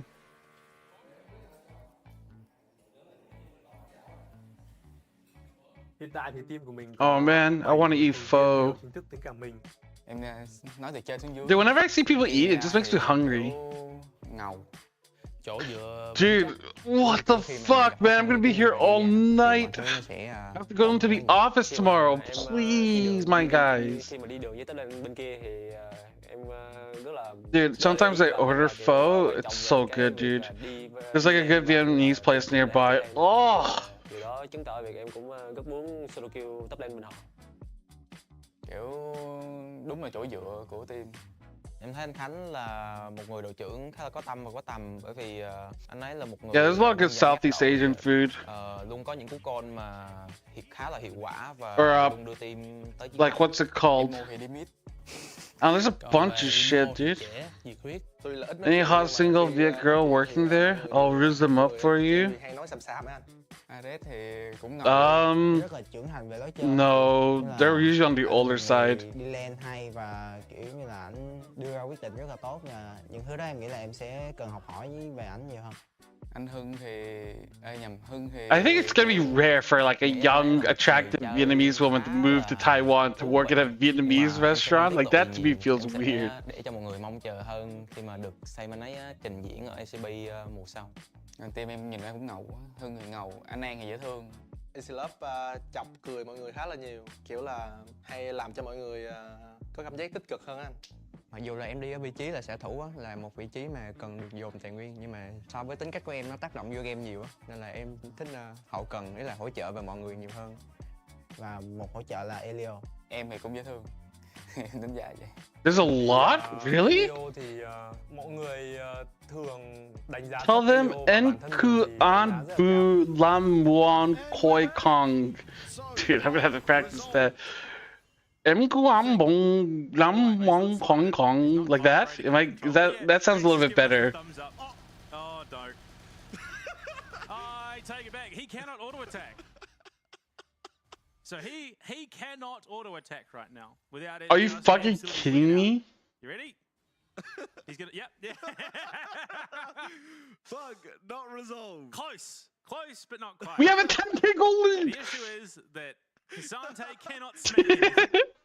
Yeah, that I can see why that would be a problem. Yeah, I mean, to be fair, you could still play around his abilities. Not ideal.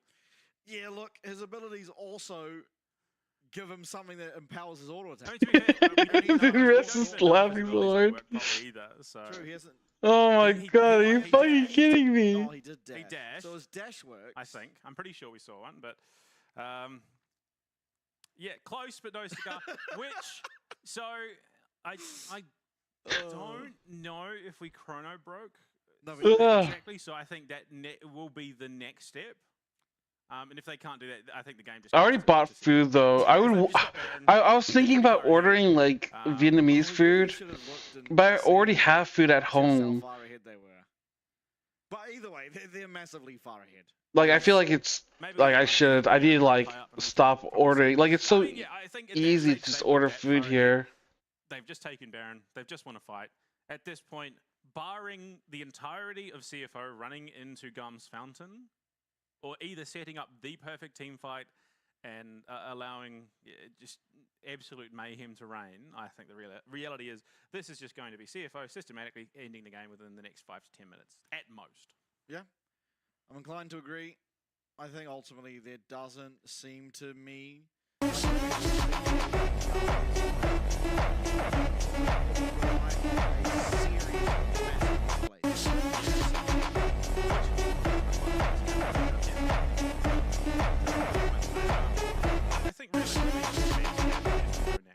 If you are GAM, it actually might be beneficial for them too. Not just in terms of the current game state, that is a lot of energy to expend to try and even bring it back to even, let alone then go and win it. But it also allows you to reset. It does take a lot of champions off the board, especially that broken Kasante, literally. Dude, there's something cursed about CFO. It's like a monkey's paw kind of thing. Where it's like CFO's winning a lot, but dude, there's just so many pauses, dude. That is the funniest bug I've ever Discord? seen. Oh. And it's just like, yeah, dude. Just getting an electric shock. Babe, my penis is big. Do you want to see? I'll be real, this Kasante does not need any powering up. Oh, yeah, but like, dude, the problem is that like, that would be a lie. I always tell people my penis is small. That way when they see it, it's like not a big issue. Rest is having a good time with it, you know, he's... Again, all you can do in this situation is laugh. Listen, you always keep expectations low, okay? If you go up to someone and see, oh, I have like a 6-inch dick, right? But you have 4 inches, women are gonna be turned off. If I say I have a 1-inch dick, but it's 3 inches, people are gonna be like, holy shit, you said 1 inch? That's 3 times bigger than I thought it was. And even then, I'm not 100% sold. I actually saw it. No, he definitely did. Yeah. When he was moonwalking away from the team fight while getting Magnet stormed in, he did eat.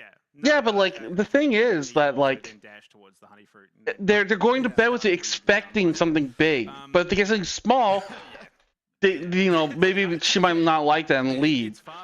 But if she's expecting something small, it's not that small. Now at that point you're like, oh wait, I was fine with 1. Oh, you have 3? Oh, okay, you know, like that's pretty big. Like, you know, 3 times bigger than I thought. Yeah, okay. But That's been my strategy my whole life, dude. It's been working great. Do come back into game if things are resolved. We will, of course, jump straight back in. So don't go anywhere, but we will see you very shortly.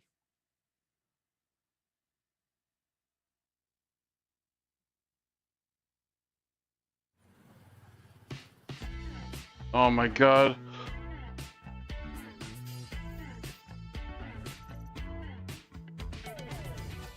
Like, I'm giving you guys professional advice, dude. Vui vì sẽ được nếu mà được thi đấu ở LCP năm sau các thứ. Mình rất là hào hứng khi mà sắp có cơ hội được thi đấu với rất nhiều những đội tuyển mạnh ở những khu vực rất là mạnh. Em cũng đã chuẩn bị cũng như là em đã tập được những cái mà về chiến thuật, về cái cách mà em vận hành đội hình khi mà bước vào trận đấu. Còn em trông chờ thì em rất là mong vào đến hạt nhanh ngày 16, 17, 18 đó, tháng 1 này. I'm hungry.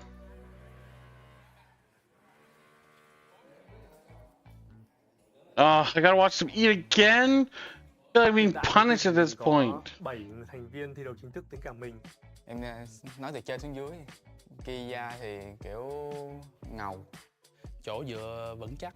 Giống như kiểu khi mà mình gặp khó khăn thì cứ nhìn về Kia thôi, thì mọi thứ nó sẽ ổn hơn rất nhiều. Khi mà em khi mà đi đường với tới lên bên kia thì em rất là để ý và rất là kiểu quan trọng về cái việc đi lane và cũng như là tìm kiếm lợi thế trên lane đó, thì điều đó chứng tỏ việc em cũng rất muốn solo kill top lane bên họ. Hey, you know what? I'm gonna go take a break too. I'm gonna stretch my ass. I'm gonna stretch my legs. Oh shit, dude. Guys, we gotta. I'm sorry. BRB. Còn về Imo thì trẻ, nhiệt huyết. Tuy là ít nói chuyện nhưng mà khi nói chuyện thì mọi người đều hiểu cười á, chỉ vì hay nói xàm á anh. Ares thì cũng ngầu luôn. Anh rất là trưởng thành về lối chơi á, kiểu như là anh là một người đi lane hay và kiểu như là anh đưa ra quyết định rất là tốt, và những thứ đó em nghĩ là em sẽ cần học hỏi về ảnh nhiều hơn. Anh Hưng thì Hưng thì kiểu em nghĩ anh ấy là một người chơi khá là thú vị, nhưng mà em sẽ không tiết lộ gì nhiều, em sẽ để cho mọi người mong chờ hơn khi mà được xem anh ấy trình diễn ở LCP mùa sau. Team em nhìn ra cũng ngầu quá, Hưng thì ngầu, anh An thì dễ thương. Love chọc cười mọi người khá là nhiều, kiểu là hay làm cho mọi người có cảm giác tích cực hơn anh. Mặc dù là em đi ở vị trí là xạ thủ á, là một vị trí mà cần được dồn tài nguyên, nhưng mà so với tính cách của em nó tác động vô game nhiều á, nên là em thích hậu cần, ý là hỗ trợ về mọi người nhiều hơn. Và một hỗ trợ là Elio. Em thì cũng dễ thương. Em tính dài vậy. Bởi vì Elio thì mọi người thường đánh giá thấp Elio và bản thân mình thì đánh giá rất là cao Elio, cũng như là mình tin rằng Elio sẽ làm được điều bất ngờ đến cho các bạn fan hâm mộ. Đối với fan GAM thì anh nghĩ là khi một đội tuyển thành công thì đối với họ là những cái người mà cổ vũ họ, giống như fan GAM Farm á, thì rất là quan trọng đối với GAM.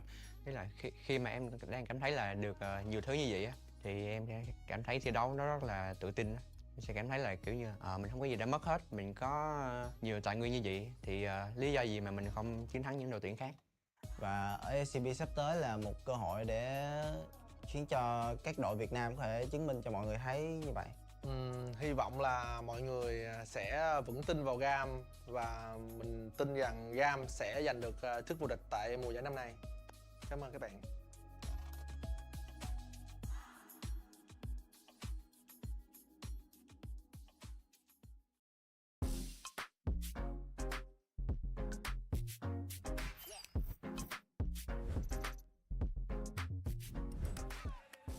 Với cái giải LCP thì thật sự rất là mới với mình, tại trước giờ mình thi đấu ở VCS thôi. Dạ, theo em nghĩ thì việc kết hợp giữa cả ba khu vực thì sẽ làm cho giải đấu thêm phần kịch tính cũng như hấp dẫn. Nên tụi mình sẽ cố gắng để tích lũy thêm kinh nghiệm cũng như là trải nghiệm để trước khi ra đấu trường quốc tế. Hiện tại đội tuyển Viking Esports là có 9 thành viên và nổi trội nhất đó là vị trí của KT, đội trưởng của đội tuyển Viking Esports. Anh KT trong game rất là hot. Đội trưởng team em là một người trong game thì luôn là điểm dựa cho mọi người. Mình xin tự giới thiệu về team của mình. Team mình thì có một top, Kratos thì mình thấy khả năng đi lên rất là tốt. Team mình có vị trí hai vị trí rừng. Sensan thì là tài năng trẻ thì cần phải học hỏi nhiều thêm. Kuri thì mình cảm thấy rất là có kinh nghiệm trong game và khả năng bắt rô. Trong game cảm giác Côn rất là nhiệt huyết. Ngoài đời thì khá là nhây. Còn Chika đi mid thì mình cảm thấy bạn ấy là tài năng trẻ thì điều đó thì tiếp cho sự động lực của mình thì càng phải cố gắng nhiều hơn. Về cảm nhận đầu tiên của em khi mới vào team thì mọi người đều rất là thân thiện cũng như là tập luyện rất là chăm chỉ. Em rất là bất ngờ về điều đó nên là em cảm thấy bản thân em cũng cần phải cố gắng rất nhiều để có thể bắt kịp đồng đội. Với team của mình thì có hai vị trí AD, Shogun thì mình cảm thấy nếu mà Shogun chăm chỉ luyện tập thì còn phải tiến bộ hơn nữa. Để nói về vai trò của em thì trong team thì em là người cũng có khá nhiều kinh nghiệm đi quốc tế và cũng như là đánh khá là nhiều mùa giải, thì em nghĩ là em có kinh nghiệm, em có thể truyền đạt cho support của em và cũng như team của em. Cuộc style thì mình cảm thấy với những cái thứ mà ở trong game thì mình thấy rất là ok, còn chỉ có những cái tính thì mình nghĩ style suy nghĩ về điều đó thì còn phải tiến bộ hơn nữa. Còn hai support thì siêu long thì mình thấy khả năng chơi game thì mình thấy kỹ năng cao, còn hiểu biết về game thì mình thấy anh Di sẽ chỉ cho siêu long những vấn đề đó thì càng tỏa sáng hơn nữa. Còn siêu ạc hả? Thì với kỳ vọng của mình thì khi mà được đánh cùng với siêu ạc thì em nghĩ là một người có khá nhiều kinh nghiệm và cũng như là từng đi quốc tế nhiều và từng áo quân chung kết thế giới, và em nghĩ là em rất là mong được siêu ạc chỉ dạy. Em cảm thấy rất là vinh dự khi mà team em được đại diện cho khu vực VCS tham dự LCP. Tại mình biết khi đi qua Đài Bắc thì tụi mình phải cần tập luyện rất là nhiều. We're still waiting. I'm like, what the fuck is happening? We have a long ass pause, guys. There's something I can do. Ở LCP rất là lớn. Đội của em đã tập luyện rất là chăm chỉ cũng như là toàn bộ các thành viên đều hướng đến chức vô địch của LCP. Nên em nghĩ đó là điều quan trọng nhất giúp cho đội của em chắc chắn sẽ giữ được cái slot này. Thì em muốn gửi lời cảm ơn đến tất cả Yeah, của Viking. I mean, it sucks, but like, fuck, dude. Một mình sẽ làm được. I don't even know if you can blame the league at this point.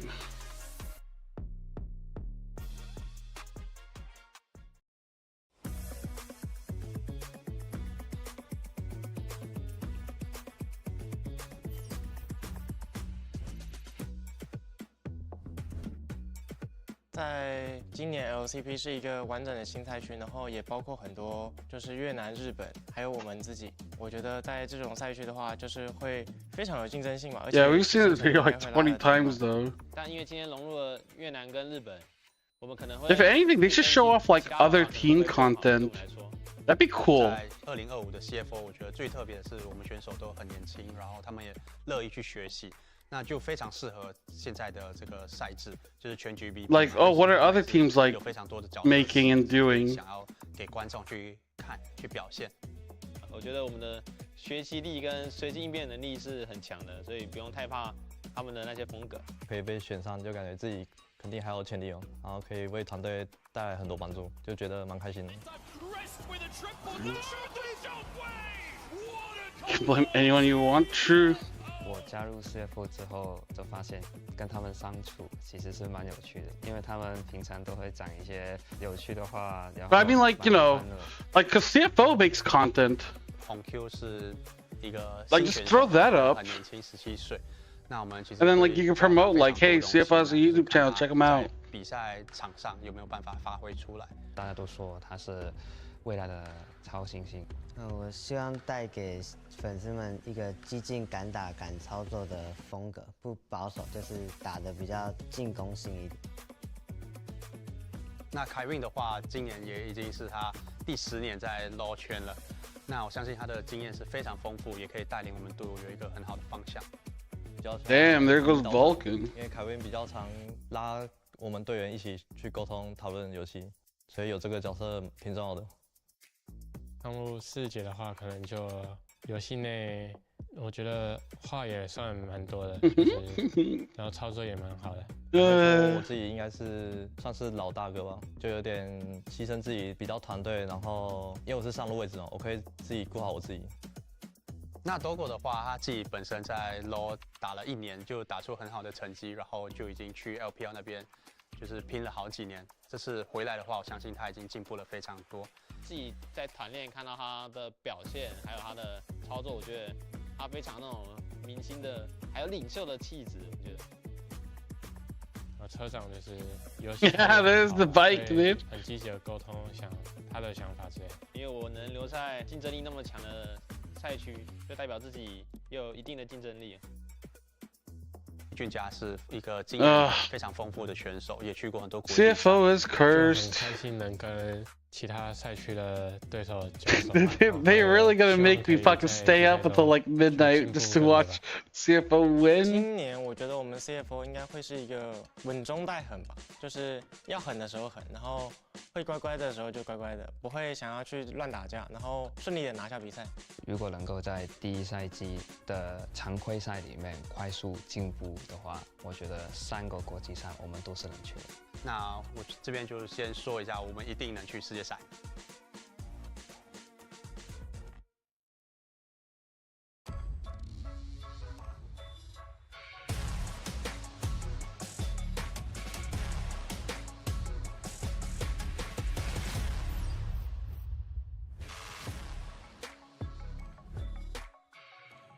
关于 LCP 的话，因为聚集了原本赛区很强的队伍嘛，然后接下来的竞争肯定会更加激烈。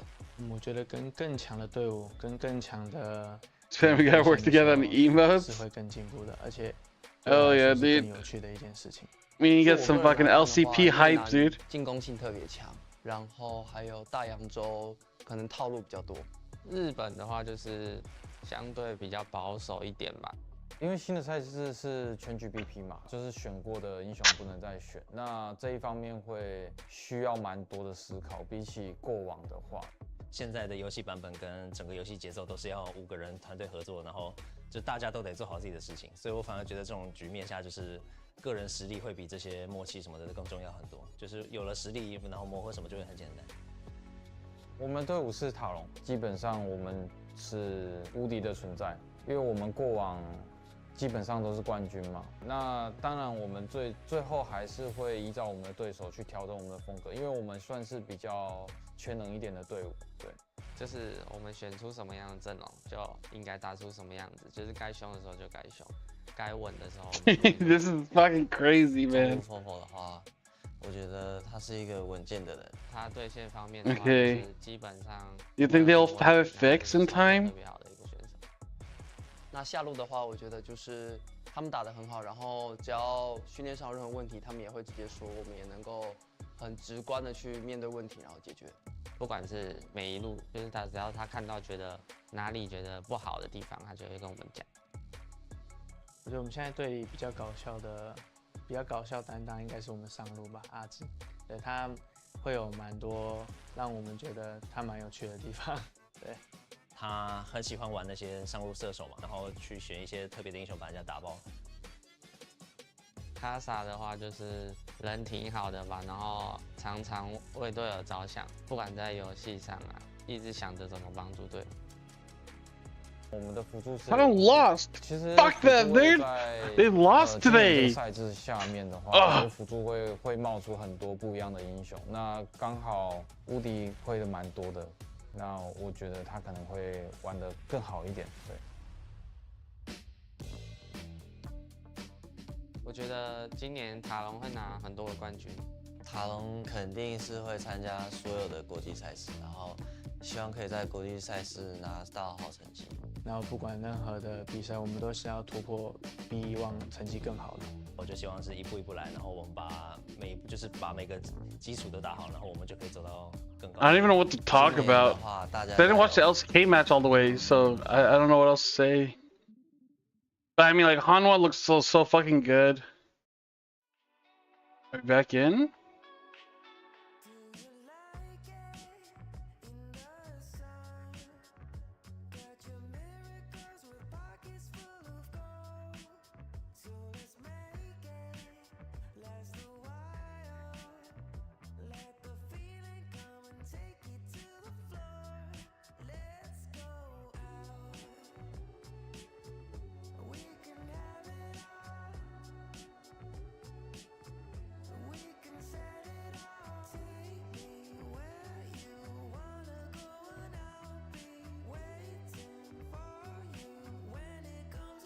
Oh, Forgiven's on the Greek broadcast.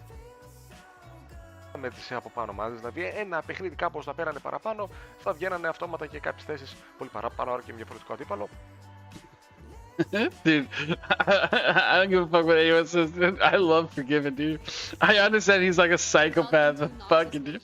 Where we have your favorite LEC players. Oh, we're back to another pause. Where first skill, first turret, or first 100 CS wins. Today, we have Mkoi Supa and G2 Hansama going up against each other, playing only 1 out of 18 Noxus champs, which they get to choose by spinning the wheel. So let's find out who wins. So let's see what we get. I hope we get a funny champion, not real. I feel like this is rigged. Why would it not be like the new champion Mbessa? We got Ambessa. Ambessa? I think it's okay. fine. I think it's fine. Like, what the fuck would you do if it's like a Rel 1v1? What? Wait, I missed this. I lose my Q as well. What? Oh yeah, actually if you miss it, you miss it. Yeah, I didn't know. Oh shit. I forgot. Dame dane, dame yo, dame nano yo. Oh my god, I missed it.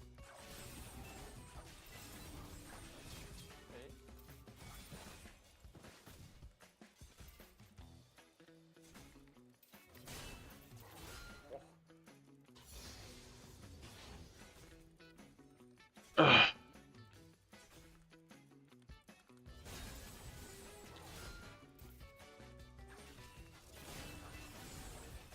Like, I've seen these videos so many times. I don't know what I'm doing, no, yo.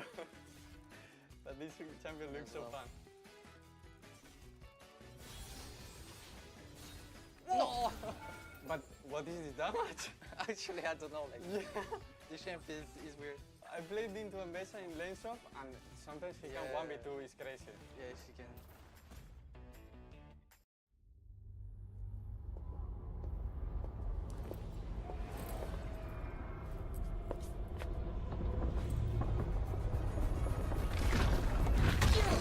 Okay, Mel.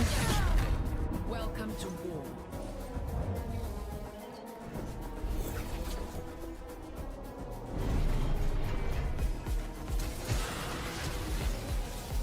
Do not test me.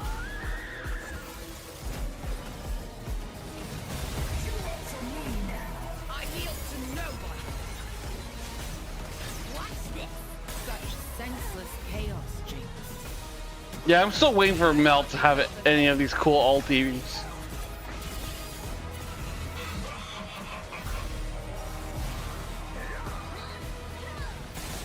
Nothing I couldn't handle.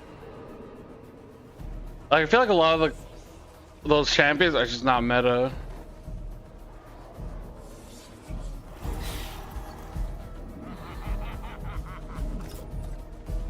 Oh, it is so on.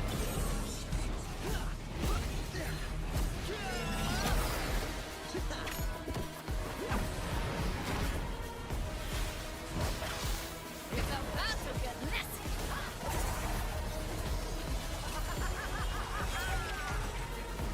What's on Reddit? A lot of it is LCK stuff.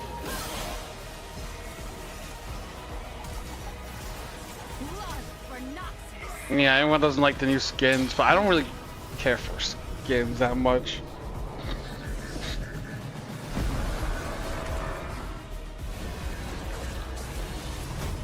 Like, I'm not a skin guy, so I buy a few skins, but not much.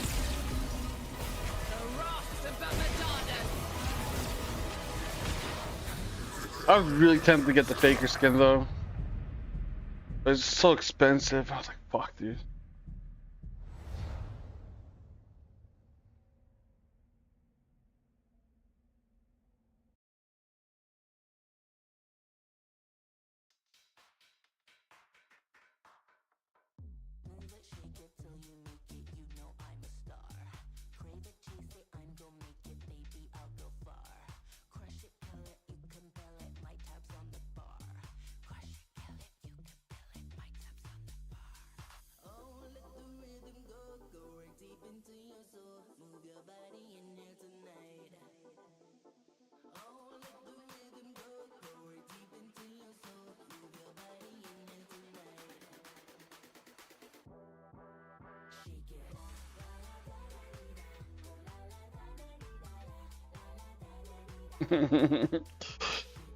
Fuck, dude.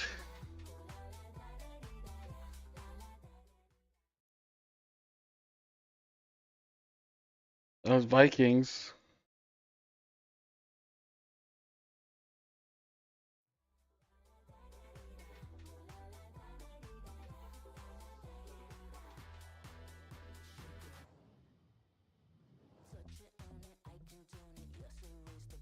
Ugh.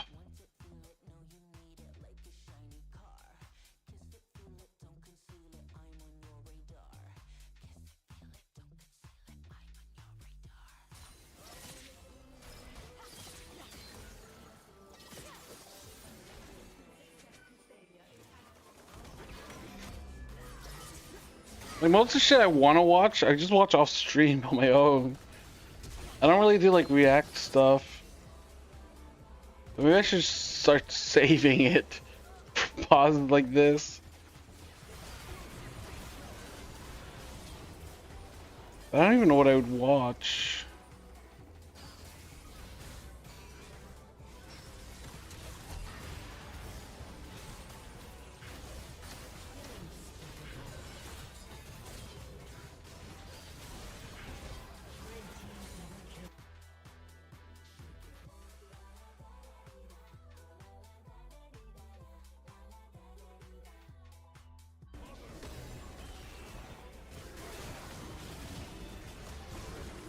The only thing that I looked at was the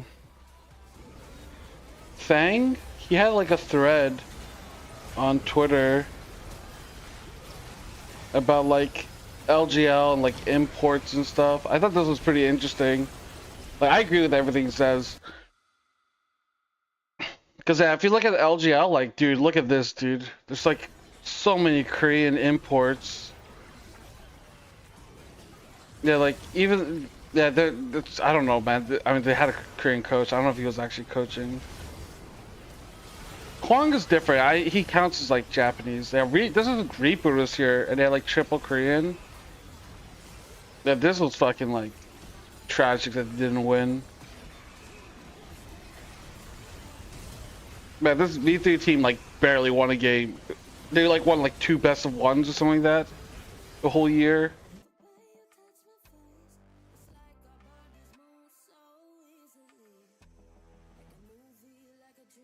Yeah, there's like no Japanese junglers.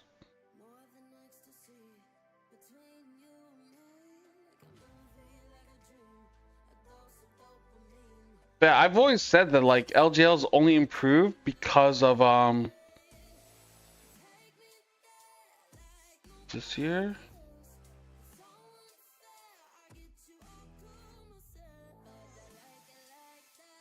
Yeah, like look, V3, the LGL team, basically last place, right? They only won 1 game right here, but then they lost out on the tiebreaker. So yeah, they're really bad, right? 2020. But then if you look at 2021, it's like, oh, DFM is winning. It's like, oh, why is DFM winning? How the fuck did I even click on this? Fuck it, hang on. Yeah, they went to the main event, top 16. It's like a huge accomplishment. The thing's like, oh, that's because they got a 3rd Korean. Like, up until this point, they only had 2. And it's like, oh, and then like, yeah, here they went 0-6. So basically, if they got a 4th Korean, they would have been like better. Get the best Japanese AD carry and the best Japanese top laner, and then fill the rest with imports. Yeah, Kazu was a good coach, and then he disappeared. DFM has never been the same.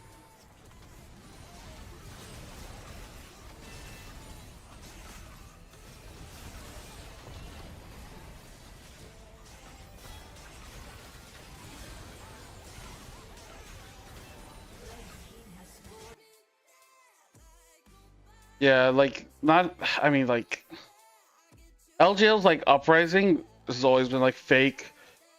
It's just, like, KR gap. Because, yeah, if you, like, look at, like, even 2019, right? I mean, they lost in play-ins, obviously. I mean, the format also sucks, so that doesn't help. Yeah, they only had 2 Koreans.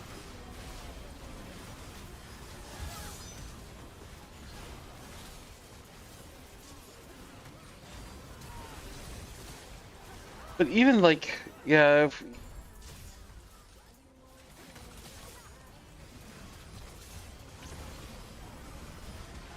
Where's the international wildcard tournament?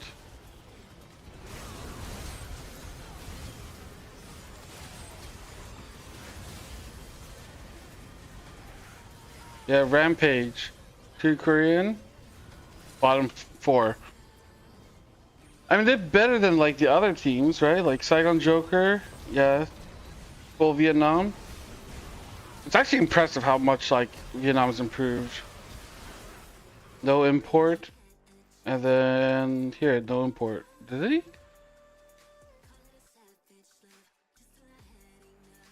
Yeah, I guess importing wasn't really a big deal. Holy shit, Peter Dunn was there.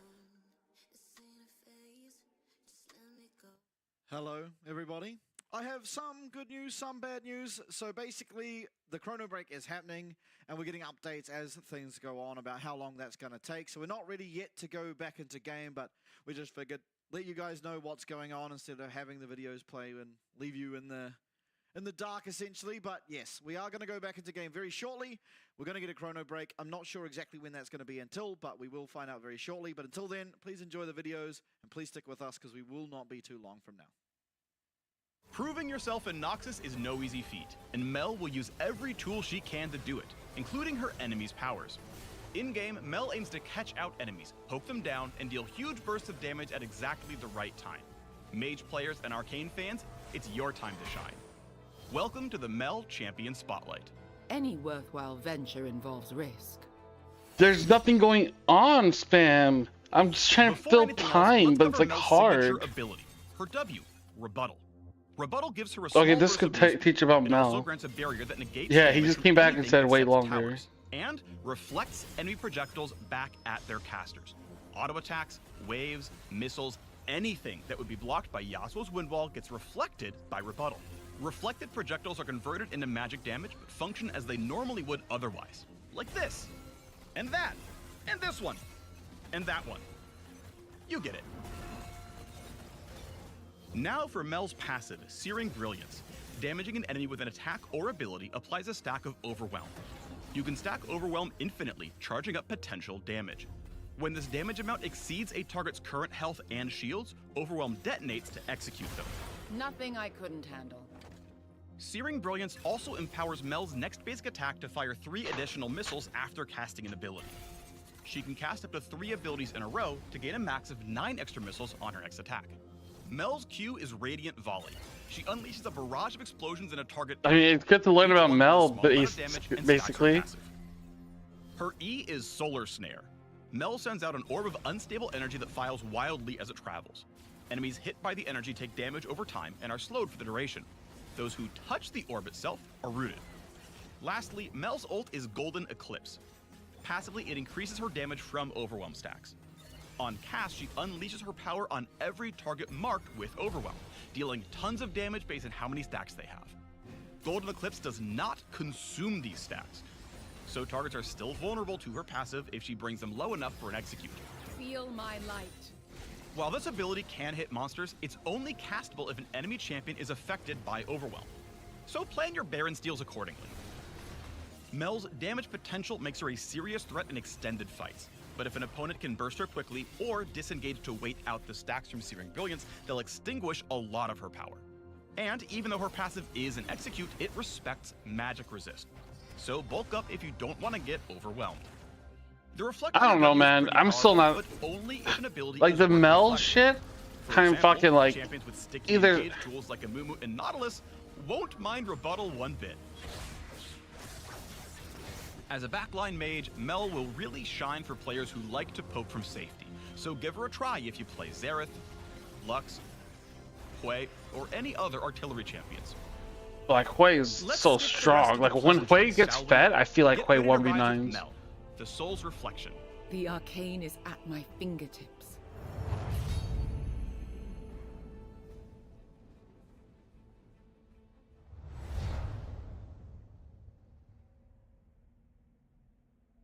Is this punishment because Talon lost? These fists ain't just and I was like super happy, so they're just like, fuck it.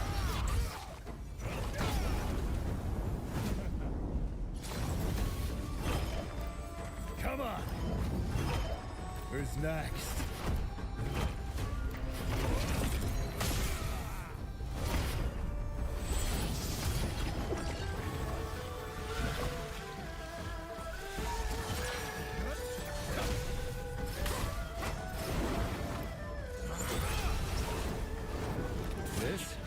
This is the coil before the strike. Let's settle the score. I don't know why they give him cards. You want to get a close-up of this? It's like Set though. Set doesn't really use cards. I don't back down when it comes to family. You pick a fight with them, you pick a fight with me. Hometown hero coming through. Mom's fought for me since I was born. It's my turn now.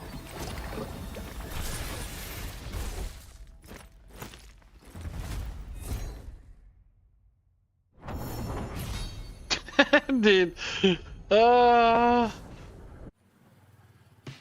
These pauses are so brutal, dude.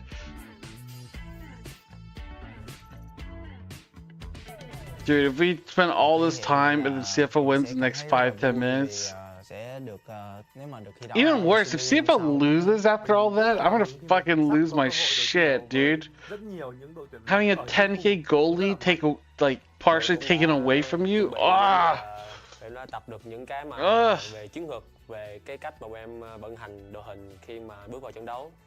Còn em trông chờ thì em rất là mong vào đến họp nhanh ngày 16, 17, 18 gì đó tháng 1 này.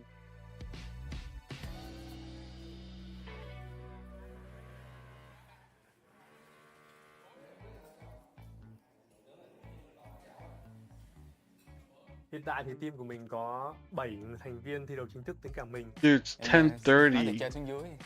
What the fuck? Ngầu. Chỗ dựa vững chắc.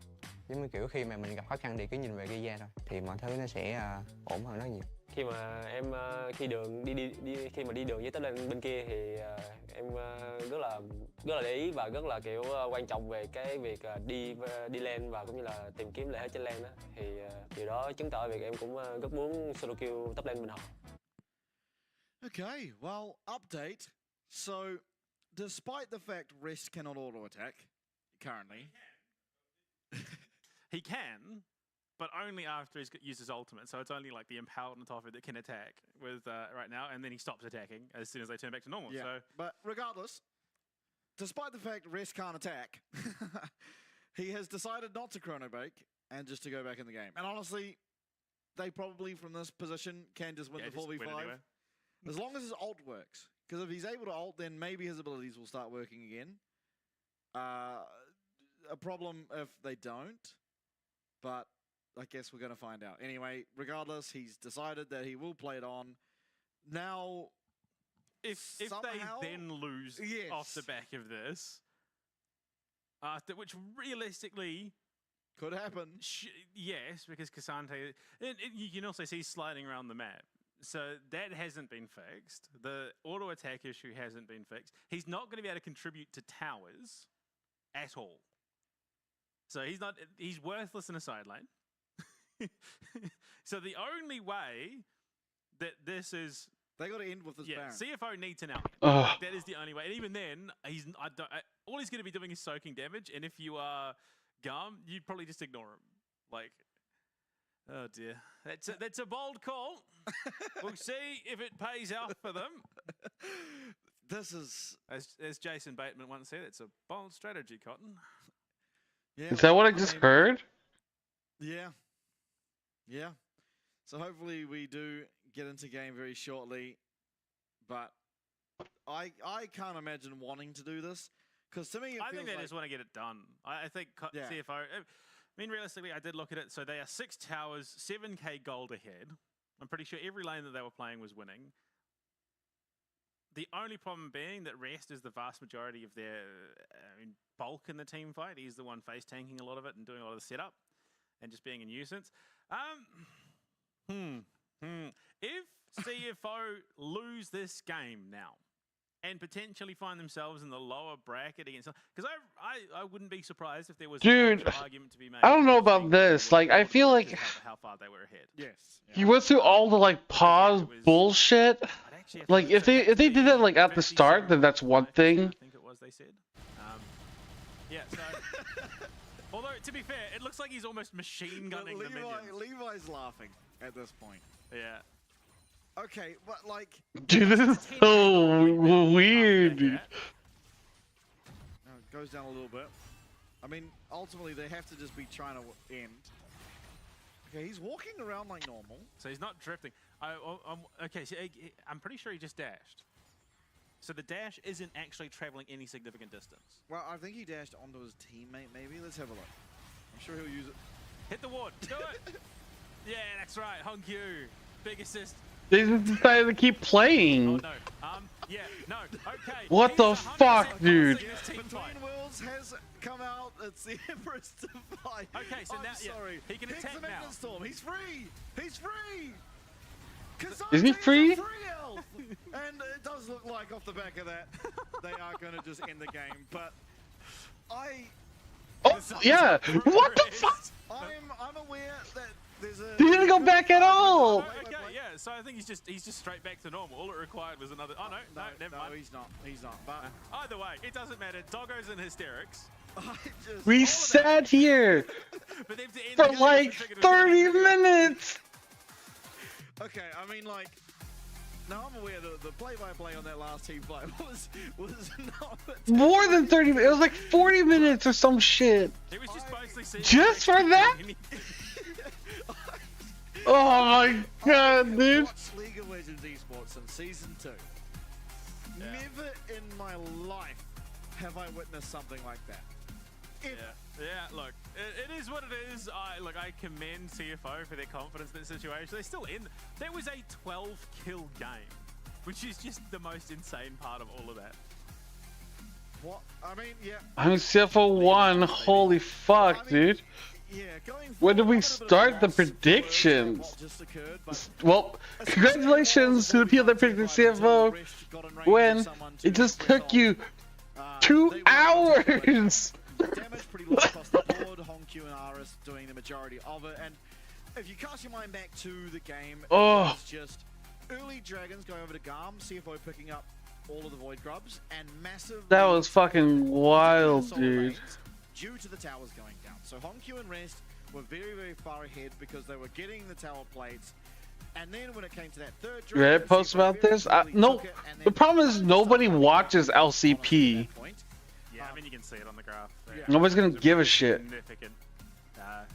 Nose isn't the right word because they were blue, so yeah, upswing. At which point, I mean, it's mind-boggling. In a 28-minute game, combined, the junglers did roughly 6,000 damage. Yeah, I mean, that is just the nature of it. When really, these two champs, Lilia never got to the point of the game where she had to be a large contributor. Where are you finding all this? Was this like from like last year? That has to be some of the lowest damage numbers across a game that we've had. That fucking love driver, man. Holy fuck. Yeah, it was a bit of a pacifist game. I'm so glad he's been like popping off. Oh my god, dude. I don't even remember what the fuck happened this game. That we get the highlights of Cassante in that last fight. I mean, I don't even know what happened in the last. Did it matter the specific video? And majority of it, I was just. Well, to be fair, for the most part at the start, it was Rest trying to. Dude, I completely forgot about that. Yeah, he came out in a little go-kart, dude. That shit was so funny when I saw that. It's just an absolute wash, and yeah, GAM, I think probably played a little bit too passively, all said and done. I think they just didn't accelerate the way that they traditionally do, like the VCS teams traditionally do. Here we go. It's time to break the game and it ends less than 5 minutes later. And so I think what it is here. So Elio jumps in, the ult comes out, but for some reason Cassante is considered both in and out of the ult at the same time. There, he's killing the ward. He's got the ward. Honkyu then just says, you know what, forget this. They get rid of it. He goes golden. So he baits them in for a massive... Dude, this is so fucking... a lot of damage, and Levi just dies, unfortunately. I wonder what would happen if the same thing repeated itself. You know what I mean? If the Magnet Storm and All Out came out at the same time... It looked like it fixed itself. Would he then just lose control of his mouse entirely. Please, We will never know. CFO, win game 2 so we can just go to bed early. Yeah, it looked like he autoed at some point. It looked like when he got like stunned again, like he was freed. We will now head to a break once again. When we're back, we'll see game number 2. Hopefully, GAM able to bring things back, get their mental back in line, and give us a good series. Oh, is that Driver?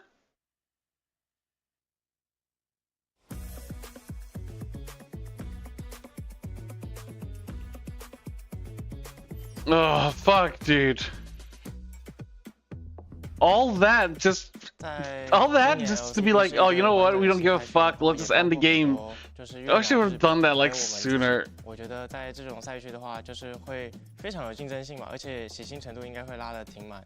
但因为今天融入了越南跟日本，我们可能会去分析其他玩法可能会不会更好，对我们来说。在2025的 CFO， 我觉得最特别的是我们选手都很年轻，然后他们也乐意去学习。 那就非常适合现在的这个赛制，就是全局 BP 嘛，因为其实他们也是有非常多的角色词可以想要给观众去看、去表现。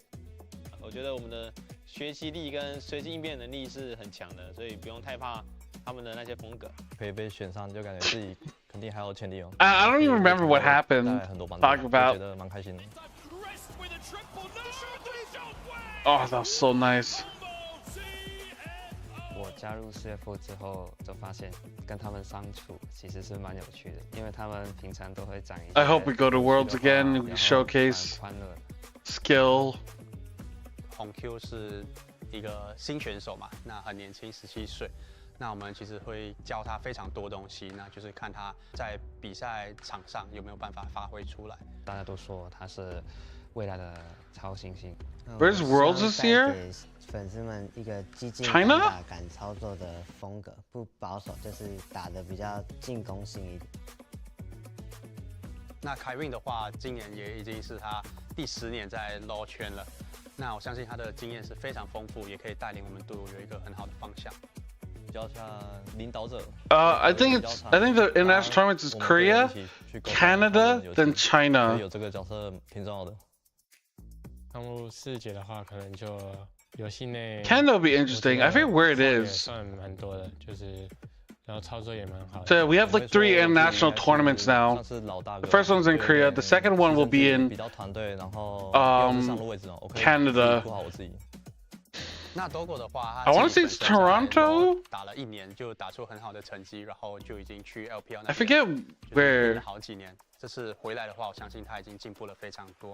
自己在团练看到他的表现，还有他的操作，我觉得他非常那种明星的，还有领袖的气质。我觉得 Vancouver would be nice. 游戏态度很好吧？会。Oh, then it's probably Toronto, because I feel like a lot of the Canadians were not happy. 强的赛区就代表自己有一定的竞争力。俊佳是一个经验非常丰富。 I forget which one is which. I just remember like people getting upset. 赛区的对手交手吧，然后希望可以在比赛中就进步更多吧。今年我觉得我们 CFO 应该会是一个 Oh, it is Vancouver. 要狠的时候狠，然后 MSI 2025 is heading back to Vancouver. 乱打架，然后顺利的拿下比赛。如果能够在第一 Oh, okay, never mind. 常规赛里面快速进步的话，我觉得3个国际赛我们都是能去的。那我这边就先说一下，我们一定能去世界赛。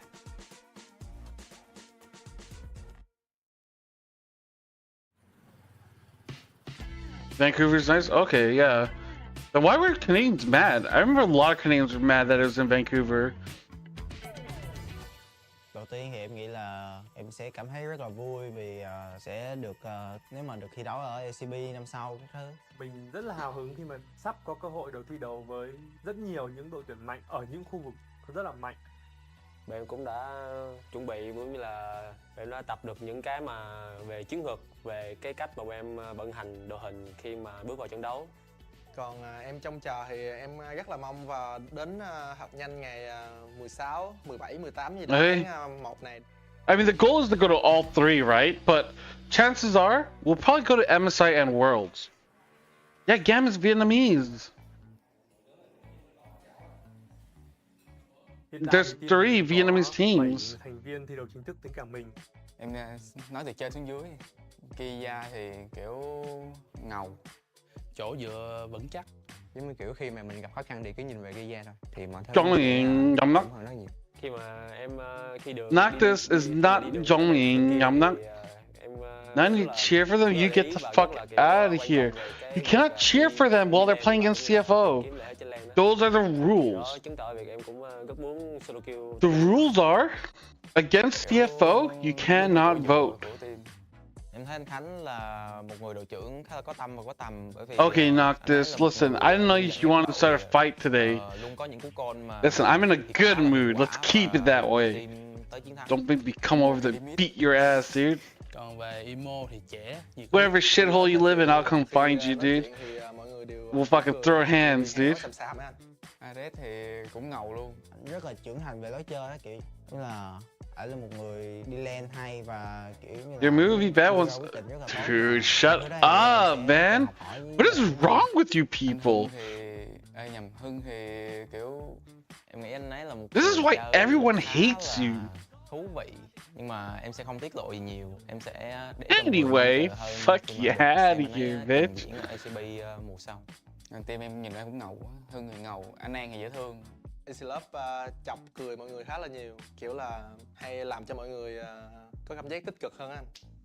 Em đi ở vị trí là xạ thủ á, là một vị trí mà cần được dồn tài nguyên, nhưng mà so với tính cách của em nó tác động vô game nhiều á, nên là em thích hậu cần, ý là hỗ trợ về mọi người nhiều hơn. Và một hỗ trợ là Elio. Em thì cũng dễ thương. Em tính dài vậy. Bởi vì Elio thì mọi người thường đánh giá thấp Elio và bản thân mình thì đánh giá rất là cao Elio, cũng như là mình tin rằng Elio sẽ làm được điều bất ngờ đến cho các bạn fan hâm mộ. Okay, we're going back into the game soon. Đối với fan GAM thì anh nghĩ là khi một đội tuyển thành công thì đối với họ là những cái người mà cổ vũ họ, giống như fan GAM Farm á, thì rất là quan trọng đối với GAM. Thế là khi mà em đang cảm thấy là được nhiều thứ như Now, is there Noctis in here? Cảm thấy thi đấu nó rất là tự tin. Mình sẽ cảm thấy là kiểu như mình có gì để mất hết, mình có. It doesn't look like it. They're not filming the trash section, so I wouldn't feel like Noctis would be there. Cơ hội để khiến cho các đội Việt Nam có thể. You know, there's the dumpster out back. I think that's where Noctis Hy vọng lives. là mọi người sẽ vững tin vào GAM và mình tin rằng GAM sẽ giành được chức vô địch tại mùa giải năm nay. Omega Lord.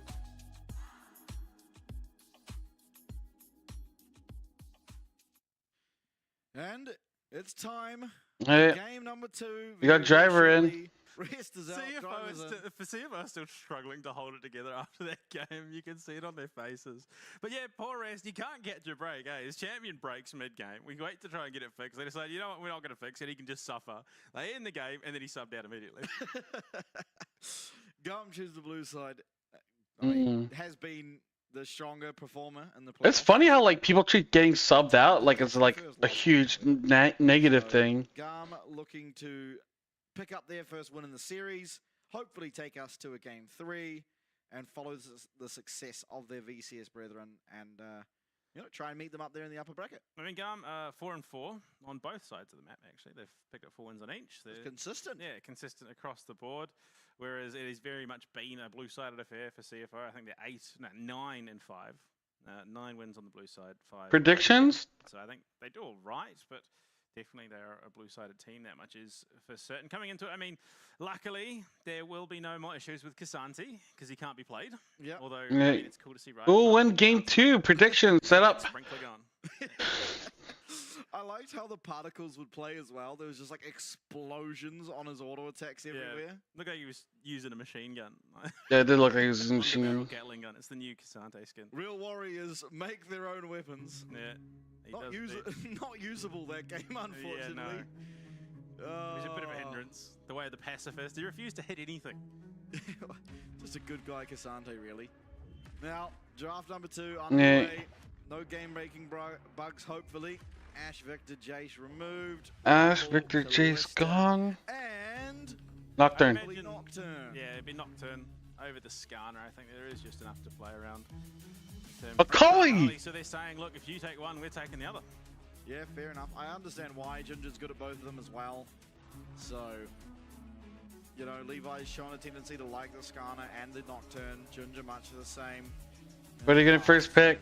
I'd argue that the better pickup for Levi is Nocturne. Okay. Ooh dear. Top lane, I suppose, with Cassante gone, there are limited options in terms of what's available. The Ambassador out as well.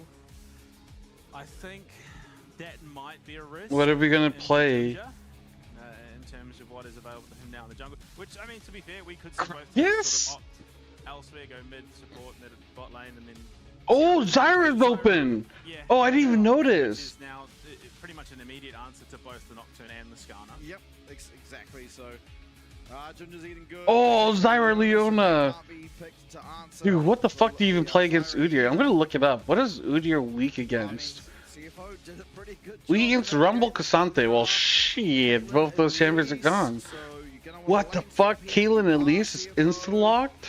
Gragas here is probably what's likely.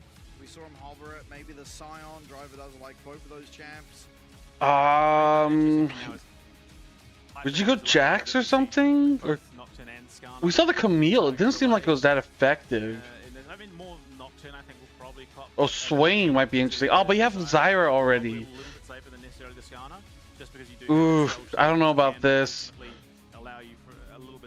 Because the thing with if you pick Gragas, like you already have 3 AP champions. Berkshires is gonna be so good. I don't think it's a phenomenal matchup, but I think likely lane swaps will occur. Yeah, it is safe in the lane swap.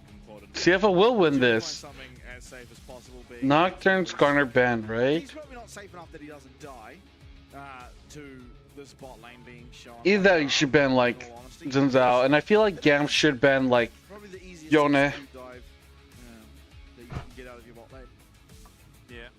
I think if you give up Yone, like it's gonna be. Yeah, I would ban Yone, but I don't know what you would pick in return. I don't know what CFO would pick. I don't know. I feel like the first 3 picks from CFO is always like kind of scary.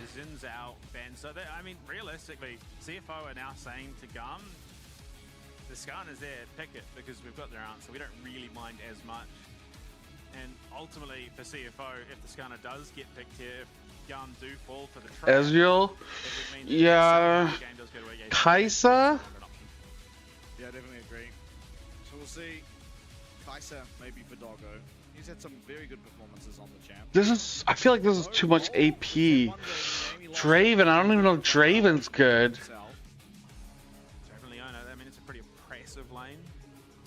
Jhin makes a lot more sense. Jhin, yeah, maybe Jin's the best, but fuck, dude. Fuck. Ginger alone, those plants, if they just connect even one attack. I'm trying to think what I would pick instead, but I don't think there is much. Could have completely forego the Skarner, it seems. He's hovering the Lee Sin, which isn't the worst pick. Viego as well. Gets Oh, Viego locked in. I'm not sure about that. I don't necessarily think it does Talia, okay. Well, this is like, what would Hunku pick? I mean, Yone is open, right? But I don't know if Yone is actually that good right now.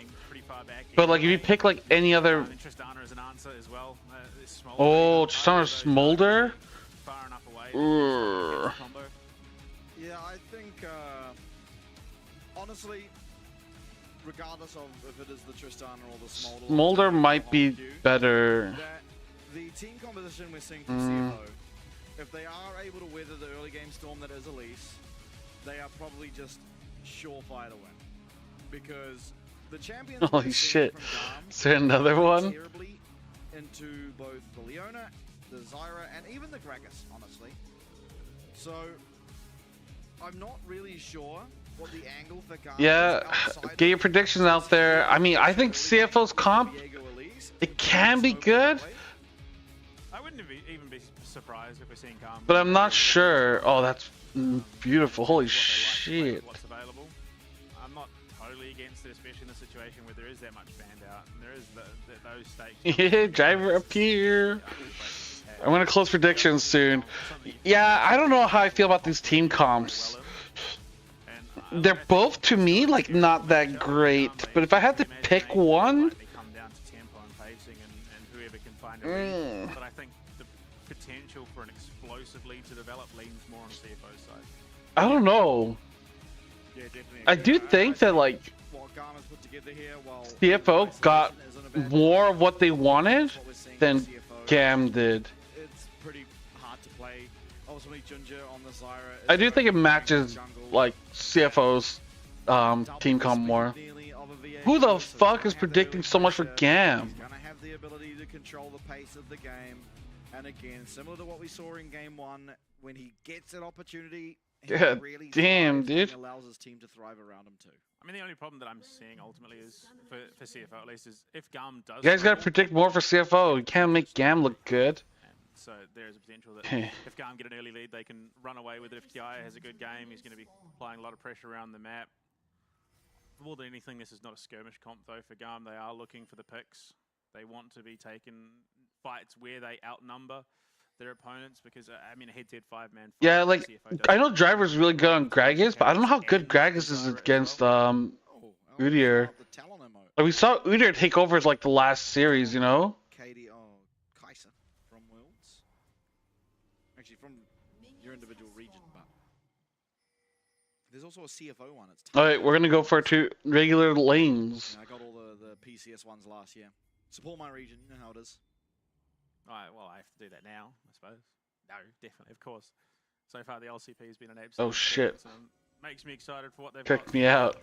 Little screen vote. They tried to do something sneaky, but Junja, too wise to their antics, will be starting the top side of his jungle and will be able to clear out his jungle in about the amount of time you'd expect. Now, no lane swap coming through. This early game is going to be very difficult to navigate for Doggo and Kaiwing.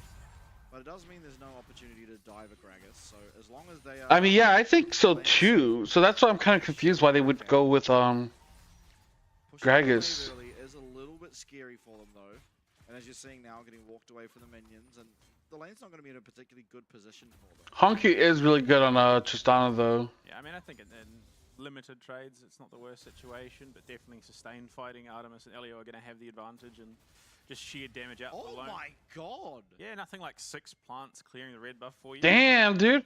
Dude, he's so fast. He cleared the whole jungle at 220? Oh no, he clicked topside only.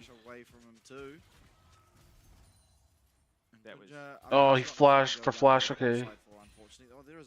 Now Driver spins. How you'd want to start the game as a Zyra. Yeah, Oh, but Zyra's gonna go bot side but not have any camps to do. Potentially getting 3 buffed here, but Ares might be dead. Flash and auto. Perfectly played by Honky! seemingly out of nowhere, honestly, but Yo, Marcus, what's up? Why are you subbing though, dude? You don't have to waste your money here. Your money is not good here. Unfortunately for Junja, he's not going to get his blue buff, but for a jungler... Dude, long time no see. Trist one trick? Shut the fuck up, dude. He's not no Trist one trick. Looking for anything at this moment, and there's What the fuck? Oh! Oh, it doesn't matter! Boom! Dude, TP's in and fucking dies. Boop, boop, boop, boop, boop. I hit subscribe by mistake, my bad. Dude, don't apologize to me. That's your money that you're losing. Yo, look at that. Honky, boom! Gets the soul, dude, the solo bolo into Jinja following up. Yeah, I mean, Ares really going to struggle to play this so lane good, dude. Just because he is so exploitable without that flash. Doesn't have to teleport either because he's already used the back lane and then ultimately died.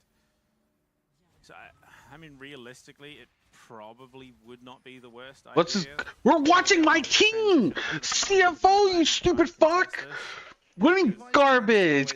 Get the fuck out of here and take your $5 with you, motherfucker! Calling my team garbage! How dare you, sir! What the fuck? You disappear, you come back, you just fucking blame CFO? Junja now trying to start his second clear, but Levi's here once again. God damn, dude. Junja's now going to isolating. That's so funny, I'm sorry. Oh, I stole it! But does in fact land the smite. Oh. Still not really going to be able to find Junja here. They both have flash. This could be a really good collapse. The flash he lands, the Zenith blade. Oh, the snare hits! Counter flashes away, but Levi on a single-digit amount of health. Oh, Levi has to commit Sudoku. Gets the barrel roll and will get himself a kill as well. So. Oh no. That's that. Blue buff into the hands of driver as well. I mean, that is Oh, just a massive what is happening? the enemy jungle. Holy shit, dude. Once again, it feels like GAM falls to the same trap that we've seen out of VCS teams so many times before. Oh, Kaiwing. So good. Mode and they try and force the issue and ultimately lose out worse than they already were. Yeah, recalls coming through. Doggo as well as Kaiwing now going to be able to answer. Honky's level 6. What the fuck? Ours is only halfway to level 6. Considering they are up 3 kills. Gold is still even, essentially.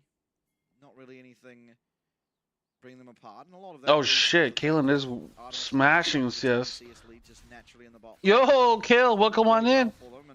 Just in time for some CFO win. Some possible play for Levi going forward. Okay, Void Grubs has spawned. It looks like we want to take Dragon instead.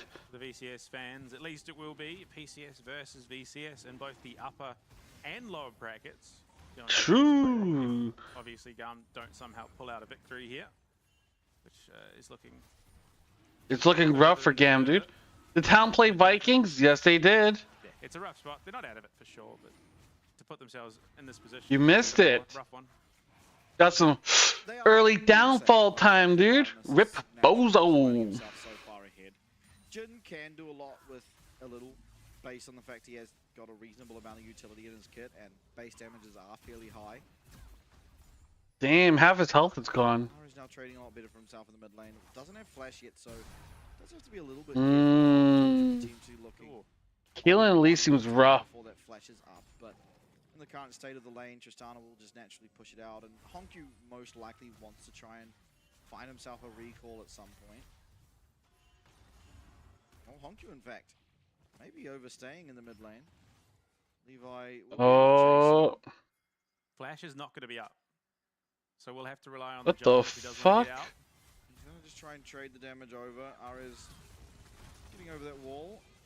Will be able to pick himself up a kill. I believe Weaver's wall was committed. He does not have jump. But a massive kill back nonetheless. It goes over to Levi. Yeah, you on Talia scaling? Nah, dude. It's Dunzo. Fucking trash. I am worried that Jin and like Leona are kind of falling pretty far behind. Yeah, I mean it's a discussion. This is playoffs. This is playoffs, so What do you prioritize? Do you bail out each match matters. Do you look to excel? That was just regular season ranking, so we got second place in the regular season.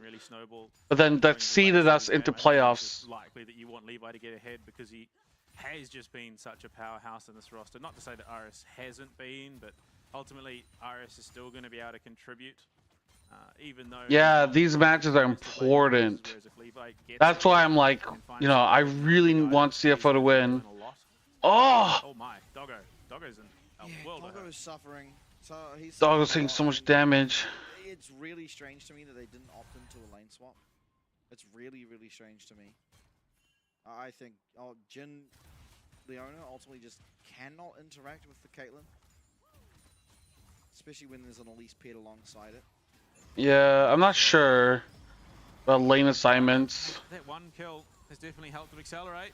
It's a repel for a solar flare, so again a pretty, an amazing trade really, all things considered.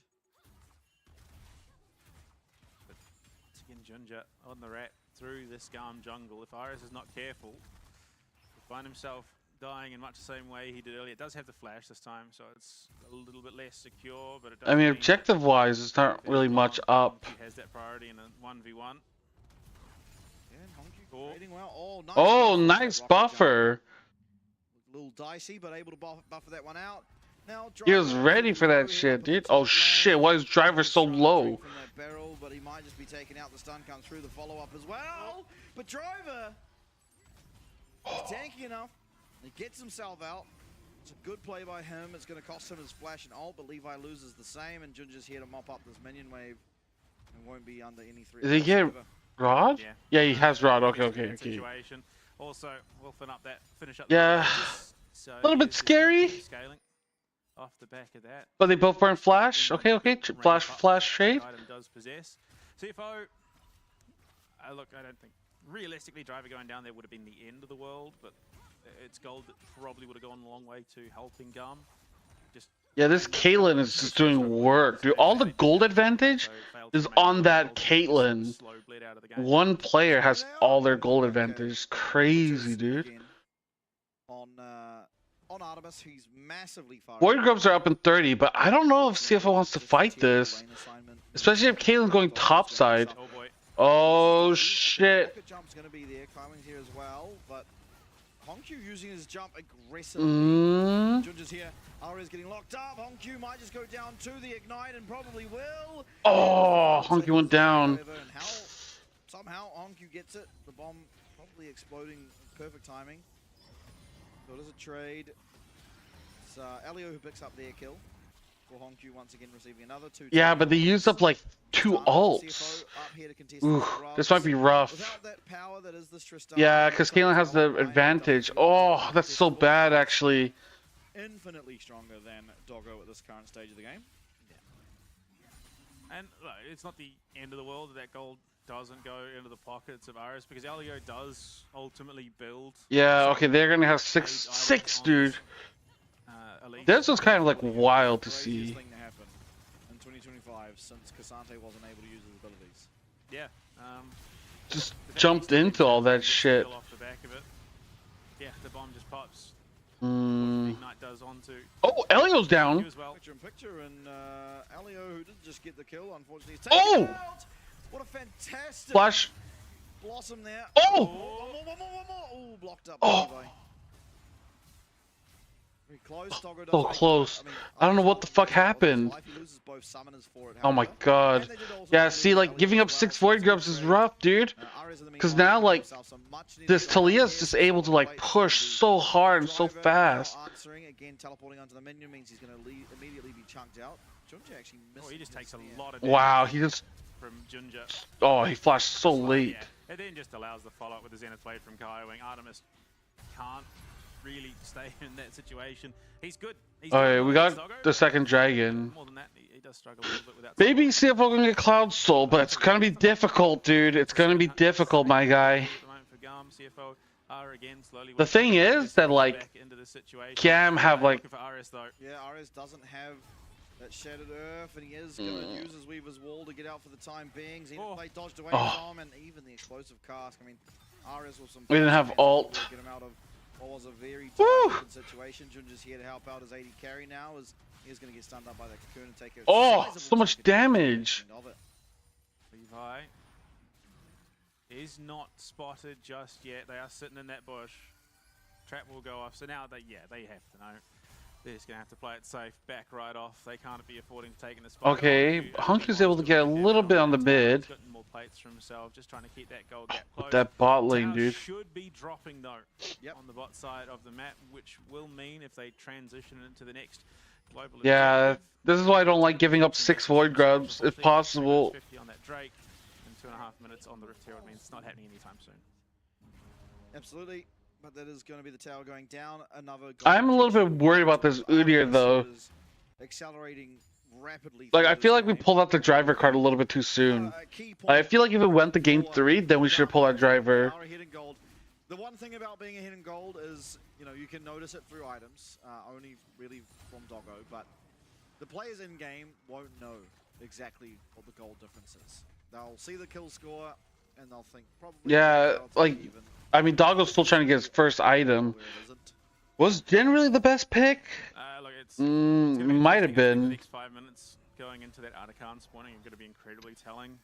At the moment, RS is doing what he can to remain relevant. I think Heisa would have been rough for a team comp. Feeling the struggle, and of course, Caitlyn, if they can create the space for Artemis, Caitlyn can be a real problem. The only issue is they've got a Leona. They've got a Jin who just sits at the back line. With the way his damage works as well on that 4th shot, he's going to scale up pretty well anyway and ultimately remain reasonably relevant, because it's just percentage HP. Semi-execute damage coming out of a Jin is rough. Oh, like, look at that, dude. It's another tower though for Artemis. So making his way towards an Infinity Edge. And Alright, Rift Herald's up in a minute. CFO are gonna want to try to get it. HonQ trying to answer back some damage on this bot tower, but ultimately not able to do as much as he perhaps would want. Elio pressuring Doggo. This mid tower is all that really stands now for CFO. They are, I mean, both teams are being proactive, just in different ways. CFO have been looking for kills, while on the other side of the map, GAM have been just taking down objectives with this Caitlyn. And that's exactly how you want to play the Caitlyn. The Elise allows it even more. Yeah, the Caitlyn's giving them a lot of priority. I guess it was good. We didn't really have a good answer to it. Should be very far ahead. Static Shiv Jin. So, going to allow just a little bit better clearing that wave. Plus, I suppose a bit of AoE damage. Not the end, like, I mean, it's a rough spot, I think, to be put into, but for cost effectiveness, it is going to allow you to do a lot in terms of controlling sideways. Driver, our dog got his first item, so that's something. For CFO, they need to be able to control objectives. They need to be able to control the map, and while they were looking for Kaiwing there, they need to set up vision, because this Rift Herald will ultimately, I think, yeah, no, there is just no two ways about it. It will decide who gets the Noxian Blessings, and absolutely. Okay. Artemis cleans it pretty quickly. Rift Herald spawned. CFO's positioning can be a little bit better. Elise, but answers back very well, and HonQ even better. Half HP now on Oh. but these traps are going to be so annoying to try and get through. Both top laners teleporting to the play. The Rift Herald is getting very low. Oh, Kaiwing just took some damage. From that headshot, and Driver's going to have to tank up the ace in the This hole. might be a bad idea. Yeah, I think you're just gonna back off. Yeah, okay, that's fine. That's fine. Just give it to them. Give it to them, baby. But no way really to kill this Udyr. Yeah, unfortunately, the damage of Artemis coming. But that does mean we can get third dragon, which will put us on soul point, which is also pretty big, you know. They're not the tankiest of Oh, Driver stole it. Yeah, yoink. Doesn't throw up the emote though, so possibly a misplay on the back end. Either way. Oh, nice. Got the 4. Oh, they're just using it mid. Rift Herald dropped in the mid lane. They haven't got the wave, nor the Levi. HonQ not here. Levi jumping in. Oh! Oh! Timing is bad, body slam, and so Levi I don't know if that was good. But stunned up is going to be Kiaya. HonQ's trying to walk there to the fight. Kiaya has to flash out. Oh, Elio's taking so much damage. Oh! But HonQ's here. Oh my god, it's the janitor. Nice. Doesn't get the reset on the second, and so Ares and Artemis should be fine. Go! Oh my god, dude. Dude, how does he walk like that, dude? Dude, the balls on that man, dude. Holy fuck. Gotta fucking wheelbarrow that shit in, dude. Holy shit. Dude, what's crazy is that it's 9-2, but the gold is pretty much even. For mid lane finally, yes, but you could have held off for a moment. You'd just taken it. It wasn't like it was running out at all. But he just runs in, gets caught. Kiai has to come in and try and bail him out. Ultimately gets caught as well. The rest of the team just gets absolutely wiped the floor with. Oh yeah, that's soul point, dude. Yeah, like, okay, this was really weird. I couldn't tell what the fuck happened. Did Driver interrupt Levi? I mean, Kiai had flash this whole time. Yeah, and he just gets so low. They're able to buy enough time for HonQ to get in. He gets his first reset. They're so lucky that he doesn't get a second one. Oh. This is even worse for them. And honestly, and then right here, Dog will just flash, boom, bam, boop. They got completely wiped. Fucking holy shit, dude. Driver has arrived, dude. Just a ridiculous call for Levi to make, unfortunately. And they will now have to bear the consequences and try and recoup. I think he changed it to Driver appear. Wrong word. Kaiwing's so tanky. Oh, but he dies. Oh, Doggo! The snipe! Who is so far accelerated in this game, gets himself yet another kill. That's going to be his fourth. The Doggo's coming back. He's feeling pretty good about things. As once again, another siege on this mid wave. It goes awry, and CFO pick up the scraps. Damn. So perplexed. So for up until that moment where they run it into the mid lane tower. What the fuck happened? They were in a commanding position, and then for some reason, they decide to do the exact same thing again. And while it Dude. doesn't go nearly as bad as the last time, Bam! It hits Elio, dude. Really doesn't. Back to picture in picture though. It looks like Driver might just be taken out. Kindly trying to peel for this great. Uh-oh. Reasonable amount of time. He's living. He's living. I don't know if that's actually good. Back to about a quarter HP. Very short. Oh my god, actually might be good. Some extra resistances from that barrel drink and the explosive. Oh, what the fuck, Driver? He's alright. Yeah, Kiai tries to heal up, but he's got no damage. Dude, why is he so damn good on Gragas? Oh, my guy. God damn. So beautiful. But CFO. Holy shit, that's a fucking Driver spin moment, dude. Due to the ability to them to capitalize on some poor play, they now Oh man. position to pretty comfortably close out this series 2-0. Like the goal difference isn't that big, A situation where but like it's only Caitlyn. Caitlyn has been like AFK. decent margin, you are now sitting down 2k gold, and that gap is growing. You're down 10 kills in and of itself. You only have one winning lane, and that is Artemis right now. And Yeah, Artemis is the only one. GAM come back when? Maybe next split. 2k ahead in the mid lane as we hit the 21-minute mark. For sure. So probably April. I think that's when the next split starts. Dragons, which CFO are on the sole point. Only 21 and a half minutes in after the 23-minute mark. Oh, Artemis almost got caught by that. Potential and the Cloud Sol at that. For the side Dude, this Jin, even though Jin fell really far behind, he's been doing work in these fights. Like his W's, like snares, have been on point. But just threw it away. And it has to be said, it's not the first Comebacks? God damn, dude. Life is ruined. Sure, how are you gonna support your 5 kids? Okay. Now, Mears, you could understand as a bit of a mistake. Like, you could see the way that he was passing, he accidentally clicked on it. Levi 100% dropped that, 100% jumped into it, and then drifted his team into a 4-man wipe. It happens. It happens. RS is... Oh, it's a dire... Yeah, support them as a great uncle. Hell no, dude. And he is ultimately roughly even with Artemis, largely because of all the... Oh, GAM's trying to rush it. This is a game-ending fight. I'm sorry. Yeah, they're wise to it now. They see Ares on that minion wave. Teleport for Hongyu available. Yeah, there's the teleport to the top side. That's going to be Driver.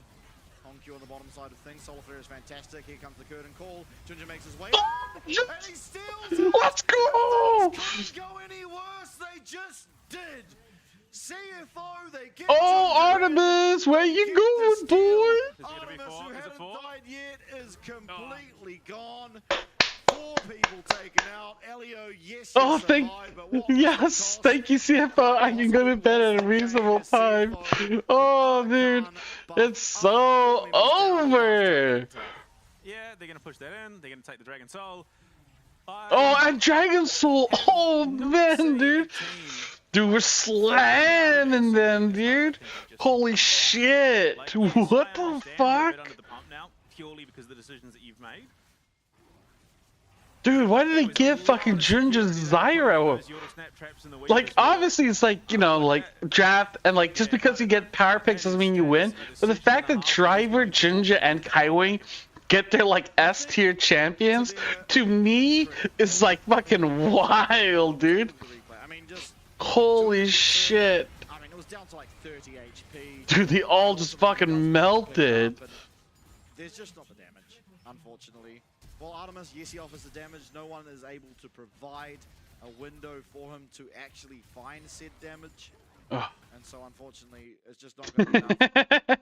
I think ultimately, though, Nice! Let's go! Hold up, back to live, Oh, oh, I don't know about this one. Actually, no, it doesn't matter. Honkyu's going to get reset after reset. Oh my god, Driver, you're a little bit, you know. That was kind of a weird... Unfortunately, bud, you're all that stands now between CFO and just marching down this bottom lane. Kaya trying to sway the side of Holy CFO, shit, dude. They're not going to falter. Down bot they'll go. That's going to be another inner tower. Damn! This might even just be in hip tower. Like, Hongkyu's got so much damage. It's not inhib. I don't think we'll push that hard. Because Baron is spawning. Wait, did this say Cloud Drake live? No, we have Soul. We have Cloud Soul. Must have been really wrenching for them. It's a nice cocoon. Oh, what the fuck, doggo? There's no shutdown. I'm not stuck in here with you. You're stuck in here with me. Zyra and a Yeah, the driver E. That was kind of fucking silly. I mean, Hongkyu is just fed out of his mind. Yeah. Like, cool, you've blown up Doggo, but he's only the second ADC and this AD carry in this comp, and he's not even the primary anymore. Yeah, Doggo's been fucking like, no, he's not been shit, but he's fallen really far behind, right, in terms of gold. So it's like, oh, we killed AD carry. It's like wrong one. It's Honky's. I mean, like, it must be hard to be GAM because ultimately you had about an hour-long pause that you knew you were coming out of and losing, and you just had to sit there and go through it. Hey, we had an hour-long pause that we were gonna win. Really hard to bounce back from that. And honestly, I think the start of this game they were shaping up to be able to do so, but unfortunately cracks in the armor. Dude, was it the GAM game that we also had a super long pause? And then game 3, we just like instant turbo win? I think it was. But he doesn't find the reset for now. Yes, Doggo! And that's gonna be Kaya. He tried to dive Yeah, out of dude, actually, game 2, CFO was losing. We had a super long pause because Levi bought the wrong item, or he bought an item that he shouldn't have been able to buy. So there's like a fucking long ass pause. Game insta loses as we come back out of the pause. Then game 3, CFO just turbo stomps. So we just sped that up. We had the game 1 pause, and we decided to turbo stomp after the pause. They then decide to just throw the lead they had away. Why would you predict GAM? I'm very curious to know what the call was, because You should have known better. That's your fault. I thought I educated you well. Tristana, for the most part, actually relocates reasonably quickly. You drifted away from the sun. So it wasn't like she was never going to get to the fight in time. By the time she does, the damage is already done. Kaiwing? He does manage to land the stun before it, and Artemis has been one shot. That is the only champion on your team that is outputting consistent damage. Everyone getting one shot. Oh, the plants! Oh, CFO versus Vikings? Yeah, on Friday, dude. 7K. 4v2. Hongkyu able to get out of the seismic shove, and Ares now getting put under the pump, and oh my god! Wow, the damage. 7.3K. This might be the largest gold gap. Holy shit, you're right. Look at mid. That a major region has seen in years. I mean, there's Flame Horizon, and then there's what we've just witnessed. Holy shit. Lane going down. Honky just took a fucking dump on them. Debut split, going from dying to Artican in his first game to now having a performance like that. Yeah, that is true. That is actually really true. Honky game 1 fucking executed and died to the Otacon without anyone else there. Like, without the enemy team fighting him. He just fucking wasn't paying attention or something, choked, and just died to Otacon. Now he's fucking giga slamming them, dude. That's crazy, dude. This one, they're allowed to lose. They're allowed to lose this one. They'll then have Thursday. Unless they purely want the Talon rematch. That is the only reason. Oh, dude, let's see. I want to fucking see Talon versus GAM, dude. For the most part, until they stop. They get the Talon rematch. Yeah, they do. Yeah, Honky, let's go, dude. Just for that. Great performance, my guy. Great performance. Of course you vote for CFO, dude. Especially for GAM, because they had lost that game. They would have known. Oh, man. They would know there's no way we come back from this game. And they're just sitting there waiting for the bug to be resolved. Eventually, CFO was so confident that they won. Oh, shit. Yo, choose an outcome. Yeah. And that's what we saw. They eventually closed out that game. Oh, man. I wonder what outcome I'll choose. Well, CFO won. Complete prediction. Holy shit, look at them channel points. Obviously got found out early and somewhat by Hongkyu. But Levi had really good jungle pumping. He was able to take 3 quads. Damn, dude. Zyra, who honestly felt a bit homeless. He then invades again. He gets caught, but even though he Oh. gets caught, he's still taking Zyra's jungle away. Dude, let's go. LCP matches. Yeah, make sure you can see it. Yep. Oh, okay, so this hasn't updated yet, but let's just say 2-0 for CFO, meaning that we're here, round 3 against Vikings, and that'll be on Friday. So TLN will play against GAM on Friday, and Vikings will play against CFO on Friday. This will be a big day, by the way, guys, because if you notice, it's best of 3 into best of 5, so possibly we can have 8 games played in one day. Also, it starts a little bit earlier. Is it 4 p.m.? Is it 4 p.m. start time? I guess so. Okay. So TLN versus GAM will be at 4 o'clock. Damn, dude. I gotta remember. Into the lap of CFO. Yeah, and what's interesting about that 16k gold is 8k of it almost was on Hongq alone.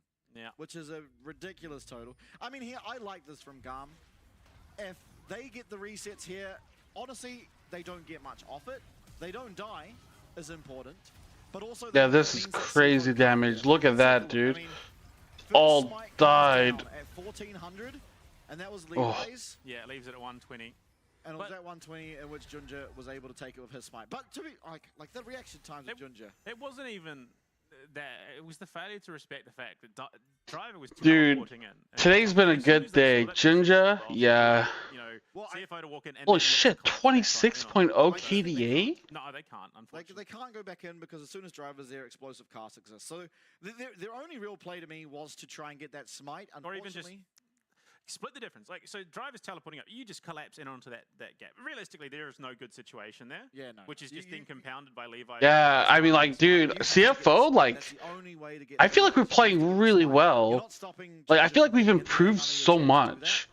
And so he gets in, it comes down to a smite fight, and unfortunately... Like, yeah, like, you know, people would point out, like, the weak link of Hongq. Dude, this guy is fucking, like, playing really well. A little scuffed. Honestly, yeah. Hongq jumping forward, I did not have on my bingo card. Like, I honestly, dude, like, before the season started, I didn't think we would be this good, to be honest. Because, like, looking at scrims and stuff, I knew things would be rough. Like, we were very, like, rusty. But, like, I feel like, as a team, everyone's working really hard and really well. I hope we win. But like, I'm excited. Like, I feel like we haven't even seen peak CFO yet. Yeah, look, at this point, Doggo's essentially... Like, we're still only in February, dude. Worlds is in, like, October, September, some shit. October, yeah, October, right? Something like that. It's like, we still got a long ways to go. A lot of time to try to make progress and improve. Yeah. You know what? I'm gonna go get some food. I'm gonna go bing chill a little bit, and I'm gonna go to bed because I have work tomorrow. But thanks for stopping by, everyone. Thanks for going in. Tomorrow we don't have a LCP, so I won't be streaming tomorrow. Let me double check. Because is there PCS tomorrow? No, there's no PCS. Okay, there's nothing going on tomorrow. So I'm gonna go and take tomorrow off, and we'll be back. So Friday, Saturday, Sunday. Those are the 3 days where CFO will be playing mostly. I mean, no, not Saturday. Hopefully. But we're gonna the 3 days of playoffs, and then LCP is done for winter. Yeah, thanks, Kale. Thanks for stopping by. You are a loser, and I do think you're shit. But everyone, go fuck yourself. TLN downfall, CFO win. I'm very happy. Okay, I'll see you on Friday.